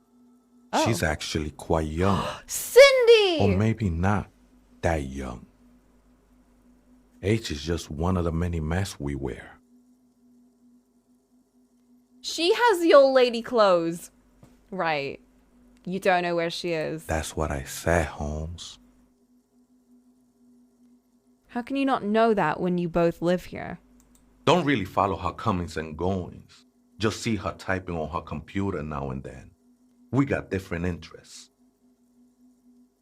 So you got nothing else to tell me how she looks, what she does, who is she? I'm afraid not, Essay. You just have to wait until she comes back, or... Have you by any chance heard the Vieta say the password to the radio computer? Too many times, Essay. You need it for something. Yes! Surveys are a good way to fish for personal information, especially in the name of public safety. When was drama a snake? said it pretty well. Nice, nice. I can get some pronunciations not terrible sometimes. I'm doing a survey of passwords and passcodes identifying regional trends in the interest of public safety. Just tell me what the password is. What am I gonna do? Jump up there? What do you mean step closer? I ain't gonna do shit from down there. He'll just like crab all the way up there instead. Or like, I don't know, crab out of here. He could do anything. He's got the high ground. It's for first-degree murder investigation. I thought he was gonna say for first-degree murder. I just want to break into the radio computer, bro. Don't sweat it, vato. The password is afterlife death. I feel like he would have told me that regardless of what I picked, to be honest. What you think of that? Makes me almost pity la niñita pequeña when I hear it. Okay, then. I think we're done here, Essay. That was an interesting conversation. However, I'm still not sure how it's relevant to our investigation. You don't get it, Kim. Everything is relevant in the grand scheme of life investigation. Who's Harry? Cracked pane of glass, colorful. Please, I just want to get out of this. Oh, see, he's gone. And now the game is working again. What the fuck? Frost has drawn flowers on the glass, obscuring the view. That's so pretty, though. Isn't that so pretty? Oh, we got a scarf! He speaks the Mexican vocabulary, but a Caribbean, Puerto Rican accent. Interesting. Once again, loving how there's so many different accents in this game and dialects. Spider spun its web around the wood-carved pillar. There's shoes! Okay, never mind. Okay. Just that bit. Just that bit. The power of the woman is too strong there. Empathy. I can wear empathy. Let's switch that around. Look how organized my inventory is. I'm so organized. I wish I were like that in real life. So we get composure, but I like empathy a bit more. Ooh, those are some banging shoes. Drama or pain threshold? When did we ever need pain threshold?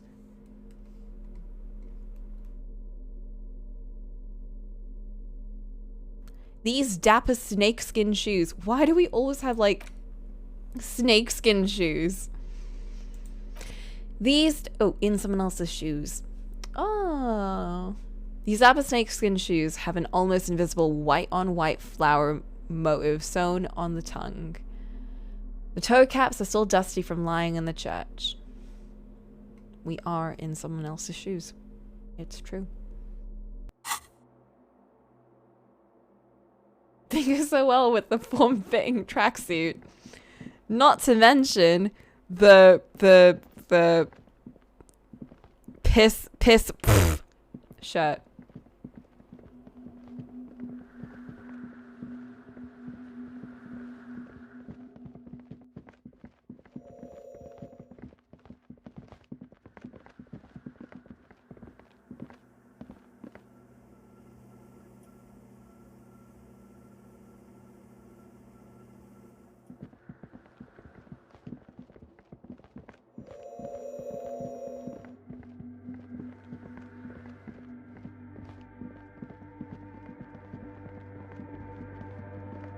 Giant woman.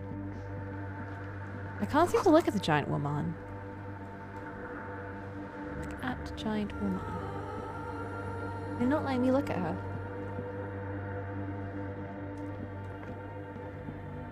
Do we go in there or?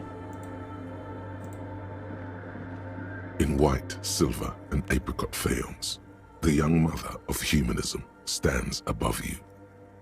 A crack runs across her body. She is impossibly tall, oval-faced and sad, a dark and radiant majesty.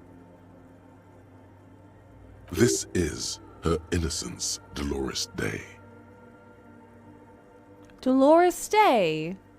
Isn't that from the book? Cradled in her arms are a pair of glowing lungs, clearly Or is visible that from the underneath actor? I her don't know. flowing dress. Isn't it? You should kneel. I read that book. Well, part of it. Leave me alone, woman! Kneel. It's International Women's Month. Your knees touch the floor. The floorboards are hard and cold.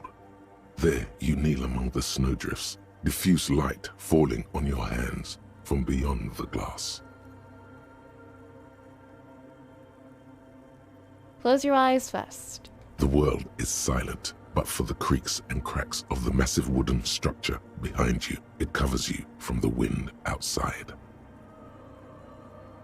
In the darkness, you sense her eyes on you, inspecting you with their multicolored glass, as if you're a bug under a microscope. The woman looks down at you kneeling. She towers among her followers, architects, laymen, courtiers. There is a sad smile on her lips and a glint in her green-blue eye of what? Compassion? Remorse? She acknowledges the passing of someone who is still alive. You.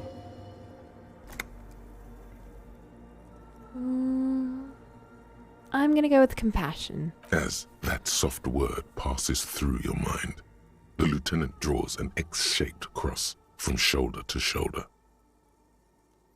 Do the same. Your fingertips touch your chest 4 times. Then you rise from your knees into the apricot-colored light of the window. Above you, the woman still smiles her distant smile, sundered by the crack in the glass. Oh shit. Oh shit.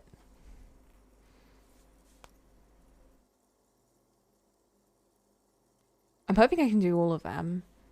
This is Dolores Day. The old woman in the village was right. This must be the Dallying Church of Humanity in Martinez, or the small Pinewood Church in some records. Oh yeah, I've heard that. DeLorean. They've mentioned that a couple of times in the game, I think. It's a minor landmark, not easy to find. Most maps misplace it. It was built not long after Revachol's founding, 300 or so years ago, by first-generation settlers. On the coast of an uninhabited archipelago where only animals had roamed before, in the wild reeds. What else do you know? There used to be 7 stave churches on the coast. Les Sept Sœurs, they call them, the 7 sisters. Only one remains. The rest were burnt in the revolution or used for building materials. We should be respectful here, although the building appears to be deserted. I do not believe we'll find anything connected to the lynching here. Something else, perhaps? Respectful? Is the lieutenant a follower of DeLoreanism? Well, he definitely showed a lot of respect. A pang of guilt. The lieutenant is leaving something out. Do you know why it was abandoned? I have a theory, yes. There was a police raid a while back. I heard the place was shot to pieces. The old woman in the village was being tactful with us when she didn't mention it. She has more respect for the RCM than many around here. Who constructed the raid? Well, your station was involved, I hear. Although I can't be sure. How come the lieutenant isn't sure? Is this confidential information? You're not sure? 3 precincts were involved in the raid, and people say Precinct 41 was one of them.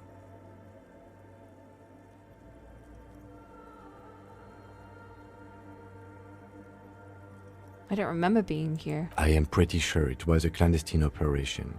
I don't know anything more about it, why it was conducted, or who participated.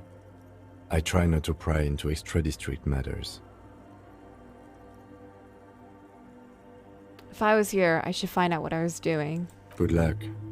You will not get information on a confidential operation from your station secretary just by calling. If you really don't remember, it might be better to keep this one forgotten. It happened a while ago. It's unimportant to our business in Martinez now. How did I know about it? Despite the damage you've done to yourself, the title appears lodged in your hippocampus. This is Her Innocence Dolores Day, the innocence of humanism, internationalism, and the welfare state. Perhaps the most famous human being ever to have lived. No amount of Commodore Red can wipe her sad smile from your brain thing. It has survived the deluge and haunts you still, and will haunt you forever as it haunts all men.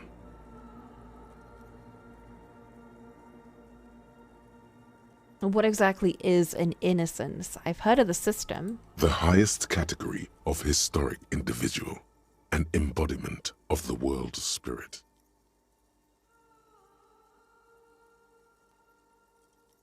A ruler?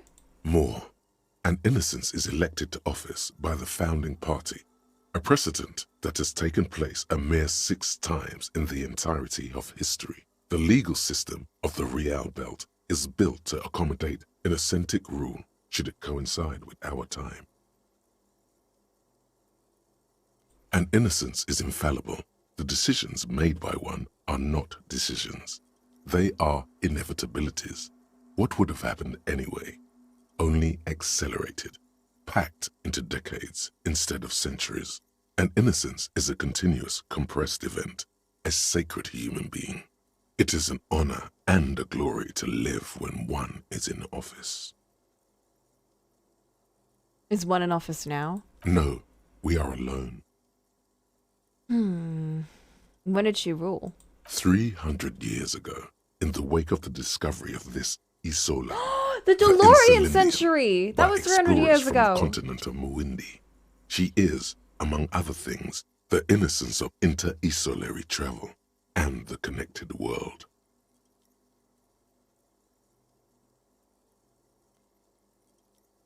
That's where I heard the word. It was in the DeLorean century when she was around. What else do I know about her? Many things. You know she was a woman of the court, the wife of an influential Marchese, and eventually the principal advisor to Irene La Navigateur, Queen of Suresnes, modern-day Sir Laclais. Also that she was gorgeous beyond beauty, draped in ancient sadness. Are you sure you want to remember this bit of historic trivia? Standing under a long, slender form like this, dwarfed? Where is this coming from? The past. It's a silo of sadness, fermenting. You should keep away. No, you must know. You're always keeping shit from me. What else? Was she smart? Terribly. Women of the court were expected to play both contract bridge and chess sufficiently well to prove an interesting challenge to a man. A simple grasp in matters of philosophy, theology, and science was encouraged. She was, by all means, a kept woman. She made the most of her position in the ante-DeLorean court, a court visited by the most prominent thinkers and artists of the day. In secret, she was becoming the era's preeminent philosopher of the state, a scalpel, a piercing gaze. She was an almost preternaturally magnetic and intelligent individual.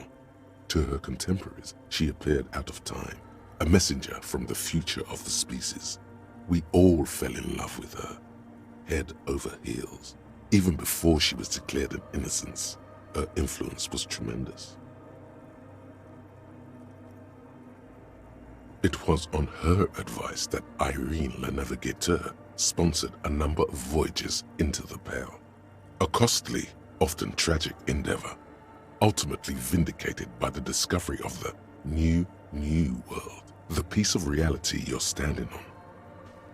She was crowned 2 years after the first expedition returned, setting in motion what is widely considered the greatest era in history, the DeLorean era. Wow. Wow, indeed. When her innocence was declared, and the queen she had advised for years fell on her knees before her, she was so overcome with emotion that her lungs started glowing in her chest. What? Bystanders reported golden filaments lighting the already sunlit chamber around her, clearly visible beneath her dress. That is why the lungs are the symbol of love for the cultures of the Real Belt. What? I want more. As did we all.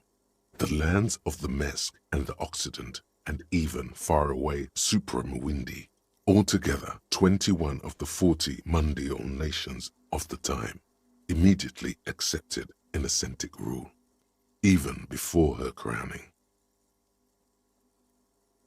Her crowning? In a city called Advesperaskit in Vesper Messina, her homeland, the name of the city means evening comes, but it happened on a winter's morning, with the canals frozen and slush falling out of the sky.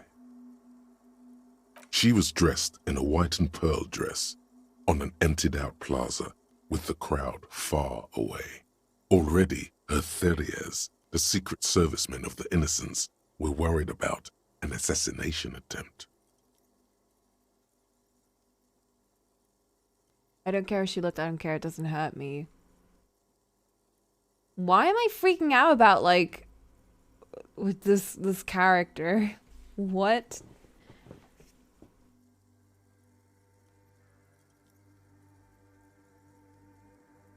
She must have been beautiful. Oh yes, she looked like humanity's young mother, a perfect mother, insultingly beautiful.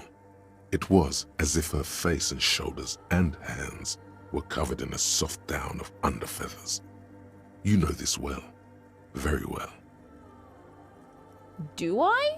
Midwinter snow was beating the cobblestones around her. A small attaché of officials stood by as her Theriers placed a white gold wreath on her head. The crowning was mostly witnessed by secret servicemen. Then what? One of the men in this secret service killed her 22 years later. A young man who had come to suspect that Dolores Day was not entirely human, but something else.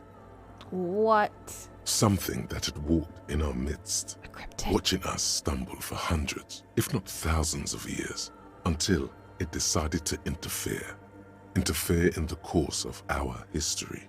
We were supposed to come up with this ourselves. The man was reported to have screamed at the Innocents. Dolores Day was shot in the chest with a fowling piece 8 times. The man, thought to be insane, said he once touched her and her body had been unnaturally warm, like a furnace, and that sometimes, while on duty, he observed her forgetting to breathe for over 10 minutes. What the fuck? This inhuman quality was witnessed by many others as well, glowing lungs and all. It is commonly attributed to mass hysteria and religious psychology. I think these guys were just crazy. Was there something terrifying about her? Terrifying is a term too emotionally charged for your semantic memory, or what remains of it. But terrifying, it's a simple word. She was bad for humanity, and you shouldn't have started thinking about her. Was there something bad about her? I want to know. You already do. Although she is often considered to be the greatest human being to ever live, there was something ominous about Dolores Day. Constantly surrounded by her Theriers, she was the most socially secluded and least self-aware of all the Innocences. Some modern thinkers would consider her a war criminal for the campaigns she waged against the Mesk state. What? And then there were the resettlement programs. What happened? The Mesk state tried to detach itself from Innocentic rule. Parts of the world were experiencing whiplash from accelerating into secularism, her mandatory education programs and mass resettlement of upstream Marguerite were problematic as well. Dissenters were suppressed by a military force she called the Army of Humanity, suggesting those who fight against it are not part of humanity. She adored chess, yes, but also military war games. Dolores Day often holds a tiny tin soldier between her index finger and thumb in icons such as this.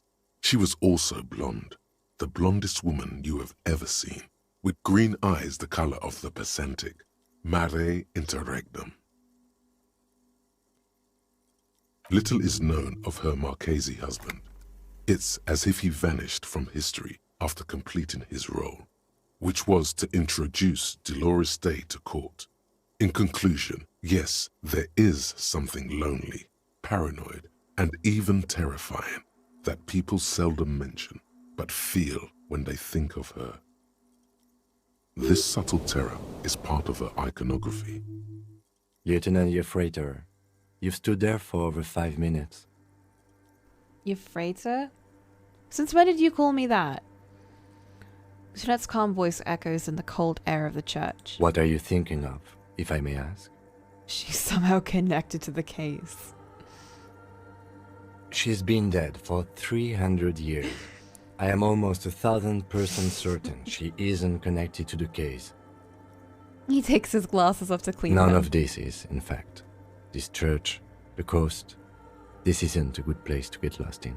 Kim, are you a follower of DeLoreanism? Yes, we all are. Her name, body, and rule are synonymous with humanism. The laws we enforce are DeLorean in origin. The woman looks by in silence, smiling enigmatically. I didn't think you were spiritual. It's not spiritual, it's constitutional. The DeLorean system does not demand faith, only accordance. Okay. Let's see if we can reconstruct this. A jigsaw of broken shards falls into place in front of you, a ghostly reconstruction of the stained glass window. Before it was shattered, there was an older woman beneath the younger one, and a text, a light motif below them both. What shattered this mosaic? Unknown. Something during the raid the lieutenant mentioned, or just hooligans looking for something to break. Who's the older woman? The escutcheon on her throne says, Irene the Navigator. She is depicted as an older woman wearing thick-rimmed eyeglasses, holding a golden Reichsapfel in one hand and a scepter in the other. This is the queen her innocence day advised. Above, she herself is whole. Small figures of wise men, common men, worshippers walk up the stairs to stand at her feet. Secret servicemen, 30 years, stand in a row guarding her. It must have taken years to produce this work in all its dizzying detail. The motto, what does it say? Below both women, in luminous black letters. Where? Après la vie, mort. Après la mort, la vie de nouveau. I love you more. Death?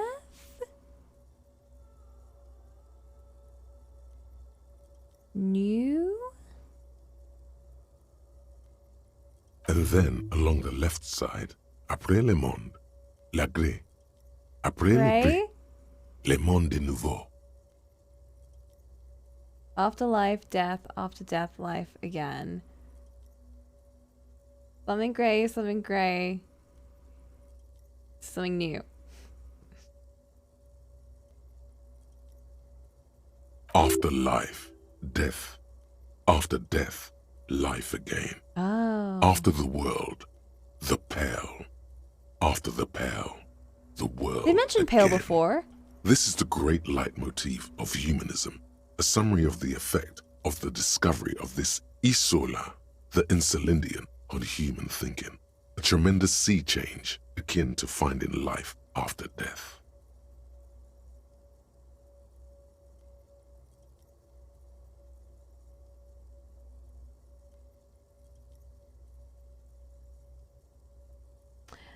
We've definitely heard of this whole pale thing. It was in one of the books in the libraries, but it was very vague about what pale meant. It didn't really say anything. Lieutenant, this used to say afterlife, death, after... Death, life again. After the world, the pale. After the pale, the world again. This exaltation is common in Dolorian sacralism. In the early years, it was even incorporated as the RCM slogan. No more, however. You know what this reminds me of? It just reminds me of like how Christianity is like super incorporated into like politics and schools and like everything in some places. I mean, it used to be very big in England, but I feel like it's easing out a bit more. But then like how some countries are literally just like whatever religion it is. Yeah, big religion do be like that. Why? It was deemed subservient to use a strongly moral intern-related motto. We already suspected of bootlicking. The sentence was also seen as too feminine. It was a macho thing. What's the RCM motto now? Justice, union, prudence, and force. I like this. Puts the fear of God back in the... I like the other one better. So do I. The mother of humanism towers above you. A wax painting on a cracked pane of glass. Nothing has changed in her expression. Interesting. The suicide of Kraz Mazov. Oh, that's It's terrifying. clearly a lie. I like that. Kraz Mazov didn't shoot himself. Reaction was on the counteroffensive. The State Day Palace in Mirova was surrounded. He was either assassinated or died in the bombing. You might even have evidence to support this, somewhere in your brain. Mazov was never given a state funeral by the communists. Some people even say the body that was recovered from the ruins wasn't his. There, good. Hero restored to glory. Carry on, comrade.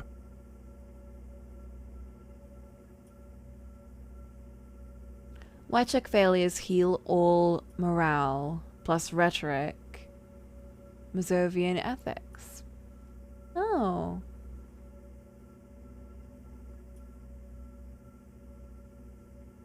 Huh.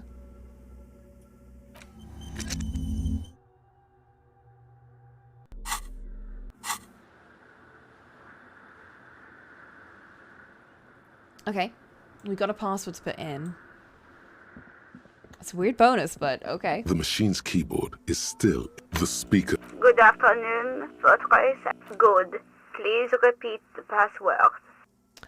Oh. Afterlife death. Good. I have unlocked the filament. After ending the call, please press print to access the filament. Fortress Accident, is there anything else I can do for you today? Nope, thank you. Goodbye, Fortress Accident. She says as her voice disappears into a whirl of static. The machine's keyboard is still illuminated. The printer prints out a long text document with dated paragraphs. It looks a bit like someone's journal. Read it. The first entry, made on the 4th of February, 51, by an unknown author, is short and concise. Arrived at the church. The door was boarded up, so I used the crowbar to get inside. Looks like the place has been deserted. Nothing out of the ordinary, but I'll ask around. Need to figure out how to get the electricity in. The lieutenant leans closer, scouring the printout over your shoulder. Just as you finish reading, he looks up, muttering under his breath. 4th of February. That's over a month ago. Whoever set up those machines has been here for quite a while. Do you think it might be connected to the case? Our case? No, I don't think so. It must be some local eccentric.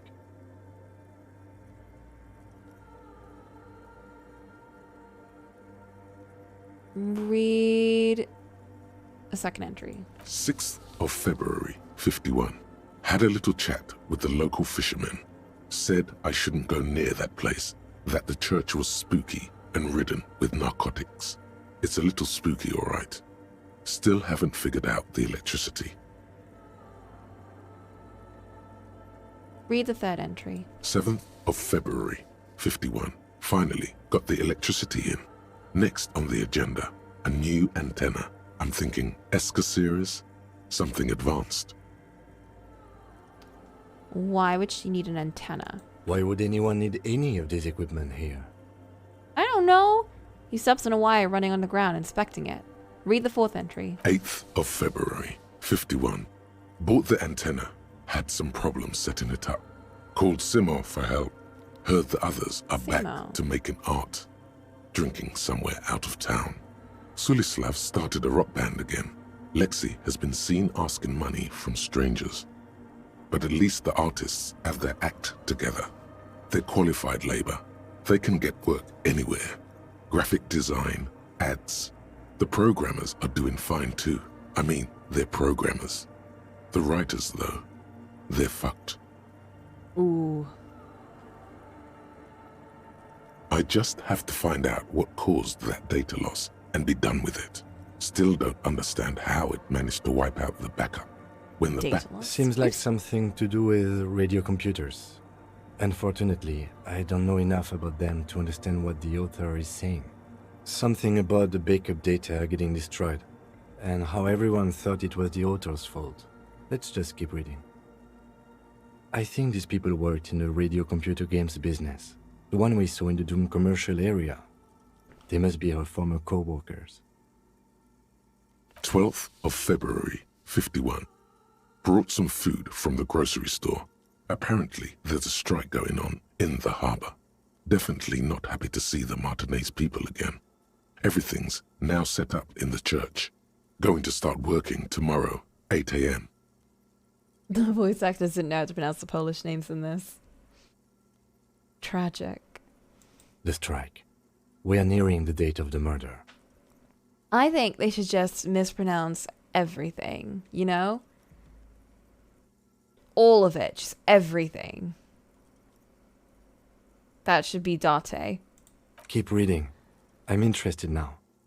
I want to know what's that radio anomaly that sent this person here in the first place. Ooh, now you're interested too. 25th of February, 51.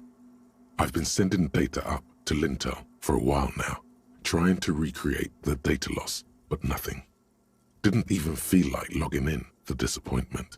But I did discover a curious audio-spatial anomaly at the back of the church. I've named it the Swallow. It swallows sound. Need to get some mics. Is she talking about? Looks is right toward the silence. Audio spatial anomaly. Maybe that section is what's causing the weird shit going on in stream. It's the anomaly. 28th of February, 51. Yes, the first recordings confirm that the Swallow is real, and I'm not just losing my mind. It's a pillar of silence, with a diameter of approximately 3 meters. Seems like the higher I go, the less I record.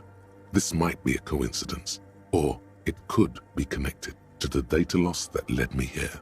It's so weird. It's like an SCP entry or something straight out of Magnus Archives. The pillar of silence. She is talking about the silence. Is she suggesting it's more than just an architectural quirk? What could it be? The lieutenant doesn't answer. He follows your gaze, studying the basins. The water shines in them. No ripples. Read the 8th entry. March 51. Some kind of young disco men have appeared next to the church. I've been trying to record the silence to find the epicenter, But now it turns out I've also been capturing the future of dance music, one neo-disco song over and over again. Fortunately, the song is so monotonous, I was able to devise an algorithm to factor it out. The other day, one of the disco men came in. Before I could even say hello, she got scared and left. Good, I don't want anyone distracting me from my work. Is she the crab person? She must be describing a cell. The girl on the ice? Sounds like her, yes. Read the 9th entry. March 51. I got a call from the repeater station. Someone has tried to access the radio computer in our old office in Martinez. Can't do anything about it. The storekeeper still doesn't want to let me inside the building. Thinks I'm part of some kind of curse. How Martinez of her. That's me! I did that! I knew it wasn't a good idea to meddle with the machine. March 51. A new 2-meter aux cable. Noodles. Crackers. Ping energy drinks. Water. Toothpaste. Gum. Also some canned air. Someone's coming. A strange woman makes straight for the radio computer. Kim!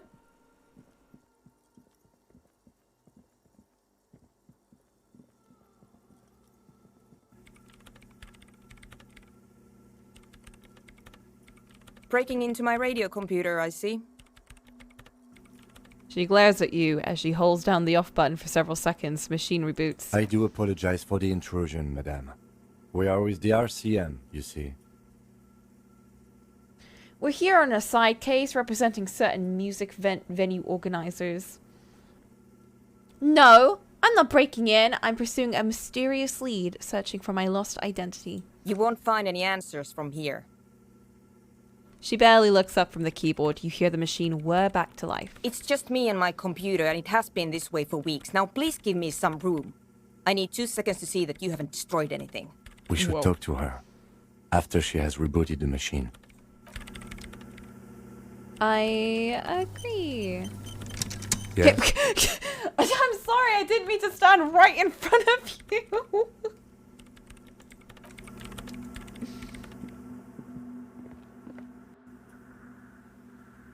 Oh boy.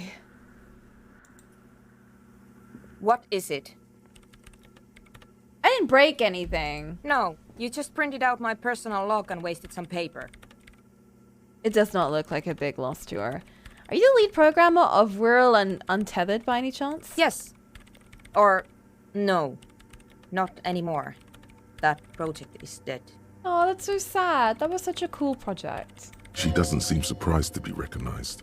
Rather sad. Something passes over her face before she straightens her back. Sorry, but who are you? What are you doing here? I am Soona Luukkanen-Kilde, the former lead programmer of Fortress Accident and RSA radios. I have over 16 years of programming experience, and I'm proficient in both Vox and Orbis languages. Ah, yes, of course. If you're not here to hire me, I don't really know how I can help you. She turns back to the terminal. Those are some interesting socks. You know what? She's got a very Ajuma hacker mum look. Did she say over 16 years of experience?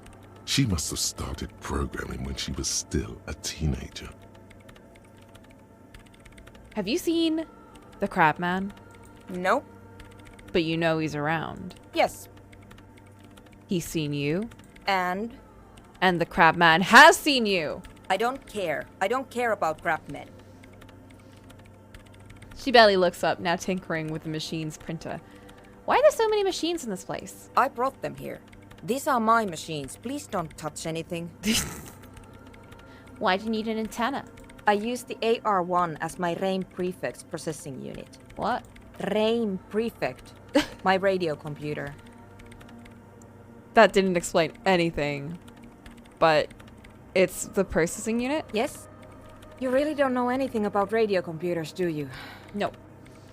She stopped working. No. All right. Well, All radio computers perform operations up on air. So in order to gain more processing power, you need to invest in a good antenna. What's on air? On the front. The unified front of radio waves. Licensed and controlled by Lintel in the East Insulindic region.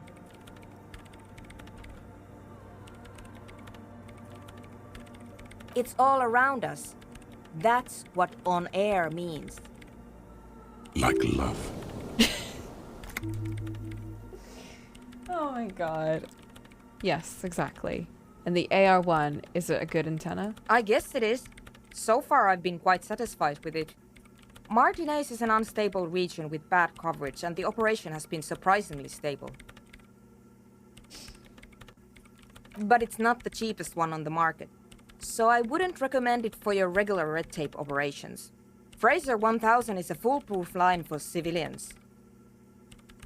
Anyway, you should do some research before you decide to buy anything. Ask around, compare the prices.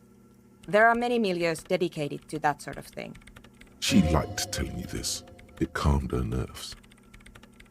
What are you doing with your radio computer? I'm working. Could you just shh for a moment? Or get to the point. I really need to focus on something. Okay. It's not just rudeness.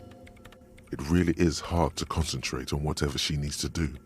And you're not helping. What about those bowls of water over there? They are connected to my RAIN prefect. Whatever you do, just please don't move them, okay? Thanks. I love the way she says that. Short and terse. There you have it. Whatever she's using them for, they're hers. Okay, I'll not touch anything. Next question. Great. She dwells back into the glowing terminal. What are you doing in an abandoned church? You really like those questions, don't you? There's a hint of amusement in her tired eyes. I'm a police officer. It's kind of my job. I'm conducting scientific research here. You can't throw me out. She says, ready to stand her ground. What research? I'm looking for the location of a 2mm hole in the world.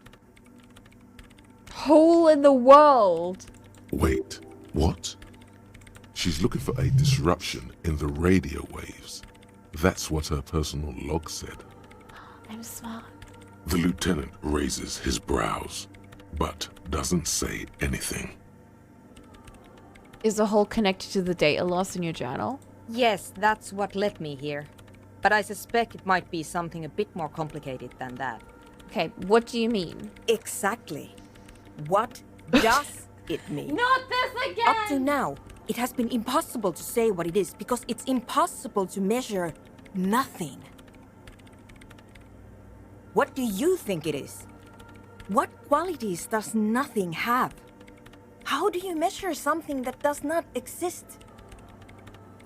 She's suddenly absorbed in the conversation, waiting for your answer. Well, you just measure what exists around it, and then you can quantify what doesn't exist.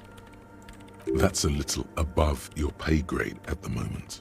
Oh no, I'm such an idiot. Hold on. Does it mean we're now living in a world that has holes in it? I don't know. Are we? That's what I'm trying to figure out here.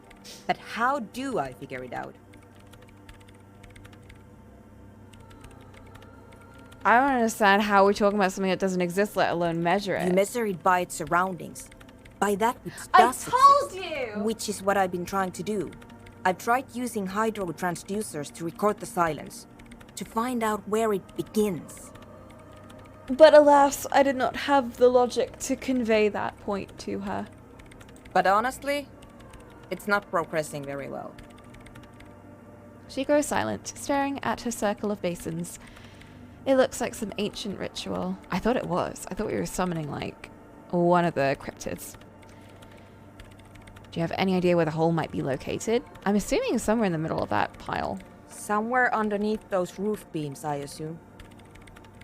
She looks up, eyes trying to pierce the pitch-black heights above, but without much success. I wonder what would have happened if I could actually see the roof. Would I be able to see the hole? Strange things may flourish in the dark. Why? There's this place at the back of the church, a place where all audible vibrations seem to decease. I've named it the Swallow, and the higher you go, the less you record. The Pillar of Silence? Are you sure it's not just an architectural quirk? Maybe, but it's oddly close to the physical coordinates of the data loss that led me to this place. That's where the crab man lives. I know. You don't think the crab man might be responsible? No, I don't. She sounds mildly annoyed by this line of questioning, her hands typing hundreds of commands into the machine. She's really not a fan of the crab man. You said that the research isn't going well. Why not?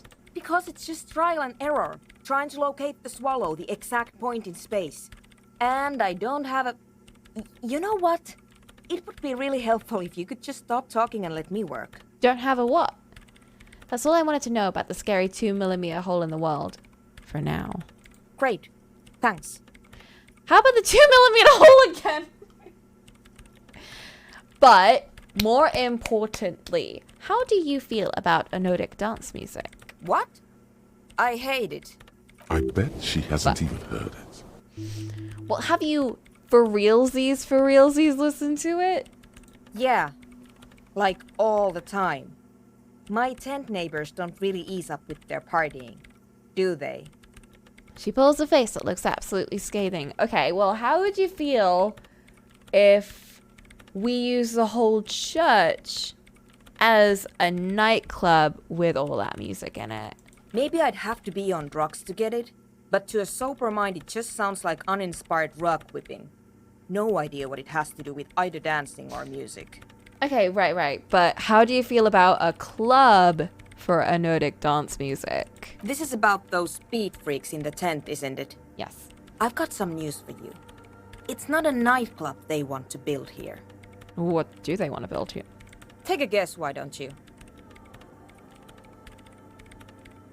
A petting zoo. I can't believe they got you so easily. Go have another talk with those up-and-coming entrepreneurs, will you? Thanks. Good luck. I'm not coming in there. Kim! Okay. What an interesting direction this took. They always go for things that I never really predict.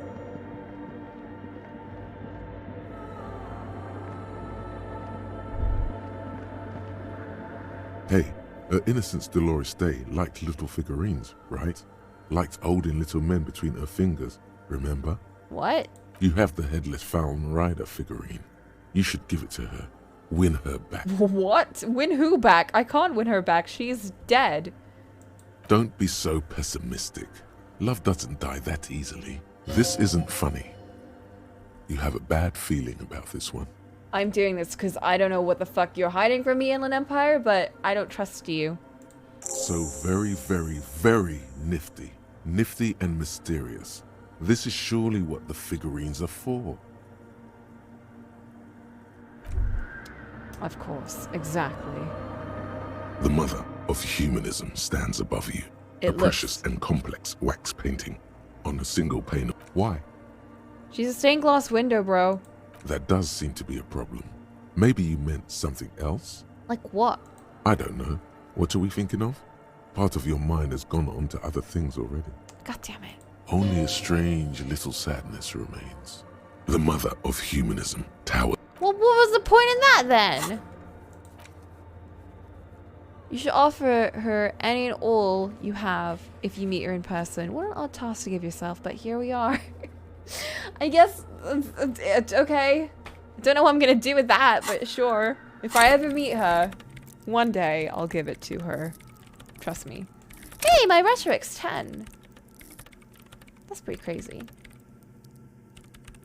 Yeah, reaction speed is not the best thing I would rely on for smart decisions. I mean, it is reaction speed. What are you going to expect? Okay, and with that, I think I'm going to wrap up here for today. Because it's 12 p.m. I got shit to do tomorrow. But I'm very glad that we actually finally explored the church. A very, very cool locale. We've got a whole plan for next time. I've been having a lot of fun with high reaction speed. For reals, need to see a playthrough with just completely different stats. Like, you know how I've gone all of this? I've gone full on all of this, but nothing for this. I want to see a playthrough that's just all of this and none of that. You know? I think that would be so fun. Need to catch the next stream from the start. Well, that will be on Saturday. I think. Saturday or Sunday. One of the two. One of the two. Red is really cool, yellow not so much. Maybe one of these days I will see it. I mean, first we gotta finish this playthrough. And I'm not gonna do another playthrough on stream at least. But I will definitely check out someone else's playthrough. I imagine they all got their own vibes. Yeah, I definitely want to see Dodger's playthrough of it, because I know she did it twice. I think there's a couple of other people I know that have played it, but I think that'll be really fun. Anyway, thank you guys for joining me today.